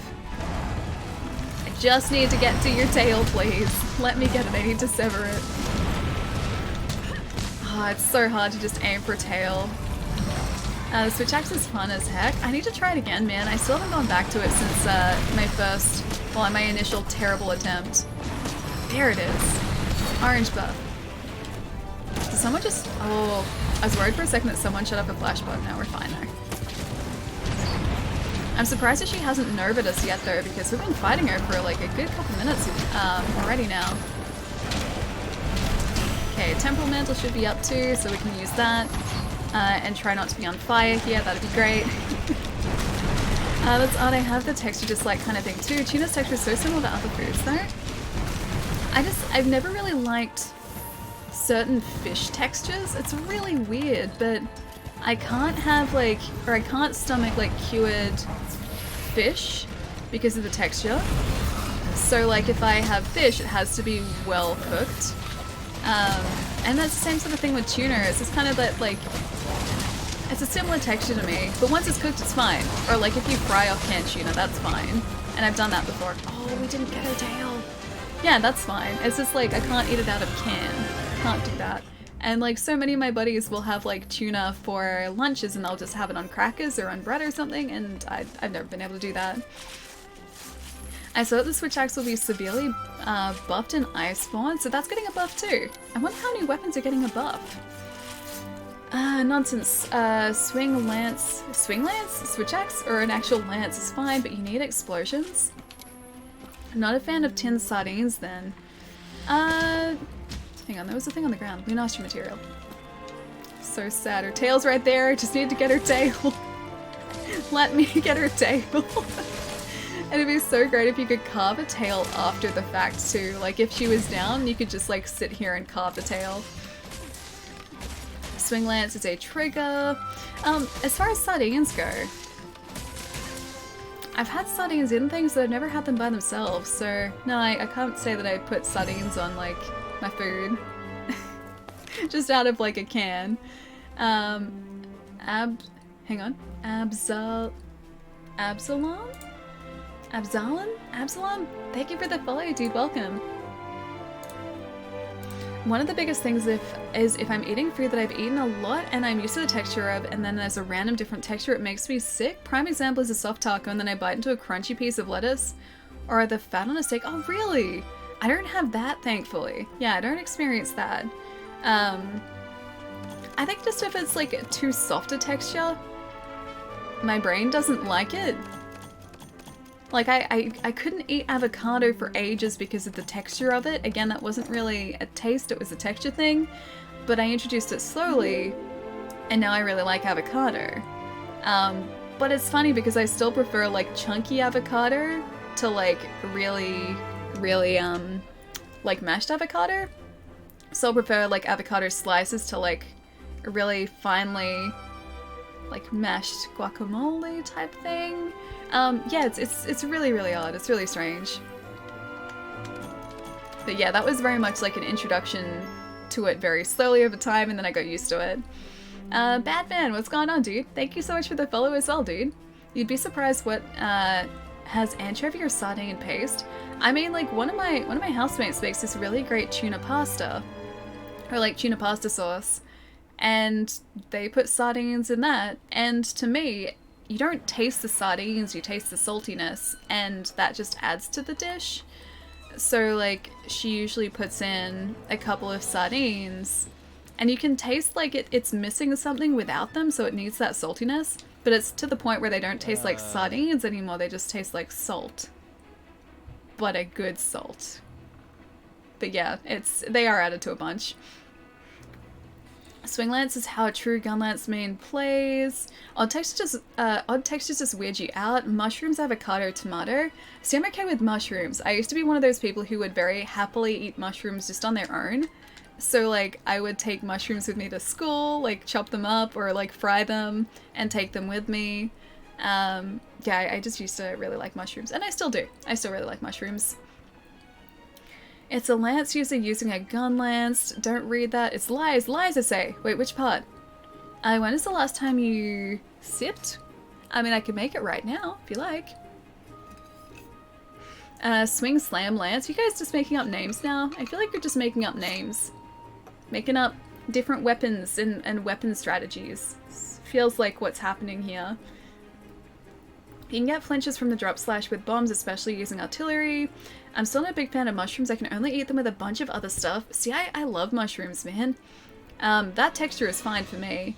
But I love mushroom pasta. I love mushrooms in dishes. I love mushrooms by themselves. If I'm out for dinner and I have an option to have mushroom in something, I will have mushroom in that something. Yeah, I really like them. Hydration time it is, actually. It is. Proper hydration, too. They're talking about specific approaches to using the gun lance. Swing, slam, shell. So what you're saying is that I should incorporate all three of them and become a swing, slam, shell, lance user. I should just do all three. Can you combine all three, or is that frowned upon? Is that like something I'm not supposed to be doing, is combining all different uses of the gun lance? Or am I supposed to only be like settling for one? Not funny. Like, if you go gun lance, your skills come early, depending on the shelling type. What if I combine all three of those shells? All of the shells. Oh, Zero! Dude, thank you so much for gifting us sub to Lars. Lars, enjoy your emotes as always, my friend, and your Dancy sub badge. Welcome back, dude. Zero, thank you so much, man. That is a normal shell gun lance player plays. Oh wait, that's the way? That's a normal player? So like everything? Okay, so you're not frowning at me then, or you're not glaring at me then, by saying I want to do like all three of them. I'm saying that I like the bombs of gun lance, especially Wyvern Fire, but that you just incorporate into the swing lance? You're speaking English and speaking words, but because I haven't used the gun lance, I have no context to the meaning of said words. I'd only use normal shells personally. You normal shell gun lance, you swing, you slam, and you bust all in. So I'm guessing by the name you can actually do melee attacks with the gun lance, because I haven't used it. I have no idea what anyone's talking about. There's a lot of swinging and slamming and gun lancing and shelling. That's as far as I've gotten so far. Swing, slam, flim, flam, yeah, a little bit. It's about as far as I've gotten to, don't worry. Oh, right, hang on. I needed to check a thing. We didn't get the tail, but we did get Senu's feather. We needed to check a thing. So we need to register one of these. Elder's Recess, sure, let's do that. Do you guys know what a challenge quest is? Because I have no idea what a challenge quest is, and this is asking me to do a challenge quest, and I have no idea what that is. Normal shells are best in my opinion as well. Their capacity does fix that in the current meta. One day, Ali, one day, when you dust off the PC version, cuddle it, apologize for neglecting it, and stream it. I will understand. Gotta leave for today. See you on Wednesday. Eddie, I'll see you later, man. Have a good one. You're shaking your... Why are you shaking your head? This is all legitimate conversation. Oh, they're arena quests. Okay. Let's go do one of those. I don't think I've actually done one of those with this character. Maybe I should try a gun lance. What do you guys think? We can put all the swinging and the slamming into into practice. Challenge quest is an arena event quest, gotcha. I'll do a challenge event with you. The Sakura Pink Rathian one is my favorite one. Oh yeah, let's do it. Let's do it, dude. Arena. The new autumn platter hits the spot so good, can't wait till I'm off wax so I can eat it. It's the arena, there's monsters in it, you fight them, but please take your time looking at the quest list. First, a new quest. Sakura Pink Rathian. Alright. Oh wait, challenges. I don't see Empress in full bloom. I see Empress in full bloom. I don't see a Sakura Pink Rathian, though. Hang on, let's check if that's in the standard arena. Oh no, they're just, never mind, they're just arena quest numbers. Best of the best, when law meets war, Hunter and the Blue Empress, Vespwood Infestation, Down the Dark Muddy Path. I'm guessing it's Empress in full bloom. Oh, that is it? Okay, so we can actually use a glaive in this this hunt. Let's start number 1, shall we? Yeah, let's start number 1. Empress in full bloom is the Sakura Pink Rathian. I always do the second one because greatsword. Oh, I'm so sorry. I'm so sorry. Hang on. Let me restock my inventory here as well. Restock, please. Crafting list. We need to get back up again. Yeah, these arena quests, I never did a whole lot of them because I was never super competent with other weapons. Or super competent or confident with other weapons.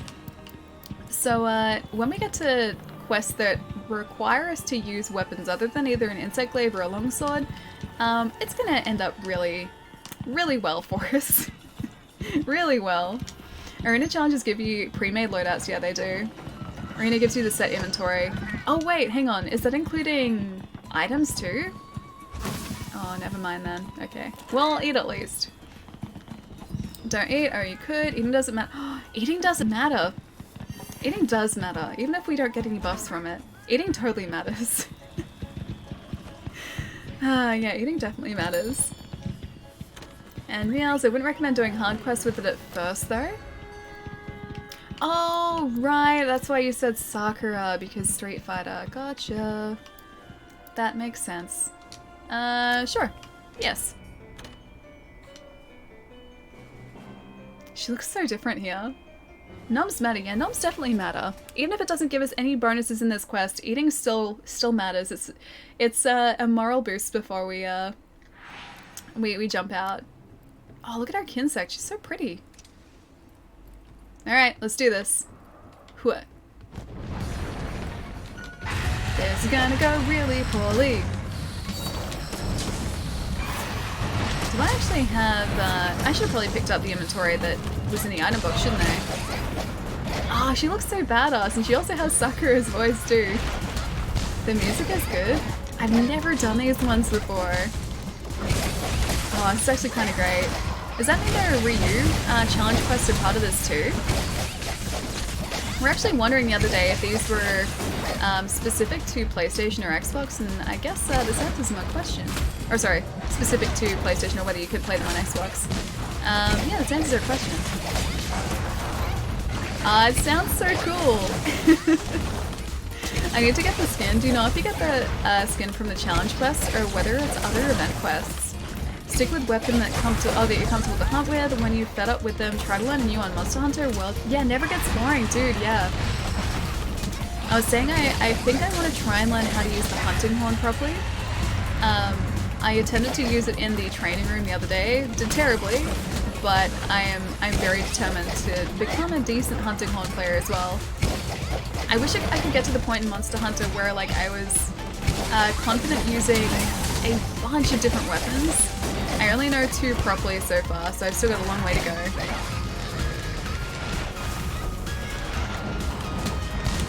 Not so bad so far.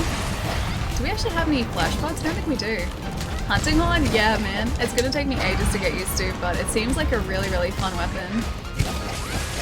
Need to play more Monster Hunter World? Oh, you do, Wolf? It is a lot of fun, man. It's the game that keeps on giving, too. I'm still not tired of it. It's like one of the very few games I think that I would be able to play and, yeah, not really tire of it. Or at least so far I haven't. Oh, you're Hunter rank 14? Nice. Have you just finished No Gigante if that's the case too? You get it by, beating a Lunastra? Oh, okay. Are we talking Tempered Lunastra or is it an arena quest? A new Echo Note seems neat and Monster Hunter World Icemon? Oh, Echo Note, is that part of the Hunting Horn's new moveset? Because I haven't seen the new weapon moves videos for every weapon yet, or only a couple. I haven't even seen the Glaive's new moveset either. As a Glaive user, I feel like I should. Oh, it's the Arch Tempered. Oh, great. So I should probably wave goodbye to that Sakura skin, shouldn't I? Oh, I don't think I'm going to be taking out Arch Tempered Luna anytime soon. Not without a decent loadout. Probably a lot of research too. Oh, you beat No Gigante, nice. I want this armor soul, so do I, dude. It looks so cool. Is it just layered, do you guys know, or does it actually have, like a set bonus? Oh, you also beat the Lightning Horse, the Kirin. Nice, dude. Is that really... Do you face the Kirin at Hunter rank 14? I guess that would have been one of the optional quests, isn't it? It's just a standard Kirin. Those guys are such jerks. I love those hunts, but they are massive, massive jerks. It's kind of easy with the Insect Blade. Oh, with Arch Tempered Luna? I don't know, man. I feel like with the... at least with the armor we have currently, I'm not kitted out enough for it. The Echo Note is for, yeah, Hunting Horn, nice. I just have to get into like the habit of playing the songs that I need to with the Hunting Horn, and then actually playing them. Because when I was messing around with the Hunting Horn in the training room, I would input the buttons and then just be like, why isn't this playing? And then I'd be like, oh right trigger, I have to press that to play the song. I forgot PC. Wait, PC doesn't have the Sakura armor, really?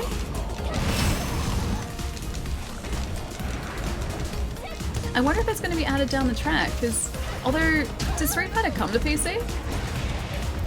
Can you not, Rathian, please? Oh, she's gonna, yep. We're so close to fainting here. That was like one trip after another. She's coming after us again. What did we ever do to you? Thank you. Damn it. PC never got any of the Street Fighter event quests. Sucks, man. Did PC ever get Street Fighter V? Because I assume this is one of the tie-ins to that. I could have sworn, yeah, Street Fighter is on PC, isn't it? Which does sort of beg the question why this isn't, or why the event quest wouldn't be on PC. I have to do it on my PS4? At least I'll still have access to it then. Street Fighter's totally on PC. Yeah, I thought so.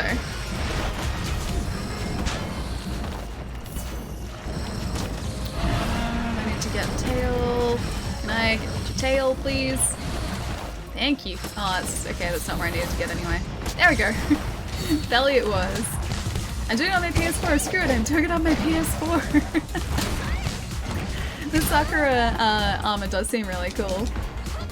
He can counter Bullet, he can counter Tank, he can counter Dinosaur, he can counter Chuck Norris. Whoever you're talking about can counter a whole lot of people, yeah. Julian, thank you so much for the follow as well, man. Julian15, to avoid confusion. Thank you for the follow, dude, welcome. Wait, you need 2 Luna tickets? Oh, great. Maybe I should just hopefully aim to be one of the lucky people who get, like, 2 of the item you need at the end of those event quests, because that can happen. You can get 2 of the item drop. I hope it's the same with yeah, with the Luna quest too. Street Fighter V ticket. Street Fighter V ticket. Wait, does this mean that we can get it from here too? Or is this just for layered armor maybe? Voucher, barrel bomb, life powder. I'll take all those. I have a Vade light bowgun build. Getting Luna tickets is easy. I don't know whether it would be. I feel like it's going to be very difficult. Oh, excellent! Successfully registered and reflected on the worldwide rankings. It's probably down the bottom of the list. There are both an actual Sakura armor set and a layered. Oh, okay, so the layered I'm guessing is what the Street Fighter tickets are for. And then the actual armor set is what we get from the Lunastra quest, is that right? Post a new quest. I guess we did just do the challenge quest though, so at least we have our ticket from today. Oh. There's a Lunastra there, the Hunter and the Blue Empress. Slay a Lunastra with either a longsword, oh, it does give us the predetermined loadout too, doesn't it? Yeah, longsword, sword and shield. Don't know what that one is. A great axe or a heavy bowgun. Is it a lance? I think the other one's a lance. Oh, we could take out some Vespoid. Wait, the Street Fighter tickets are for both? So does that mean I don't have to take out the Arch-Tempered Lunastra? Oh, it's a gun lance. Okay, gotcha. J.R. Hall, thank you for that follow as well, man. Welcome. You get layered with 2 Luna and 1 Street Fighter ticket.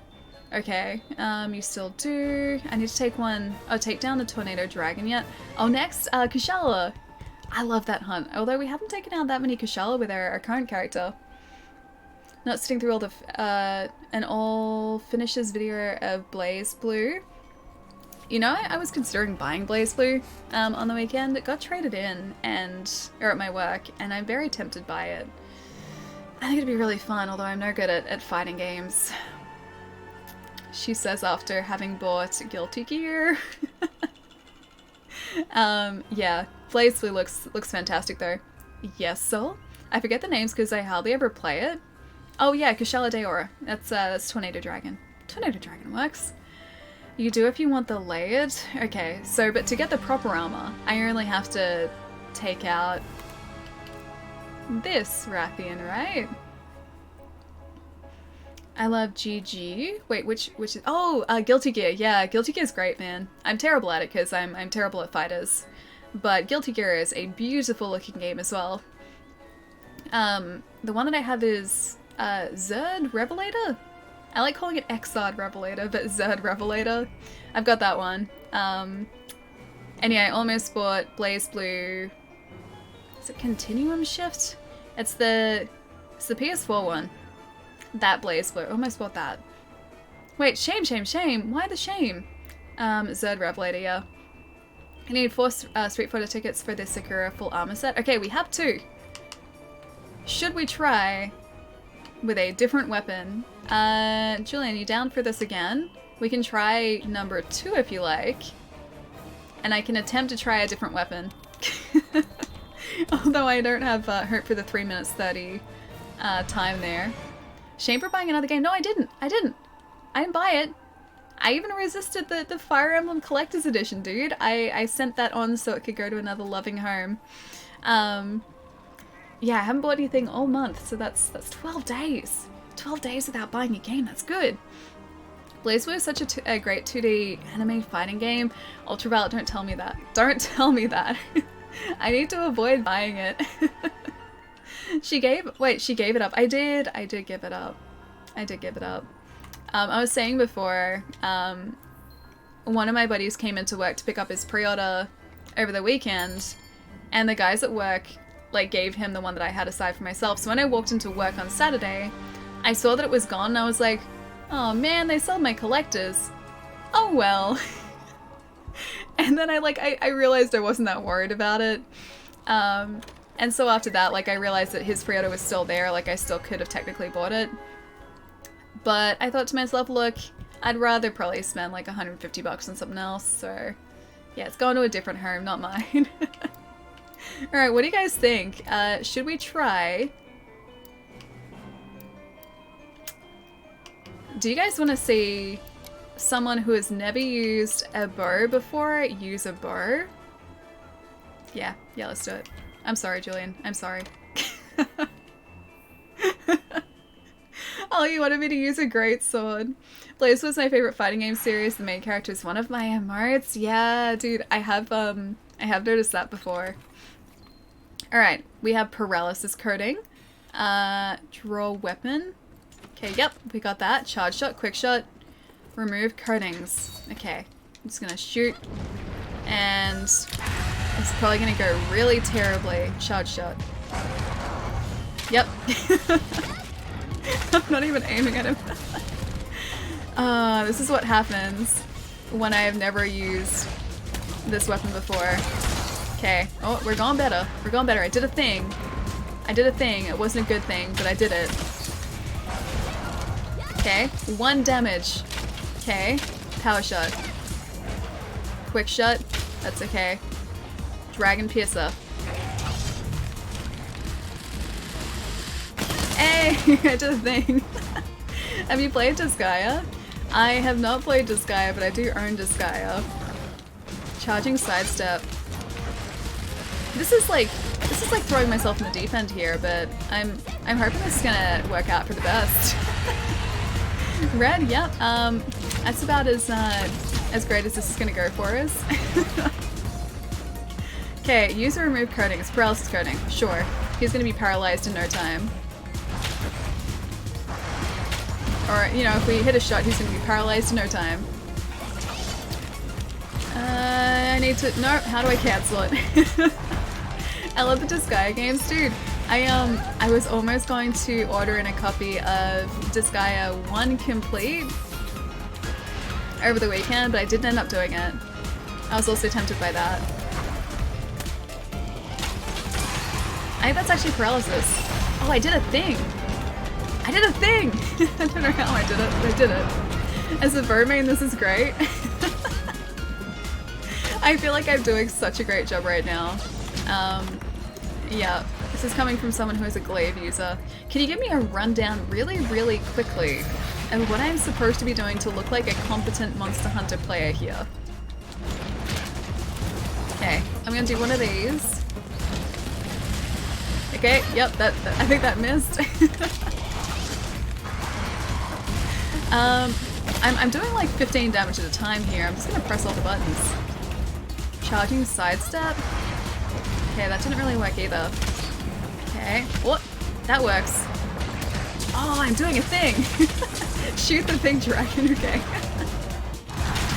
Oh, I keep trying to revert back to like the Glaive moveset so that I can like jump out of the way. Do I have any sort of up close and personal moves? Nope, I do not. Ranged weaponry, that's definitely my forte right now. Never used Dragon Pierce? Okay, alright. I thought because it had like a wind up that it would be decent here, but I guess not. I keep dropping these bombs, so I guess that's decent. I put it to sleep and I woke it back up again. I am being a helpful part of this team here. Sleep coating is back on. Alright.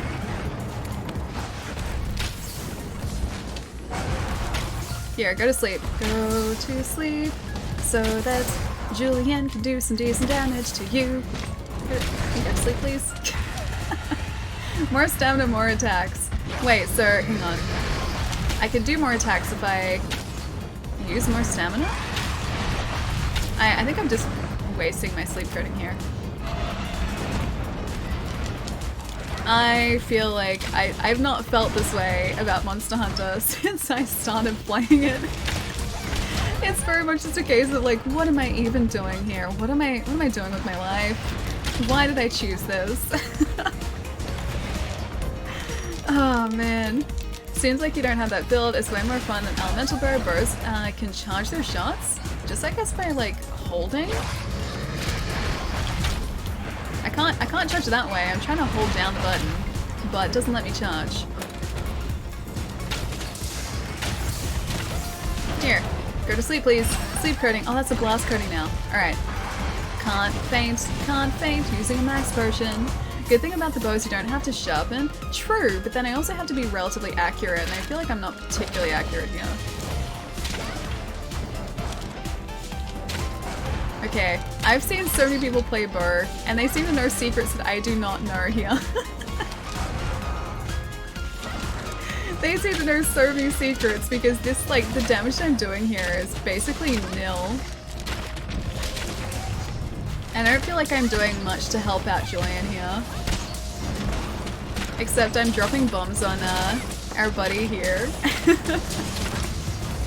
I don't feel like I'm getting any better here at all. Special shots only for short range, okay. There's rational mistakes in the item loadout that'll increase the stamina to 150. I love the honesty. I was just thinking that. Oh, which part? I get this pink Rathian. First try! We actually did it! Successful hunt as a bowmain. You chose greatness. You did it! Red, we did it! I feel like that was mostly Julian, but yeah. I'm gonna take some of that victory. Look at this. Look at that skill right there. I don't even know what that move is, but look at that skill. GG on moral support. Thank you. Thank you. We got 2 more tickets there too, Street Fighter tickets. Don't register those in the world rankings, please. Don't do that. Damn that pose. Thanks for the carry. Oh, you're most welcome. You're very welcome. Oh, I'm so sorry to subject you to that. If the monster's down, just go up to his face and spam B. Oh, that's what you're supposed to do? Okay. Alright, do you want to round out the Sakura... So I say Sakura Cola because I'm thinking of Sakura Cola. It's really good. You can get cherry blossom flavored cola in Japan, and it's really, really good. It sounds super weird, but it tastes like cola, but with like a floral aftertaste. It's really good. It sounds super weird, but it's very tasty. Thumbs Up Valley should be your next. Should be your next emote.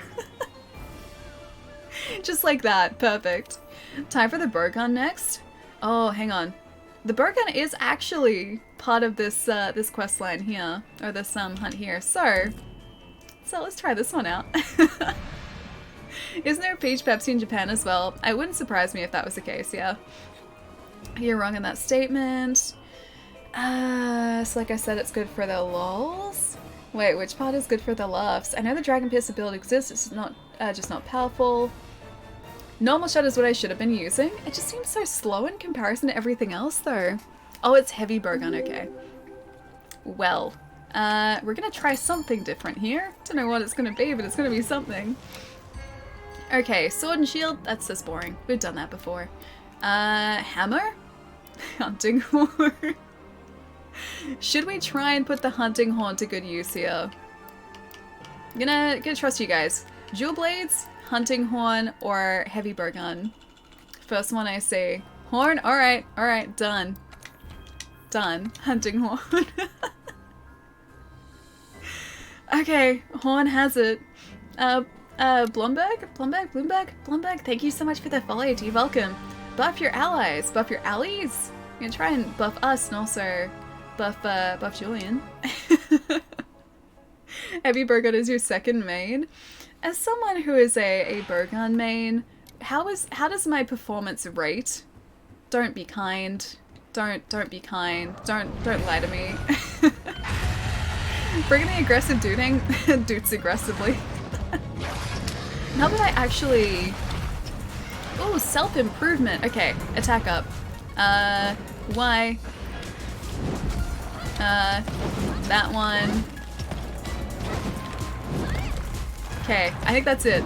Attack up. Do. Have your attack boost up. I hope that helped Julian out there. Alright, now we get to some aggressive dooting. Okay, that was aggressive. That was very aggressive. Oh, I like this so far. Okay. Attack up and deflected attack prevention. Oh, it's not bad either. Can I hunting horn twice? Or does it only let me hunting horn once? You got the buff, okay, nice. Can I apply multiple buffs or is it only the one at the one time? Okay, because I'm gonna try and do like one of these, one of these, and oh no, my song screwed up. I didn't play the song right, I'm so sorry. It's performance anxiety, I'm sorry. Okay, no, alright, stay away when buffing. Okay, I understand now. We need a B.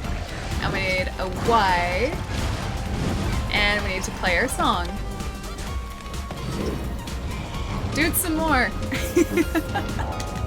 Help up. So attack up L will become attack up XL? Hang on. You can use multiple buffs. Okay, nice. Can I use all the buffs? Because I like the idea of having all the buffs. Can I just be support from the side here? I don't need to negate wind pressure, so let's go. One of you. One of you. One of you. And one of you. And enjoy your buff, my friend. Here you go. Oh, that actually injured him at the same time. Okay, I can play music aggressively here and also injure the Rathian at the same time. And sometimes Pink, you hit right trigger again to encore, do the boosted song. Okay, I have to do the song. Alright, I got it. Okay, watch out for the Pink song and do the song. Okay, I can see some songs active. I'm just gonna go in for some decent damage here if I can. I'm gonna try to play a song at the same time as damaging our enemy here. That didn't help us. That didn't help. Can I just encore without anything? No? Okay, never mind. Running away over here. This is definitely one way to get acquainted with a new weapon. Just gonna put that out there. Alright.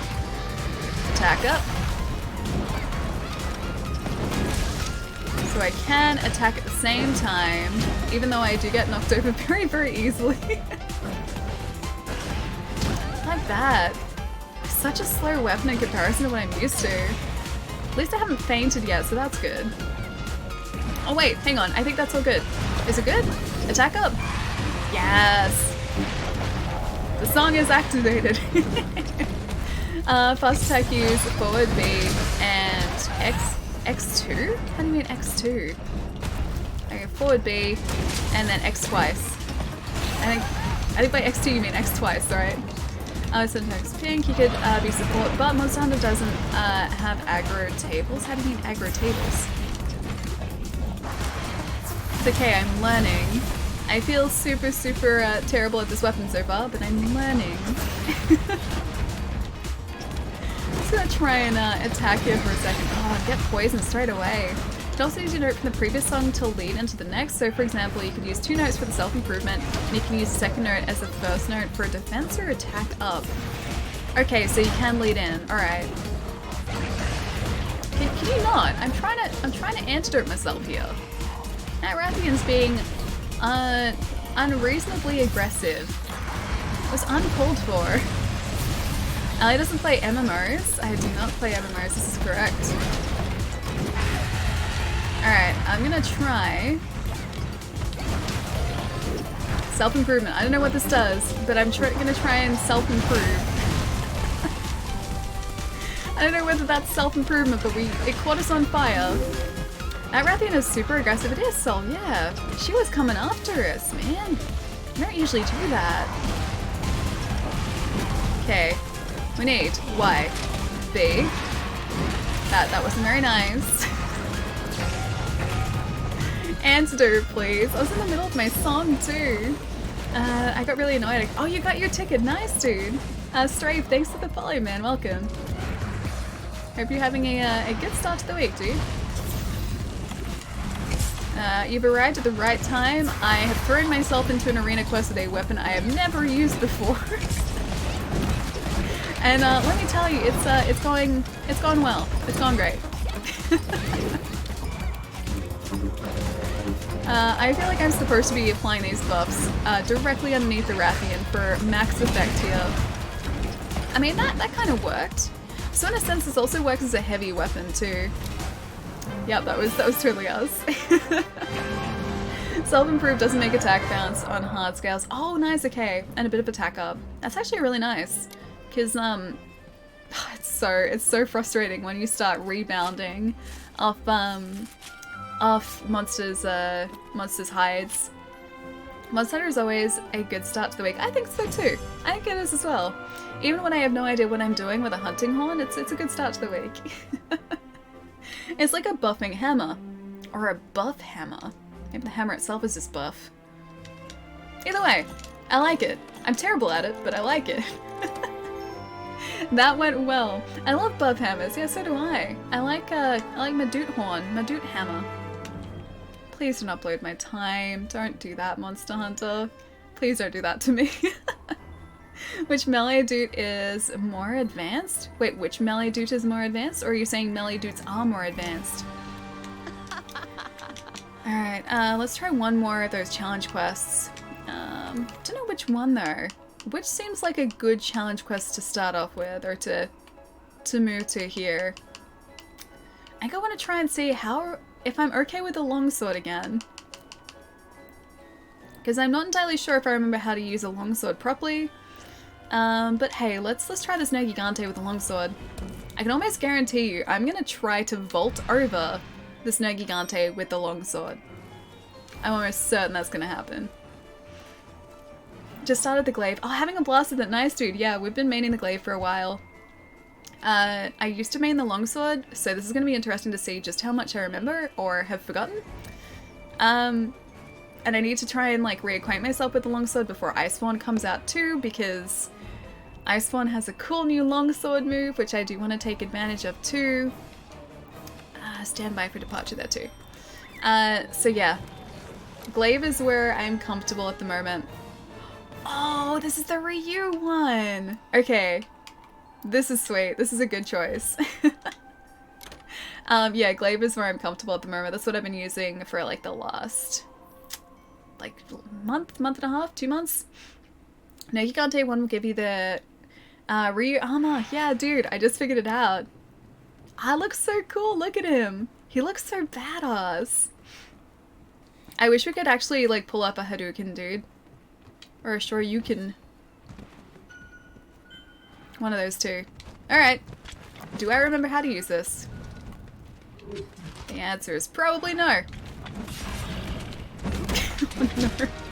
I went to press, like, it's just muscle memory now with the glaive. I went to press A with a right trigger so that I could vault, and then I realized that that's not how this weapon works. It wasn't going to work at all for me. Okay. Okay, that's good. Use one of these. Okay, I haven't forgotten everything. I haven't forgotten everything yet, which is good. It's a big feat. Very big feat, yeah. He's a very bulky character. But I like the fact that they've changed the way he, or made him accurate to Ryu. Because he doesn't look like he has the proportions of a Monster Hunter character, and I like that. It's a bad idea to be doing this right here. You know what, we still got it though. See you Wednesday. Oh, well, if you're heading out, man, if you are, have a really good rest, dude. I'll see you on Wednesday, man. Take it easy. I still haven't been using the Foresight Slash. So once we have our other boost up here, the spirit meter is at max, we should be able to do our Helmbreaker. As long as I don't miss this. Helmbreaker it is. Okay, come on, Helmbreaker. Ah, dude. Oh, Noah! Dude, thank you so much for the sub, man. Thank you. I hope you enjoy your emotes and your Dancy sub badge as well, dude. Thank you so much. Okay, have I forgotten how to do this? Probably. Fox, dude, thank you so much for the host as well, man. What's going on? How is the rest of Monster Hunter 2, dude? As you can see, I may have moved on to some arena challenges, which are going fantastically well. That's how we do it. Now I remember. There we go. That's what we needed. How is the, how are the rest of the hunts, man? And how's everyone going? Shadow Ryu? I mean, not really Shadow Ryu, we're just Ryu, aren't we? So, okay, I haven't quite forgotten how to use this, which is a good sign, although I'm still not using the Foresight Slash. It's really making me miss the mobility of the glaive, though. And also the sharpness of the glaive. We're already down to yellow sharpness, and that's pretty bad. That's a pretty terrible place for us to be. Although I can do one of these now. Hey, that wasn't terrible either. Cool. I'm gonna try and move away here for a second, and then hopefully sharpen. You're starting to get your longsword again, Ali. A little bit, yeah. I forgot how to do a Helmbreaker for a second there. I was like, is it A and right trigger? But no, it's Y. So I'd almost forgotten that. There we go, that's better. Foresight slash, thank you. Okay, I've officially not forgotten how to play Monster Hunter with a longsword. I'm a bit rusty, but I'm not terrible, which is a relief. I haven't forgotten everything. This is an arena weapon alley. I know. Obviously the sharpness, I get it, but I do miss the sharpness of my glaive. My Hunter struggles relearning how to play. Dude, it always takes me like a solid month or so to remember how to play this game, or at least a couple weeks. Yeah, to remember how to play this game properly. I'm just so thankful that I haven't forgotten how to play as a longsword user. Because I was legitimately worried that I'd have to relearn this from scratch, but it is slowly coming back to me. Although I don't feel like I'm as good a longsword player as I am a glaive player. It's not really saying much though. Oh, look at that nice damage too! That is something I have missed though. When I've been using the glaive, you don't get the same sort of damage you get with the longsword. That's not what I needed to do, but I'll take it. Hey, nice! Quick question, what's the difference between alpha and beta armor? Armor stats seem the same, only the stats seem different. So between the alpha and beta, the alphas usually have 2 armor abilities, whereas the betas usually have a large deco slot or multiple deco slots and only 1 armor ability. I'm pretty sure that's the way it is, but that's the difference between them. It's one or the other. But yeah, if you have a look at the armor skills that it gives you, it'll usually give you 1 with, I think it's, yeah, the beta set, and you get 2 with the alphas, but the trade-off is the beta set usually has more deco slots, and the alpha set only has the 1. Triple first try! We actually did well! She's using one of the best weapon types in the game. Oh dude, I used to be a longsword main. So yeah, I'm very familiar with the longsword, and I'm also very attached to the longsword too. I just feel so clumsy with it now though, because I haven't used it properly, or hadn't used it properly in like months. I'm just, yeah, relieved that I haven't forgotten everything. Yeah, I was pretty certain I would have. Thanks for the explanation. Oh dude, you're welcome, man. But yeah, if you go into the workshop and look between the alpha and beta armor sets, look down on the right hand side, you'll see the deco slots and the skills are different. Yeah. Are you gonna help me with my quest? Yeah, sorry, Ghost, of course. Do you still have it up there? Are you still in the session here? So the armor ability amount doesn't matter. Beta offers more customization via decos, alpha less so, that's about it. Alright, let's go back down to the workshop area so that we can help Ghost out. It's true for most beta armor sets, but sometimes the deco slot is changed from a 3 slot to a 1, so it's still worth looking carefully on which ones you want to build, yeah. Like some of these are a mix between beta and alpha sets. Sometimes I've crafted the beta or the alpha as well because I prefer the way that they look, but that is purely Fashion Hunter. It doesn't have any, like, practical use. That's just the way that it looks. Cool, do you have the quest posted as well, dude? Because I'll jump in now if you like. Can you imagine if they separated Blademaster and Gunslinger armors? Blademaster and Gunslinger. Don't know the difference. But I assume that would be an interesting change. Fashion Hunter is the correct way to play. It's the way that I always find myself playing, yeah. Need to put the Odo helmet to rest. Oh, I have though! Sol, I have! Have you not noticed? Look! Look at this fashionable haircut right here. The most fashionable. Alright, are we in events or special assignments? No remorse, no surrender, let's do it. Let's do it, we got this. Gunner armor, always half defense, okay. Wait, you did? Yeah, we did. So now I think the Dante, or the top of the Dante armor has weakness exploit and critical eye, maybe, as armor skills. There are 2 pretty decent armor skills either way. But we have those now, which is super exciting. Alright, crafting list, mega potions, sure. Oh, we're down to basically nothing in terms of potions. I have not restocked today, and I probably should have. This should be okay for Lunar, I think.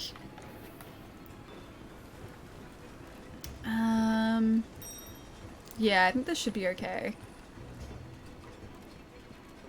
think I might go check my harvest really quickly too, and hopefully pick up some more potions too, just so that they're there in excess. Gunner is half defense, but element defense is increased. That's actually kind of cool. So it's like a trade-off, I guess, in a way. Or it is actually, in a big way, a trade-off. Alright, buy 2 pouch. Actually, no, 2 box. Yeah, that's the one. Let's just buy a lazy 100 so we don't need to restock in a while. And while these guys are preparing too, I think I might craft a Mega Demon Drug and a Mega Armor Skin. I don't usually for these hunts, but I feel like we may as well. If we've got the materials to do it, we may as well. Okay, and some Mega Armor Skin. Armor Skin is there as well. Manage the items, and then that should be all we need, I think. At least I hope that's all we need. Oh, we already have a Mega Armor Skin in there anyway. Cool, done. Yes, done. Stand by for departure. They change the armor skills after Freedom Unite. It's to counteract the fact that, especially with bow and light bow gun, gunner armor it lets you play safer than Blade Master in general, so as long as you knew what you were doing. Okay, so it would give you benefits provided that you had experience with what you were doing. Attenborough, how's it going, man? And Prius? Thank you for the follow, dude. Swiss Guardian. Nolan, thank you so much for the follow as well. And let me just do one of these for a second. Ignore these alerts for 1 second. There we go. Much better. They just changed it to weapons instead of armor. Oh wait, so it's now the same thing but on weapons and it's no longer on armor? As you can tell, I have much experience with ranged weapons. All the experience, in fact. Okay, so... Oh, I think probably defense is a safe way to play here.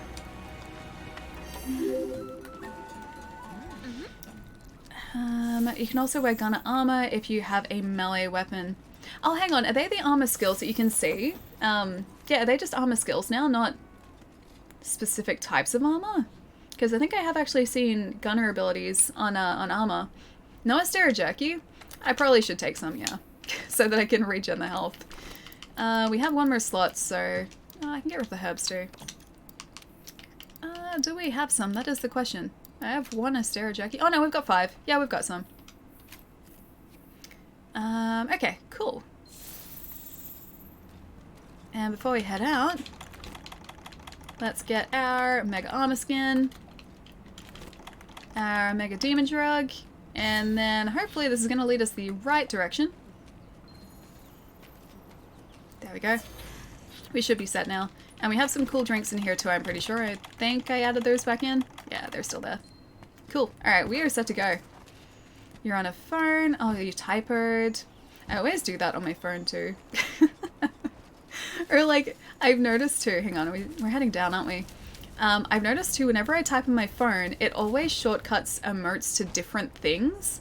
And so I end up shortcutting to emotes that I don't mean to put in chat. Like if I ever try to type in like a shocked face or like a, yeah, like a shocked face, it shortcuts it to bag of memes and I have no idea why. So every time, pretty much without fail, I try to do like a shocked face in someone's chat when I'm on mobile. I'll just post like a bag of memes in chat and I think they must think I'm being passive aggressive or something. But that's my life. That's my life on mobile. Typing on phone is a pain. I'm actually kind of used to it now. It's only when it like it changes to something I don't need it to be, or don't mean it to be. Alright, we need to get our buffs, don't we? Yes, we do.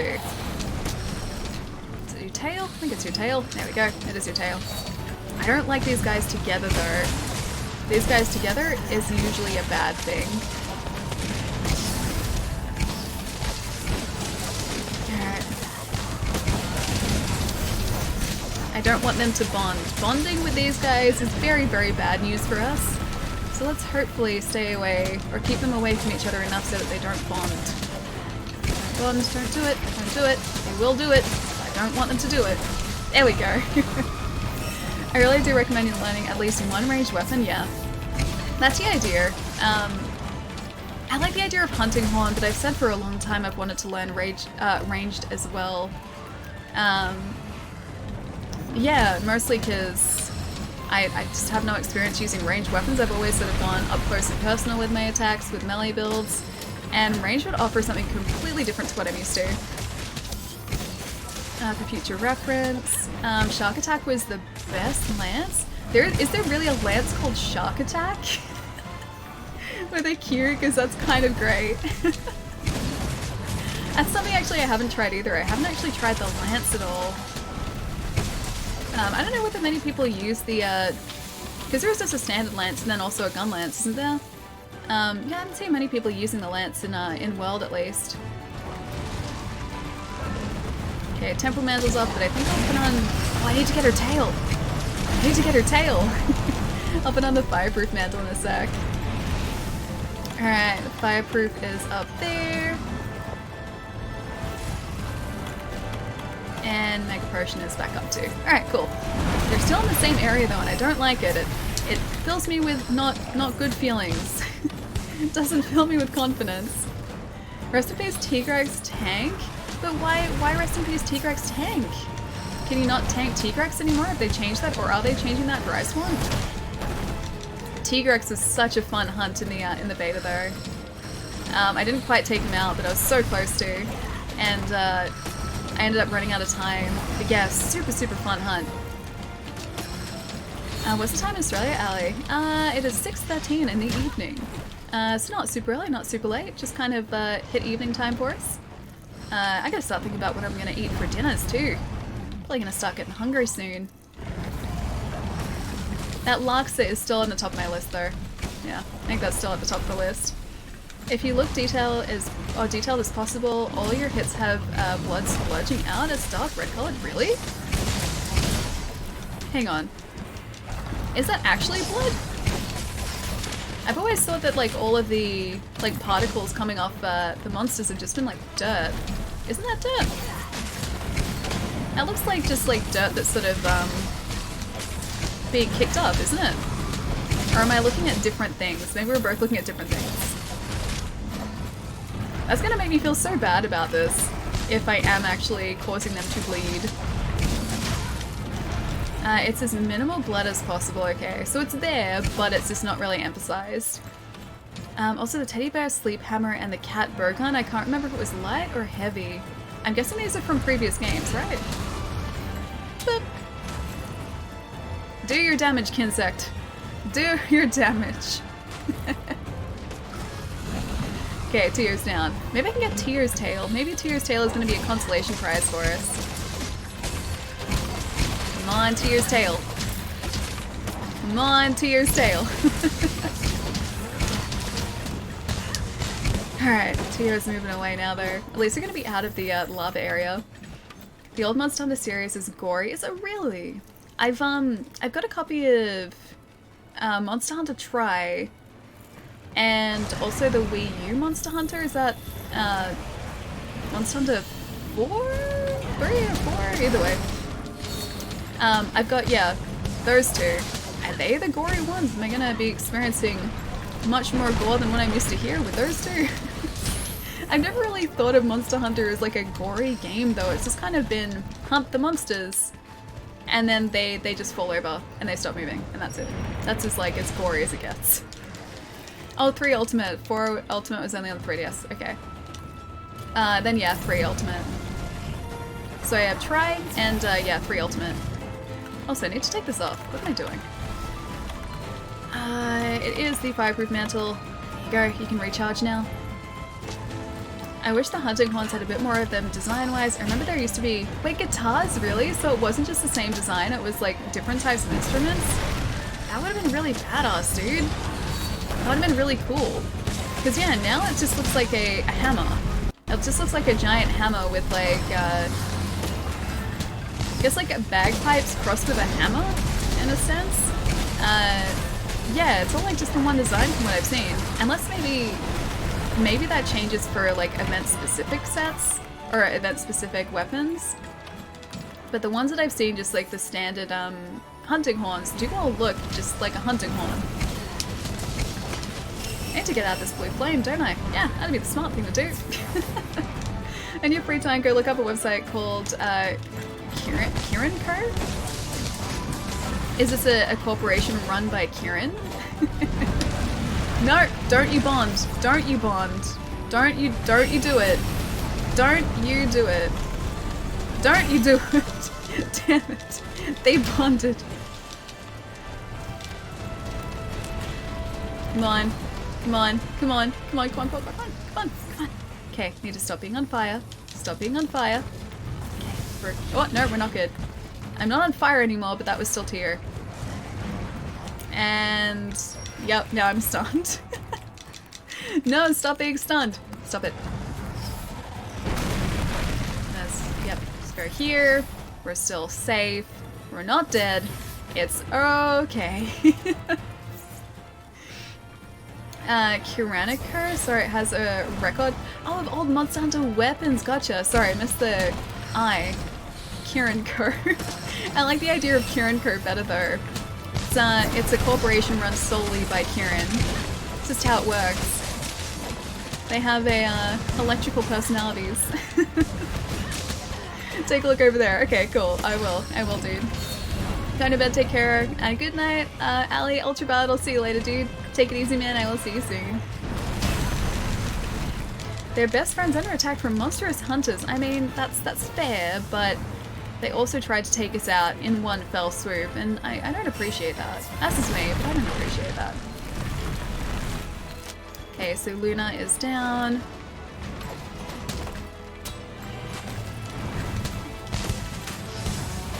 We need to get those buffs back too, because I need to be able to sort of do my cool flippy ninja moves, which I can't do without the attack boost, I don't think. Attack please. Thank you. And speed is back up too. There we go. Much better. Yeah, this feels so much nicer than the longsword. The longsword does do a lot more damage, but I don't know. I love the mobility of this so much. My go-to move now is just the vault and the flippies. I can't vault and flippy with a longsword. Simply shocking description, Ali. What? They might have an electrifying personality. I'm sorry, okay, I couldn't resist. Can you really blame me that much? I feel like you would have shaken your head had I not taken advantage of that terrible play on words. I would have been off my game, man. Fighting my nasty, your best friend would be a Sterajack. You bandage your wounds with those bacon. It's so true though, because you get the lost health back so quickly with the Sterajaki, man. But hey, if this game wants me to bandage my wounds with bacon, I will 100% bandage my wounds with bacon. It is a delicious bandage, but I will do it. I will. You're also exclusively using Insect Glaive in the air, which you shouldn't really be doing past mounting, I know. Technically I should just be using it on the ground, but it's so much fun. It's so much fun, man. It seems like a missed opportunity not to. I know technically I'm supposed to be doing most of my damage from the ground, but the mobility is too nice. Seems like a waste. Okay, if we're gonna go after Luna here, I'm gonna need that cool drink back, aren't I? Yes, I will. And you know what? Let's go Temporal. Temporal Mantle, sure. Why not? I'll vault in just a sec too. Here. I still can't get mounts as often as I'd like to. I need to try and find the right strategy so that I can mount properly, but it doesn't work all that often for us. I need to get the mount here too so I can try and aim for a tail, because I think that's probably going to be the easiest way to do it. How's it going, everyone? Talik? It's going really well, man. We're trying to take down Lunastra and Tyr. It's the, I forget the name of the quest, but it's a dual quest with Luna and Tyr. We're pretty close to taking out Tyr at the moment. We're about to hopefully do some decent damage to Luna, and I'm really hoping to get her tail here as well, because I do need that eventually. I will need her tail for things, so I'm gonna try and get the tail pet if we can. Can't help since this morning threshold is affected by the force 2.6 times multiplier modifier like everything else. Oh, mounting threshold, morning. The mounting threshold is affected. I read that as morning. I must be getting tired. The morning threshold for the insect glaive is affected. I mean, I think my everything is affected in the morning. Even just like late at night, like now, or like early in the evening. My ability to speak English is affected. That I know for certain. We also need to really, really sharpen this because we're incredibly blunt right now. Okay, moving over here. I finally started to stream. Yeah, well, of course, dude. We have been streaming for 5.5 hours roughly at this point. Almost 5.5 hours, yeah. Just doing some more casual hunts today. I'm gonna try and sharpen my glaive while she's not looking at us, hopefully. There we go, we're still fine. Yeah, so it's been going pretty well today, dude. It's good to see you, man. English is hard. English is very hard. English is a difficult language. Even as someone who only speaks English, English is a difficult language. And Stream is well aware of my ability to butcher the English language. Investigations are your best friend for parts farming? Yeah, I know. When I do seriously start to try and get those Lunastra tails, because I think they were for a light Vergon, weren't they? When I do seriously start to try to get that, it's a poor sentence, English again, yeah, investigations are the way that I'm gonna go. Because obviously you do have the potential to get the parts as a bonus at the end. Really need to get the third buff. I don't think this will affect the mount. Nah, it doesn't. Okay, we're good. Need to... Okay, tail. I'd usually go for the wings, but tail. Okay, I need to go back here. Thanks muchly. Her tail just wants to stay on there. Does not want to sever. Doesn't make my life very easy. American English is... I'm assuming that's difficult. It was made to be butchered. Do it. It's okay, I do it without much effort, so I'm already way ahead of you. Way ahead of you. Alright, Fireproof Mantle is probably ready to be up. I really need to sort out my radial menu. This is a tragedy right now. Tragedy, also a travesty. It's both of them. Come on, tail. Please, just give us a nice clean break. Ah, her tail's so difficult to get. She keeps moving too. That's the problem with Luna, like she always moves her tail so much, and she attacks with her tail too, so it makes it really, really difficult to reach it. Oh, you're going for the Darksiders trophy, nice. Is this with the remaster, I think? Is it the remaster that you're playing at the moment? Allie's English is better than mine. I strongly doubt that, my friend. I very, very strongly doubt that. I do a good job at destroying the English language quite often. Okay, Luna's moving away. Yeah, she made it out too. Alright, we really need to go and restock our inventory too. Wait, no, she's still here. Alright, well, I'll take the sharpen at the very least. Luna's tail is a bit like Odo's. It has a breakpoint before the sever. Oh, really? So it breaks first and then you get the sever afterwards? I've never noticed that before. In that case, we have not even got to the breakpoint yet.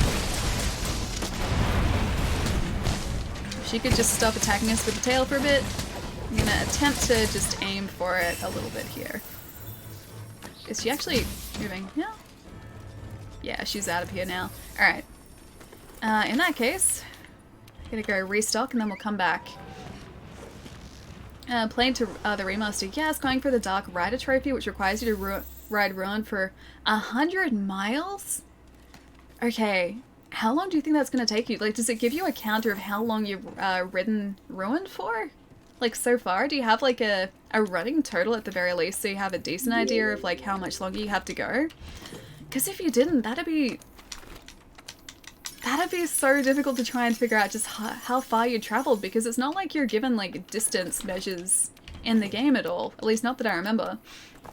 It doesn't take that long in the Ashlands. Okay. More like a riding turtle. A running turtle. That's terrible. Sonibus, that was bad, and you should feel bad. Actually, it was kind of great. Himura, thank you so much for the follow, dude. Welcome. Just run around the biggest area of the Ashlands, make sure to kill the ashworms if present for a while. I don't even honestly remember the Ashlands. It's been that long since I played that game. Sorry with the cat, but just the sorry that I deserve, yes. Kyoko enjoyed, the delicious pasta dinner. That is good to hear, my friend. Oh, these guys are together again. Jeez, they're not making my life easy. Yep, no, they're not making our lives easy at all. Just gonna stay over here and just watch the...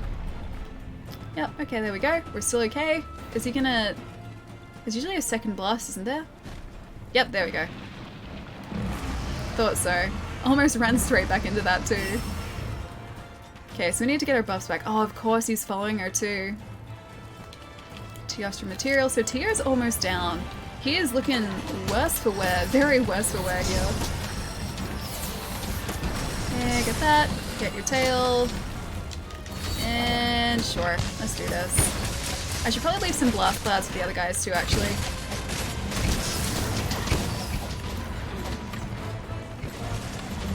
There you go. Blast cloud away, please. Damn it. I don't even know if we've broken any of, we haven't broken his tail. Oh, we broke something. I don't think it was his tail, but we broke something. Ashlands is the, the third dungeon. Okay, gotcha. There we go, tail's gone. At the very least, we got Tio's tail, which is kind of a consolation prize. Yeah, it's been that long since I played Darksiders, dude. I remember very, very little about the game. I remember, like I said earlier, a ruined city. And that's about it. That's really all I remember. Yeah, not a whole lot. It's been a long time. Tio's a fun fight. I think so too. It's like you get the best parts of Lunastra without the difficulty of Lunastra. And I do very much appreciate not having the difficulty of Lunastra. As fun as Luna is, she really doesn't give you a chance to breathe or recover, so yeah, Tio is like Luna Light. In the best possible way, Luna Light. I need to play through Darksiders still. Oh, have you started it at all? Started it at all? It's a very awkward sentence. Yeah, because it's a fantastic game. It's like kind of like Zelda in a way, but like a more gothic, not even gothic, it's not really gothic, it's like a, and I can't really say dark as Zelda, because Zelda itself is pretty dark. It's kind of like a Zelda game. Fantastic series, yeah, I think so too. I'm so glad that it didn't sort of die out when, I think it was THQ? I think THQ initially developed the Darksiders series. I think they owned the IP. And then THQ went out of business, so I'm so glad the IP got picked up by someone else. Because I don't think THQ is still a thing. Pretty sure they're no longer around. Luna is why I run a healer build. Dude, Luna is why I built myself this Lunastra armor in the first place, because it does increase her health, and we needed that. Also, I didn't change my deco, I just realized. We still have that vitality deco on us, it's just apparently doing nothing. So we need to fix that up soon too. Yeah, Luna is the reason that I crafted the Lunastra gear in the first place, so that I could take her out slightly more easily than beforehand. You know what the games are, and it's darker than Zelda. It's like half hack and slash? Half and slash? It's a little bit. But I don't know whether I would necessarily call it darker than Zelda. It's why I guess I like stopped myself from saying that before. Because Zelda games, although they don't seem like visually dark, thematically they can get pretty dark and pretty gnarly. I really love Twilight Princess, and like the more I looked into Twilight Princess, on the surface I thought to myself, okay, this isn't too dark, but it gets incredibly dark. Like, it deals with possession and, like, characters doing things that they can't help, that are beyond their control, because they are being controlled by something else. So yeah, thematically, it's incredibly dark. It's also really fun to dig into, too. Darksiders 1 and 2 were good, but 3 was a mess. 3 apparently was very different, yeah. This is the best thing to happen to Ice Bear. I haven't heard that it's a mess, but I've heard that it's very different.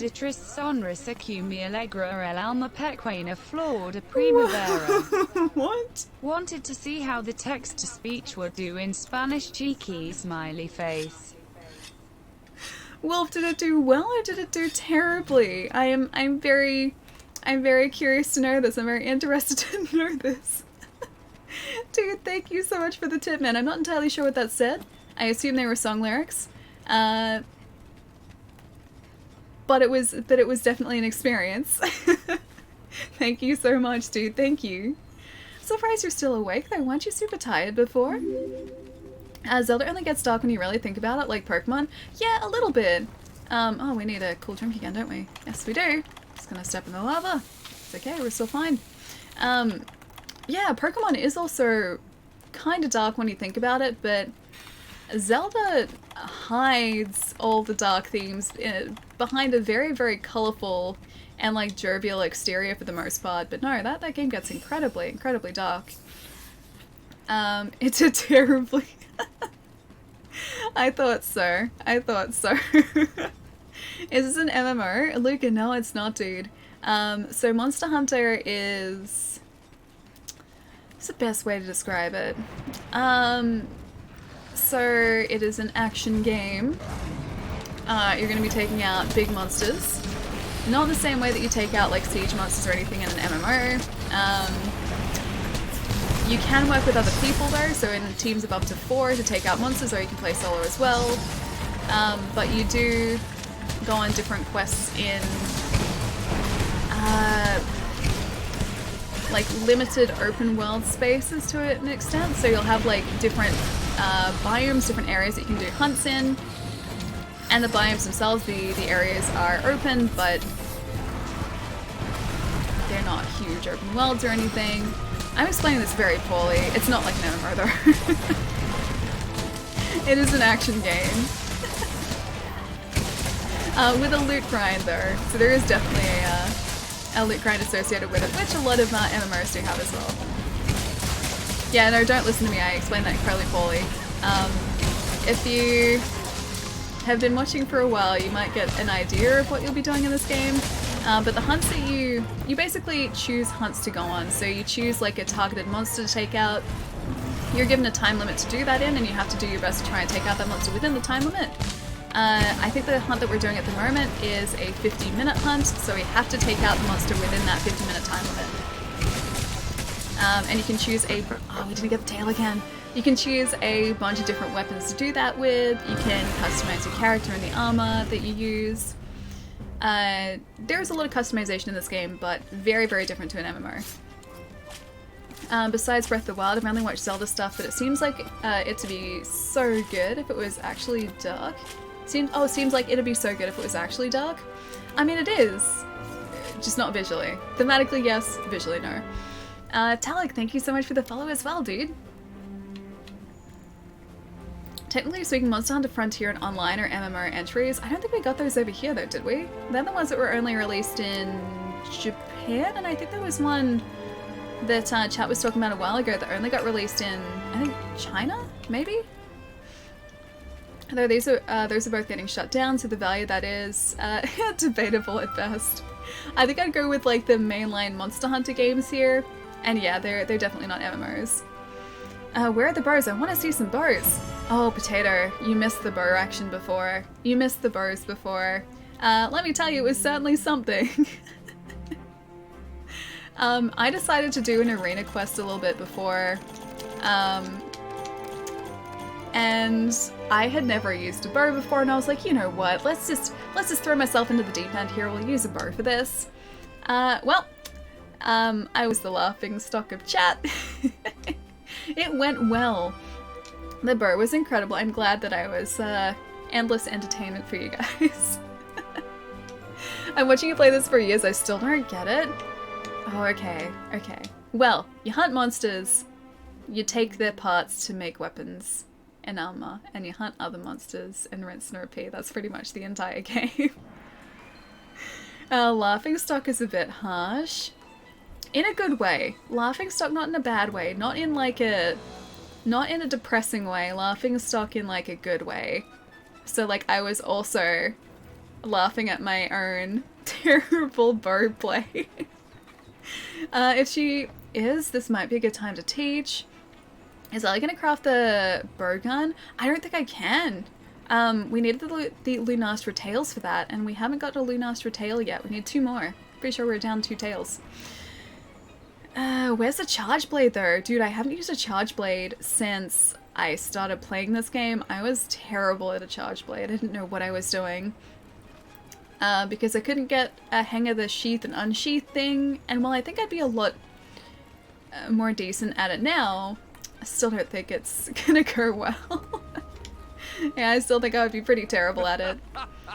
You're just constantly fighting bosses? A little bit, yeah. I guess they can count as bosses, yeah. Mirage, thank you so much for the follow, dude. Welcome as well. You better make yourself good with the charge blade. Is the charge blade getting some good moves come Iceborne? Charge blade getting a buff? Maybe? Maybe this is why? You wear cute makeup. Your hair looks amazing. Oh, Amber, thank you, dude. I appreciate that, man. My hair is actually kind of cooperating today. Sometimes it doesn't, but today it is. I tried to mess up my hair the other day during a stream just to show that it could be messed up, and it wouldn't cooperate. It just stayed straight. It's either a very good or a very bad thing. The bowmate inside me cringed, made you cringe a lot. My job here is done, my friend.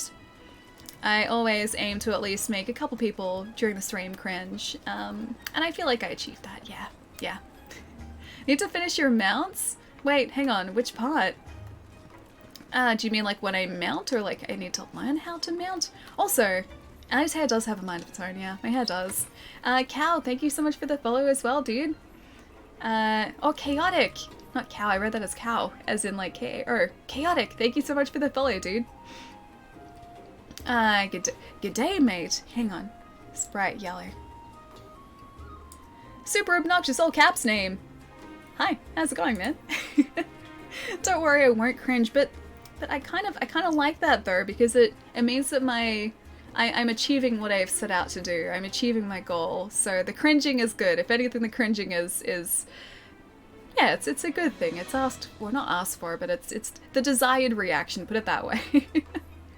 Unless you dance. Oh no, trust me, I won't dance. My dancing is terrible. I am not a dancer at all. Charge Blade doesn't need buffs. It's as good. It's good as it is, but Hero's new Sling and Clutch Claw inputs and Savage Axe Slash is making it pretty poggers. Oh, dude, really? I'm so excited for the Clutch Claw. I was talking about that earlier too. Like, there have been so many occasions where I've just wanted to be able to, like, follow a monster easily and continue attacking them, but I've never been able to catch up with them properly. And so now with the Clutch Claw, you can do that, because you can basically zipline yourself, you can grapple yourself to the monster, and then mount them and continue attacking. It's great. That's the cringy part is dancing? Going back to sleep. I'm sorry if I've kept you up, dude. Have a good rest, man. I'll see you soon. Alright, so I need to change decos. Set decos, current equipment, please. And we need a KO Jewel, didn't we? Stun power? Sure. Done. I think that's all I wanted to change as well. Do I need 3 Vitality Jewels here? Can I even use 3 Vitality Jewels? No, it's only, okay, it is level 3. Yeah, so we needed those. Alright, easy. Resuscitation, hang on. Do I have resuscitation? I don't have resuscitation, do I? Do I? No, I don't. Brace. Attack, crisis. Vitality, vitality, vitality, attack, KO Jewel. Yeah, crisis is, evasion and vulnerability. I mostly play longsword and sword and shield, so I don't have that problem much. Clutch Claw is clutch, dude. It's so good, right? She's doing it again, making me smile. How am I making you smile? By making you cringe? Maybe. Making you cringe, making you smile. Both of the above. Mission accomplished. Why do you have KO? Because stun oh wait, KO is only for heavy weapons, isn't it? That's a good question. I didn't even think of that. Chat before was talking about KO and I think I just got it in my head. Okay. Enraged, that doesn't really help us. Your health is full, that doesn't help us either. Jumping Jewel slightly extends evasion distance. Maybe. Recovery, doubles the speed at which you heal recoverable damage. You know what, I'm just gonna use that. It's the Hunting Horn Hammer and kind of Charge Blade, but it might boost Bug KO. Of all the... Wait, Almighty Knee. I mean, my knee's still here. Oh, Strike Freedom. I have it set up as session. So we're currently on Xbox, but if you wanted to join in, !session in chat. No, this isn't Gen... Oh, in Gen 5. Maybe it's just my presence. Do you have Weakness Exploit? Oh, wait, a Decker? Is there a Weakness Exploit Decker? Because I have, Weakness Exploit in my armor, currently. I'm pretty sure. I can have a look. Where are we? Change equipment. Let's see. Can I actually check these? Health boost, peak performance. Weakness Exploit is on the, yeah, the tier, gauntlets. And that's it, I think. Attack boost, critical boost. Weakness Exploit, okay, no, it's on the hair as well. Our very fashionable hair has Weakness Exploit. That's Weakness Exploit. Tenderizer. Do you not have? Do you have the skill? I do not have the skill. I'm not sure what skill I don't have, but I'm sure I don't have it. Nuck, thank you so much for the follow, man. Welcome. What level is Weakness Exploit?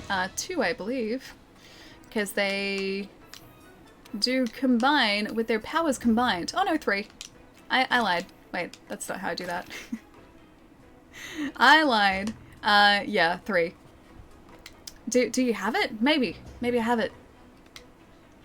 If you have Temporal Evasion Mantle, then you don't need it. I have 2, 1 more, and I'll have more, wait, more Workroom?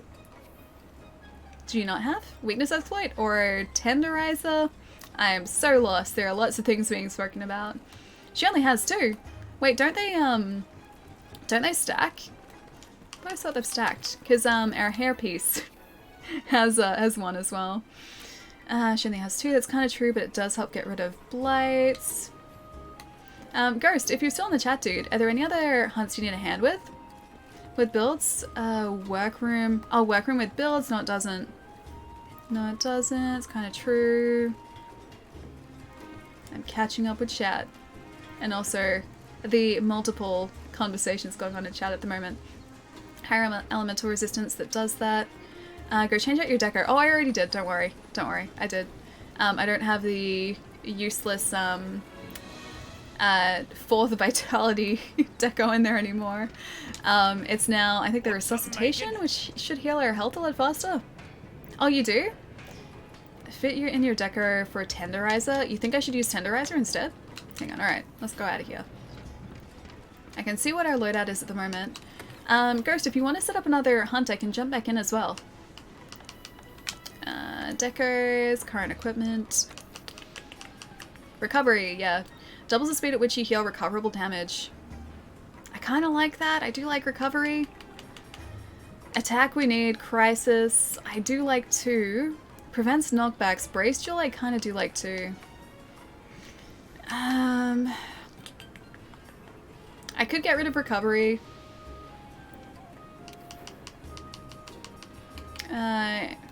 In favor of Tenderizer if you like. 15% increased affinity. Yeah, you know what. Let's just go with Tenderizer. Cool. Alright, done.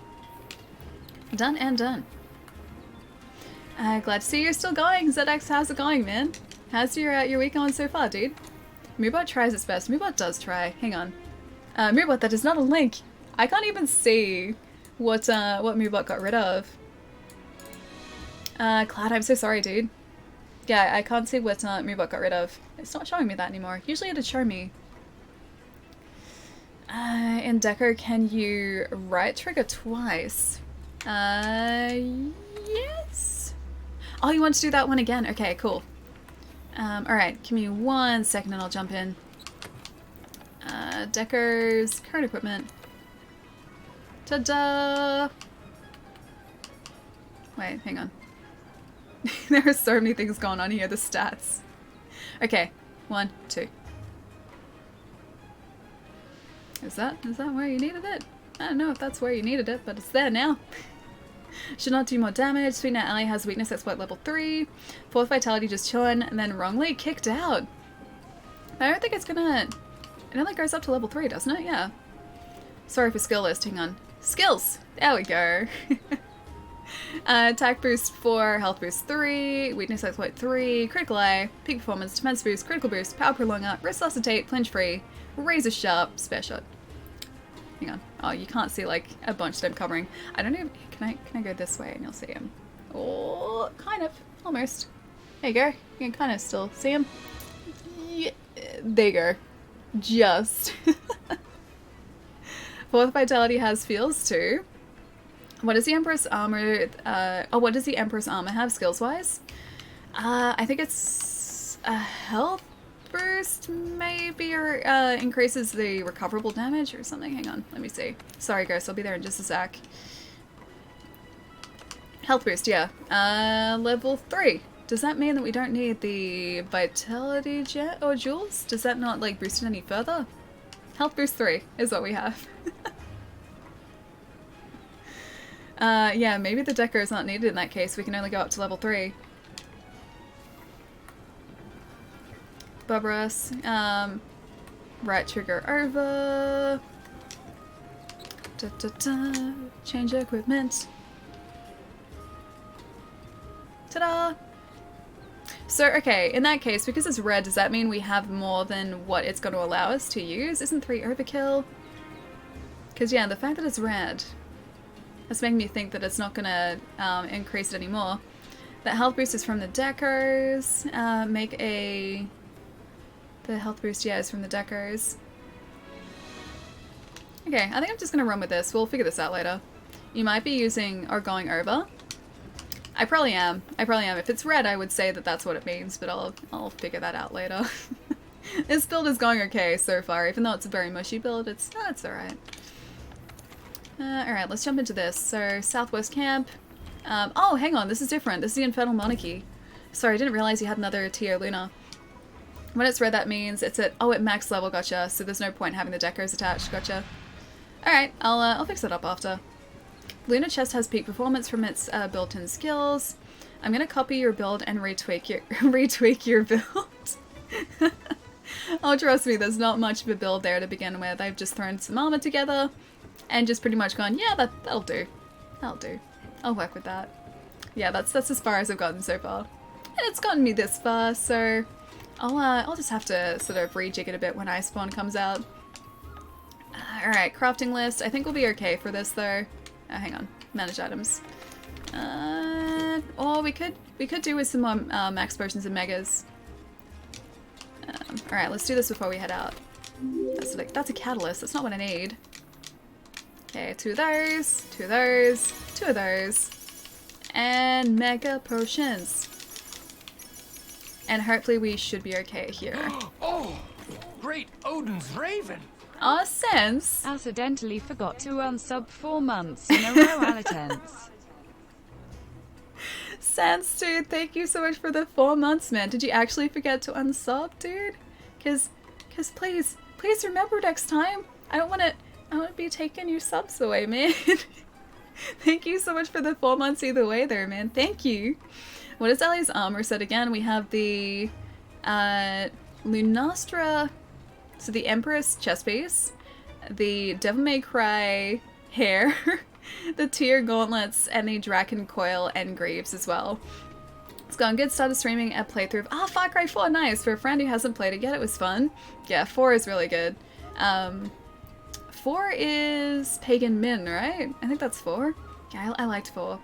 Coming off the back of 3 though, I didn't like Pagan Min as much as Vast. Like, I didn't get unsettled by Pagan Min as much as Vast, but it was such a good game. Far Cry is so much fun, man. It's so good.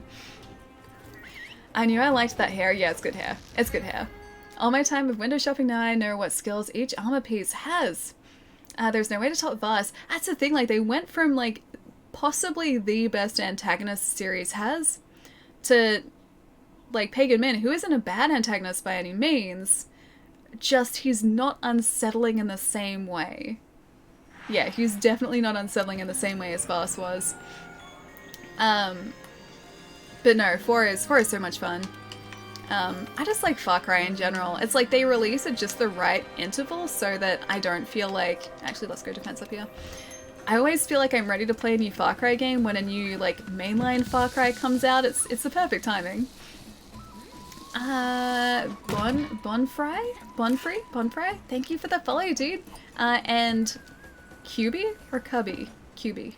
Thank you for the follow as well, dude. Welcome. Okay, Ali, I see your build. It's mushy, right? It's a mushy build. It's a squishy build. It's not a good one, but it certainly is a build. Through would always be tough to follow. Yeah, I think so too. Plus, 3 had Blood Dragon, and Blood Dragon was an amazing, amazing standalone DLC.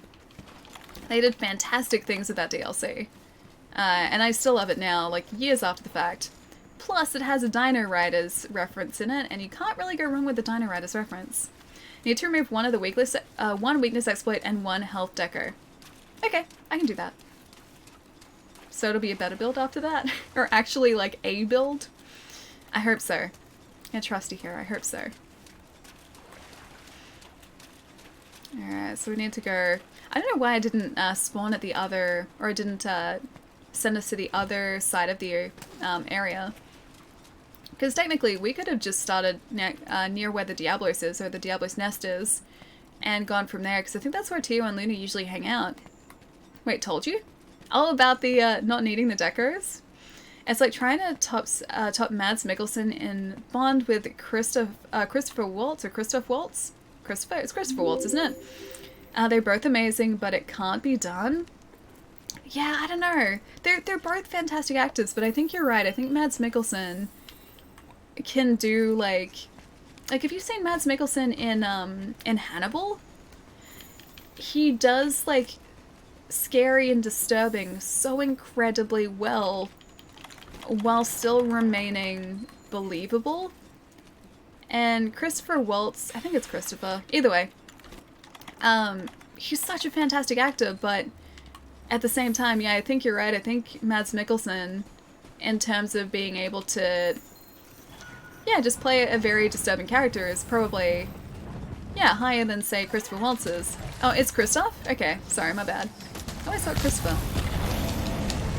You'll have a build after that, and yes, trust me, I'm a professional and I've never steered you wrong. You haven't, actually. You've never steered me wrong. That is the truth, my friend. You know what I forgot to do? I forgot to do one of these. And I also forgot to do one of these. Have you seen Polar? I haven't seen Polar, no. I don't know of Polar, I don't think either. Yeah, I don't think I know Polar, not off the top of my head. But yeah, like you look at, say, Christoph Waltz, his name's, yeah, Christoph. Been saying his name wrong all these years. Yeah, Christoph Waltz in, like, a film like Django, and he's fantastic, he's such a good actor. But yeah, when it comes to disturbing, I don't think he could do it quite as well as Mikkelsen. Oh, you're eating tater tots, dude. I used to really love tater tots.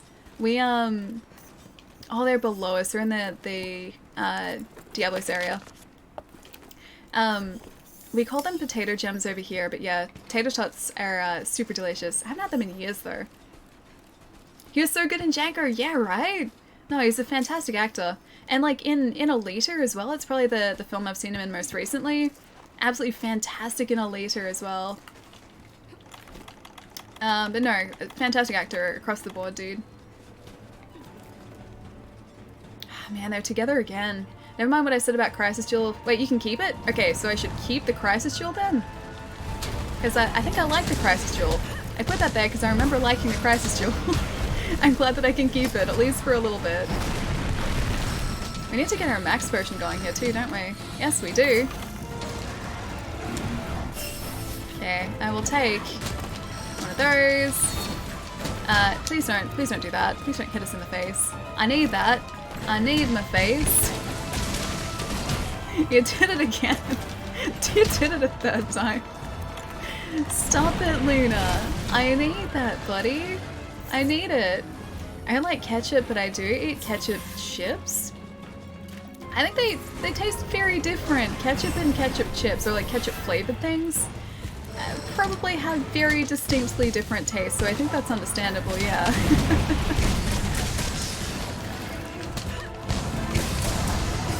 Man. Is Tyr? Yeah, Tyr's above us. Man, they are both following each other too. Windproof. Do we have windproof? I don't think we do have windproof at the moment.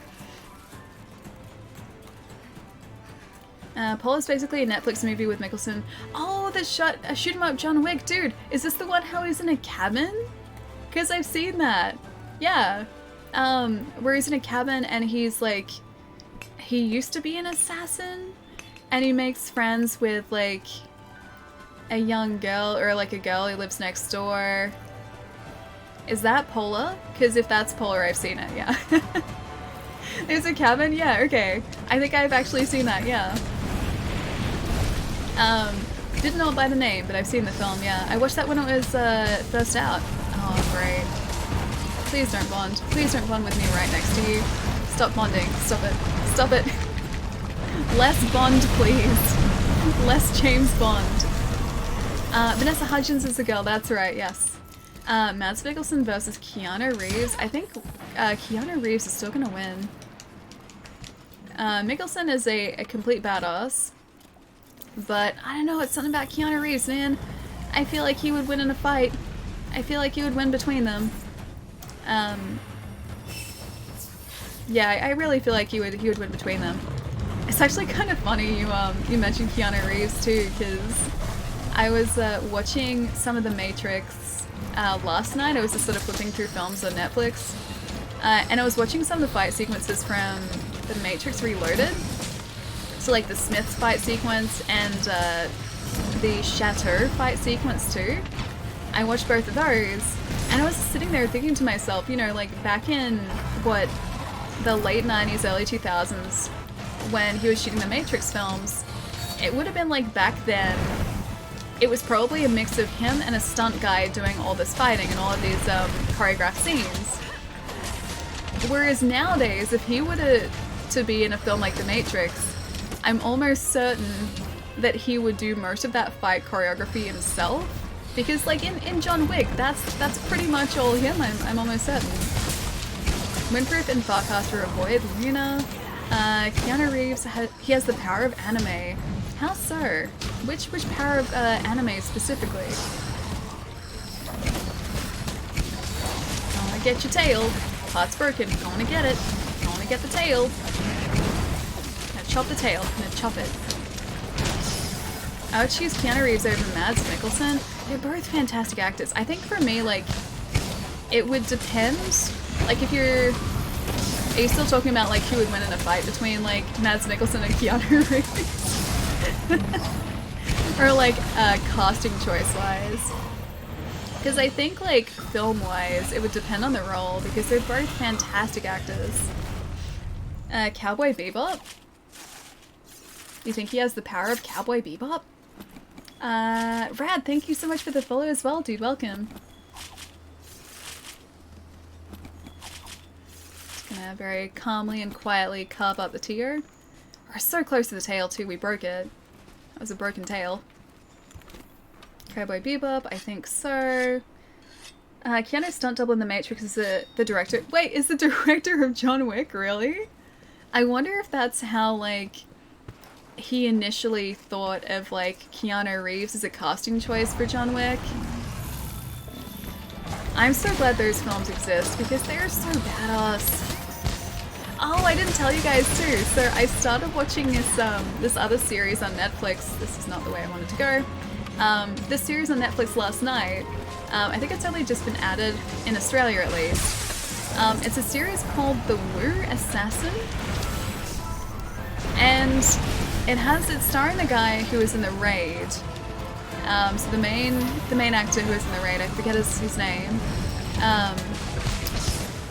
And it has these incredible and like incredibly choreographed fight sequences. It is fantastic so far. A little cheesy at times, but I've sort of just come to expect that sort of stuff. But it seems like it's going to be a pretty decent series. And yeah, the choreographed fight sequences are just like absolutely phenomenal. This guy, this actor, is just the most insane martial artist. If you guys have seen The Raid, you will know sort of the quality of sequences you can expect then. Because it's the same sort of idea in terms of fight sequences. Like, you've got these really long single shot sequences. They're fantastically choreographed and just they're absolutely brutal. But yeah, I've watched one episode so far and I am probably going to watch some more tonight, yeah. Jackman is the king of Australia. You think so? You, Jackman? I mean, I feel like he's a decent representation of our country, yes. When you change out your deco, when you do, if and only if you have a critical jewel, another attack jewel, or critical eye, so you need me to see if I have those. Cowboy Bebop, love, action, Keanu Reeves, less active. I'm so confused by that sentence. That's why John Wick has such amazing stunt work, because the guy, like, who is directing the film is someone who is familiar with stunt work, who, well, is a stunt guy, or was a stunt guy. I'm always so impressed seeing the behind the scenes on films like that, and like seeing all the like training that goes into the sequences and like the choreography. Because yeah, it is, they're so incredible. They're fantastic scenes by the end of it. I'm just in the fire. Never mind. We're fine. we don't need to be not on fire. Being on fire is fine. Typers, I'm tired, live action lead actor. Hang on. Oh, live action, okay, Keanu Reeves, lead actor, go. Yeah, I could see that actually. It's Spike is the main character, right? I could see that actually, yeah. Alright, we have to try and get her tail still. Her tail is still attached to her body. And I need that tail. Need it. Please give. Please give to me. Fireproof? Yeah, sure. Let's go with this. She's bound to jump back up here, right? Yeah. I don't even think her tail is broken yet. If you guys are saying it breaks before it severs, we haven't even gotten to the point of it being able to be severed yet, because it's not broken. The behind the scenes for Doctor Strange is amazing. A lot of the sets they built themselves and had to demolish them afterwards. Yeah, it doesn't surprise me, dude. It's always, at least in my opinion, I think it's kind of better, and like you get better results by having physical scenes there and like physical sets there. Same with like using practical effects over VFX. Practical like animatronics, in my opinion, pretty much always look better than like, you know, full VFX. Because you look at something like Jurassic Park, and that film still holds up, and most of the dinosaurs in that film, bar from a couple sequences I think, were animatronic. And yeah, it still definitely does stand the test of time. Although talking about like sets and environments, I was scrolling through Twitter yesterday or the day before, and there were comparison photos from Avengers Endgame. The sequence where they're in Avengers Tower, I don't want to say too much because I don't want to spoil it for people who haven't seen it, but there's a sequence where they're in Avengers Tower, or in the Avengers base, and the entire sequence is on green screen. Like literally only what they're standing on is there, and the rest is created later. That's added in later. And it's shocking because like you look at the sequence and there was never a single point watching that film where I was like, okay, this is clearly shot on a soundstage or like on a green screen. That never even crossed my mind. I just assumed that they had found a location that looked that way, but no. It was all fake, and it was all a lie. And now I have trust issues. But no, it was absolutely phenomenal to see what they were able to accomplish with that. The guy knows his stuff. The director of John Wick. I'm assuming that's where this fits in. Odo has break and sever threshold, yeah. And chat was saying before that Luna's tail has the same thing. So her tail will break and then sever. Well, Weeder, how's it going, man? It's good to see you, dude. Practical effects are really solid, yeah, they are. Unfortunately, I think they're the more expensive way to go now. I think once upon a time, VFX, like CG effects, would have been more expensive, but Given what we're able to achieve with CG effects now, pretty sure doing practical is probably the more expensive way to go. It's like how the red and white suit's completely CGI, and no one realized. Dude, it's like, it's that case with so many things in Endgame especially. So many of like the suits that like the characters wear, some of them are CG'd, parts of them are CG'd in, entire environments are CG'd in, like, just it's so incredibly impressive to see what they're able to achieve. Lunatail doesn't not... Oh, it only severs? Oh, okay. I was trusting chat before. Have you guys seen Ong Bak? Great fighting movie from Thailand. It's insane to watch because of all... Wait, all the hits land? Really? No, I haven't seen it. We do occasionally get into talking about martial arts films in chat here every so often because I'm a big fan of them. There's so many I haven't seen though, but I'm always so impressed at all of the fight choreography. Like what have I watched sort of semi-recently? Watched through a bunch of the Ip Man films during the last year. The Raid and the Raid 2 are both fantastic. I always mention those because the choreography in those films are just absolutely phenomenal. And then like even from a filmmaking standpoint, there's one scene that I always bring up. There's a scene where... Yes! There's a scene where they're going between cars on a freeway, and the camera is going between the cars too. They're all moving, and they actually physically had to move the camera between cars. It's just so impressive to look at, and you never think about like any of this while you're watching the film, you just accept it, but going back, it's such an incredibly like ingenious way that they did it. Ip Man is great, yeah it is. Don't like CGI faces though. Tarkin looks so face in Rogue once, it bothered you? It depends on how well it's done. I think we're getting better. We're definitely getting better at like aging and de-aging. Like for instance in Captain Marvel, Samuel L. Jackson was de-aged, like he was made younger. And there wasn't a single time in that film that I sort of like stopped and thought to myself, no, this is clearly like altered. It just looked right to me. And then if you guys follow like VFX work online or like on YouTube, there are a bunch of people, especially now, doing what are called deep fakes, which are teaching a computer essentially to mimic the look of another person's face and then sticking it on someone else. So they'll like feed it a bunch of images or videos of like whoever they want to mimic the look of, and then assign that to like someone else's face. It's not as like straightforward as that, but I think that's like the general idea of it. And deepfakes are getting really scary now. I hate to think like what it's gonna be like in like another decade. Do you watch Corridor Crew? I do, yes, yeah. They've done a bunch of deepfakes recently. But yeah, I know obviously it's not perfect yet, but yeah, like give it another like decade or even like another 5 years and it's gonna get like scary good. Scary good. The Basis Instinct one is the best? I don't know the Basis Instinct one. Ah, okay. Luna's down. Deepfakes are worrying for average people with potential for filmmaking. It's huge. Yeah, I'm hoping that people will only use deepfakes for good. But yeah, for filmmaking, it's gonna change a whole lot, dude. But yeah, just VFX and like CGI in general is getting like crazy good. It used to be that like you would be able to pick like a CGI background or like sequence from a mile off, and now you just sort of look at it and you're like, no, that's real, that's fine. It's because we're getting the lighting so right now. I think that was one of the biggest issues, is like we couldn't get lighting right.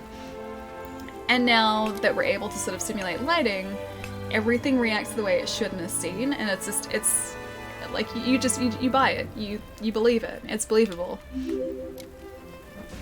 3 tails? Wait, 3 tails? We've got 1 tail. Did we get the... No, we didn't get the tier tail. We got the Luna tail there. I'll take it. It's a special term for it, but I forgot. Like, it could be 99% real, but you'll still notice the 1% Uncanny Valley. That is the term I believe you're looking for.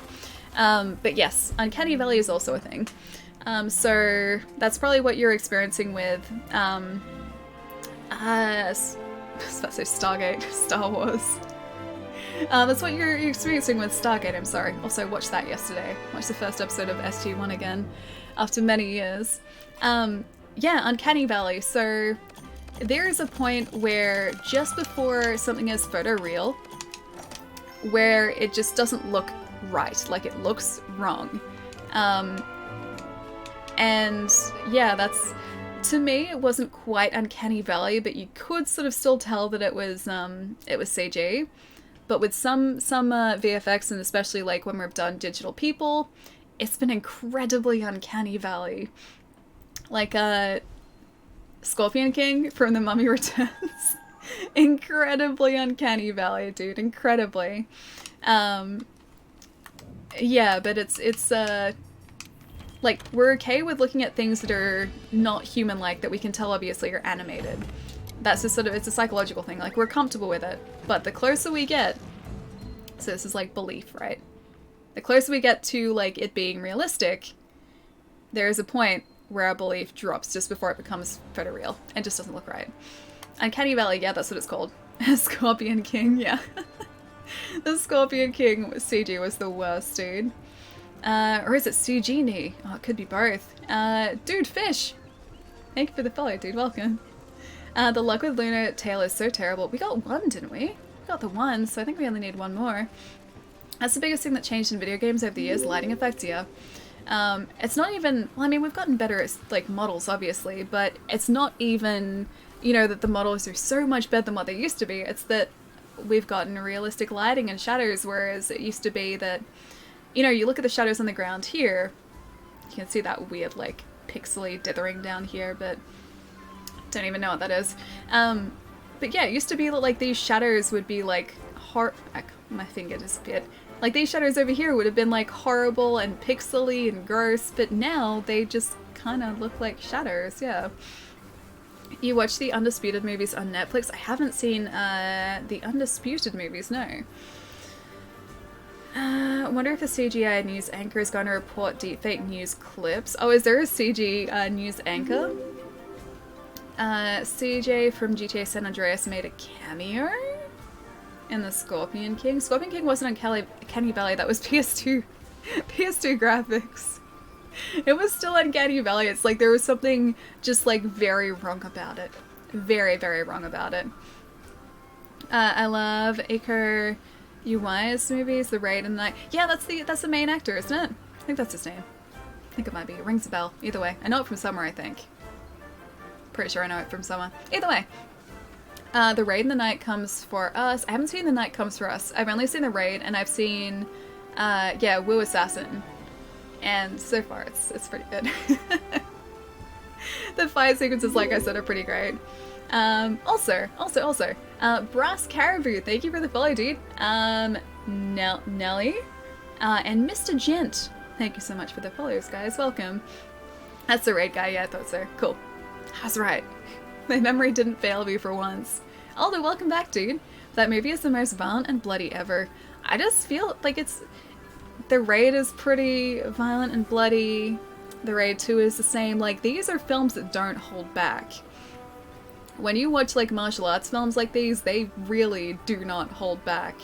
They're very different compared to sort of the martial, or any sort of film that incorporates martial arts that, like, comes out of Hollywood. Hollywood is very, very different compared to, I think, what, the Raid's Indonesian, isn't it? Yeah, compared to something like The Raid, it's completely different. Talking about The Raid, yes. Wait, or Raid? No, the Raid is a film. Talking about that. It feels like that because it seems so realistic. Well, yeah, I mean, like, Hollywood, like I said, never shows that sort of side to the show, or, like, the side to, I guess, the fighting and these sequences that are going on. Everything is very,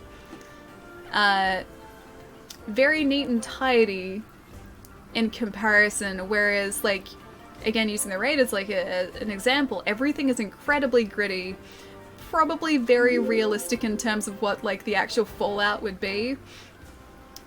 And it's just, it's so much darker, and it's a much rawer film in comparison.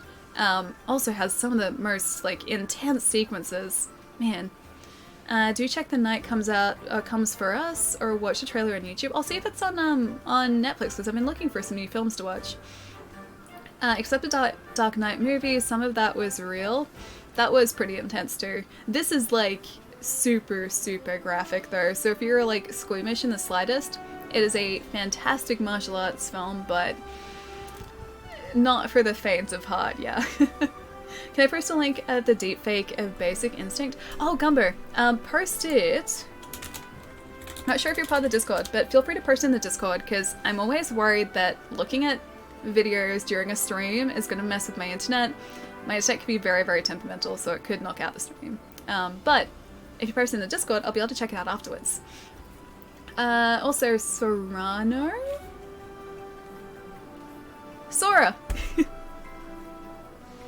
No game, no life. Thank you so much for the follow, dude. Also, I have some No Game, No Life figures. They might be over there. I have Jabril, and I have, I forget her name. The main character. She's really cute. I forget her name. Is it? It's not Shiro, is it? Is it Shiro? Is it Shiro? I think it's an S. Either way, I have Jabril and Shiro. And I was really close to buying a statue of, Shui? Shui? I think it's Shui? Shiro, yeah, I thought so. Cool. Yeah, I was really close to buying a statue of, Shui. Fat, so PHAT, the company, did a really, really amazing looking statue. It's about, like, this big. She was like $250. I didn't buy her, but I was very tempted. The adorable little sister, yes. Yeah, that is her. I have her, and I have Jabril, and they both have adorable rainbow hair.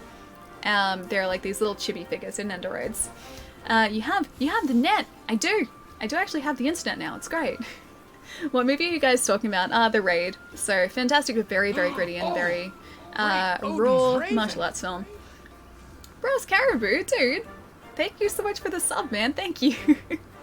Hope you enjoy your emotes, man, and also dance your sub badge too. Thank you so much, man. Anyone gonna buy the new Call of Duty? Probably not me. Probably not me. I've never been huge on Call of Duty, but I know a lot of people are really looking forward to it.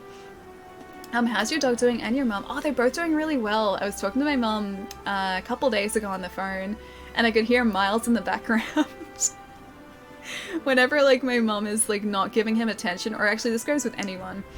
If Miles is next to you and you're not giving him attention for, like, prolonged periods of time, he will start to, like, not whine, but he makes it know that he wants attention. So he will make these, like, cute little sort of, not growly noises, but, like, growly is the only way that I can kind of, like, describe it. He makes these cute little growly noises, and he'll always try and, like, nudge your arm or your hand so his, like, head is underneath it, or, like, his nose is underneath it.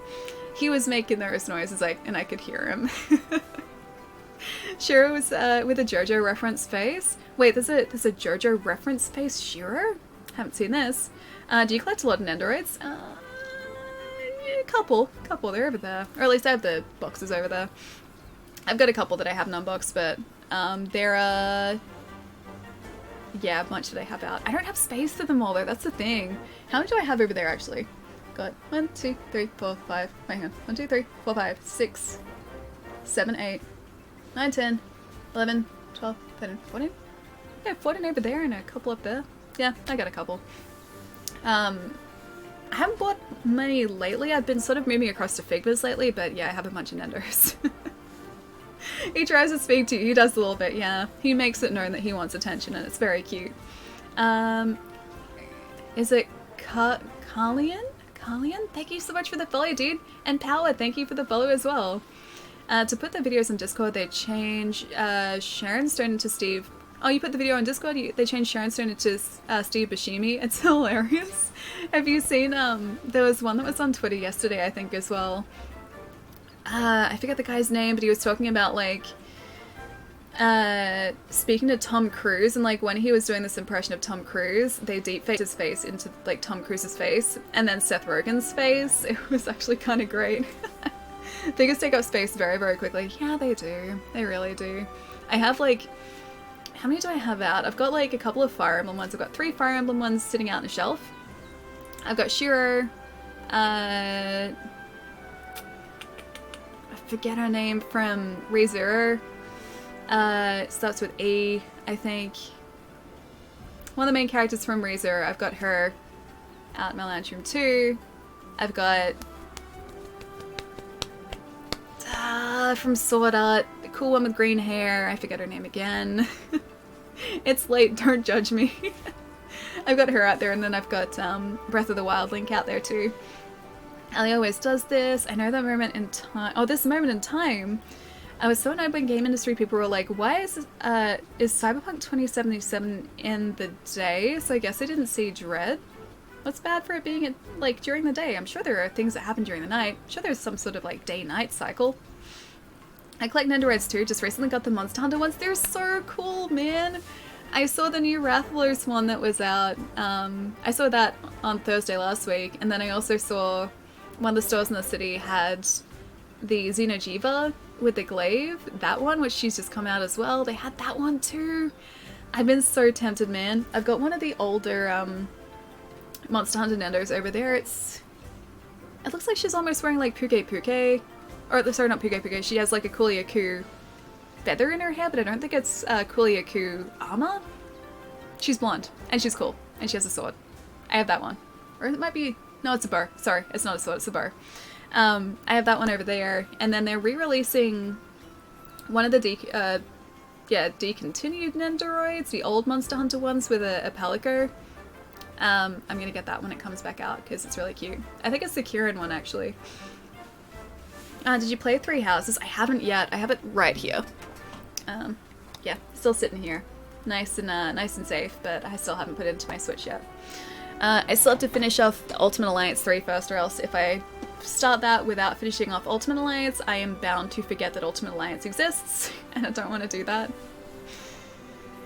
I know this moment in time. Someone quick post another quest. I had the glasses, Yukiko Amagi Nendoroid. Yukiko. Oh, right, the Persona 3 one. I was like, I know that name from somewhere. Yeah, she's really cute. She's got like the red jacket on too, right? Yeah, the Persona ones are really cute. I've got 3 of the new Persona Figmas. So I've got Joker on, and I just recently was gifted Fox for my birthday. So I've got those 3. And I know that Queen is out now too. I'm trying to figure out whether I like want to stick with my core team or whether I should just get all of the Figmas, because they're all really cool. Oh, sorry, yeah, 4. Sorry, my bad. Yeah, you're right, because I haven't played 3. I played 4. Persona 4 is because they were saying the daytime Cyberpunk doesn't work, and Dread is a Cyberpunk movie during the day. I think daytime Cyberpunk works. I don't think it has to like specifically be set at night for it to be cyberpunky. Yeah, not at all. Persona 5 Royal soon. I know, and I haven't even finished Persona 5 yet. I should do that and then replay it all when Royal comes out. How'd you spend your birthday? I went to the city, hung out with some friends, bought a bunch of comics which are now sitting over here, so I have to make my way through all of those. I stopped myself from buying a blind box Pikachu figure. I was very proud of myself for doing that. And ate some good food, and that was about it. It was really relaxed, but that's the best kind of birthday. I like relaxed birthdays like that. I want that? Wait, you want which? Which do you want? The Yukiko Amagi figure? Kinda mad you didn't get a Pikachu. Well, I mean, I kinda did. I, again, like, I was gifted, like, these 2 blind box Pikachu figures, by my housemates here, and then I went into the city and I saw the rest of the series there. And there's this really cute one that's like Pikachu sitting on top of a Mareep, and it's really, really cute, and I figured it would be the heaviest one. And so I found like the box that was the heaviest out of all the ones that were there, and I was really close to buying it because I was like, oh, this could be the Mareep one. And then I was like, yeah, do I really need this? I guess not. So I didn't get it. But I do have 2 of the other ones because they got me too. So I ended up getting a Pikachu that's falling asleep on a moon. It's really cute. And a Pikachu holding a candle. They're like sleepy Pikachu. They're really cute. What day was your birthday? Oh, Thursday. So it was on the 8th. Gotta love the Electric Rat. I do. He's adorable. I want Ali, sarcasm. I want, oh, Persona 5 Royal serious face. I still have to finish, yeah, number 5 first, so, like, if I finish 5, it'll give me a chance then to have a little bit of a break and then go back to Royal, which is, it's mostly just 5, isn't it, with a couple extra sequences and a different character?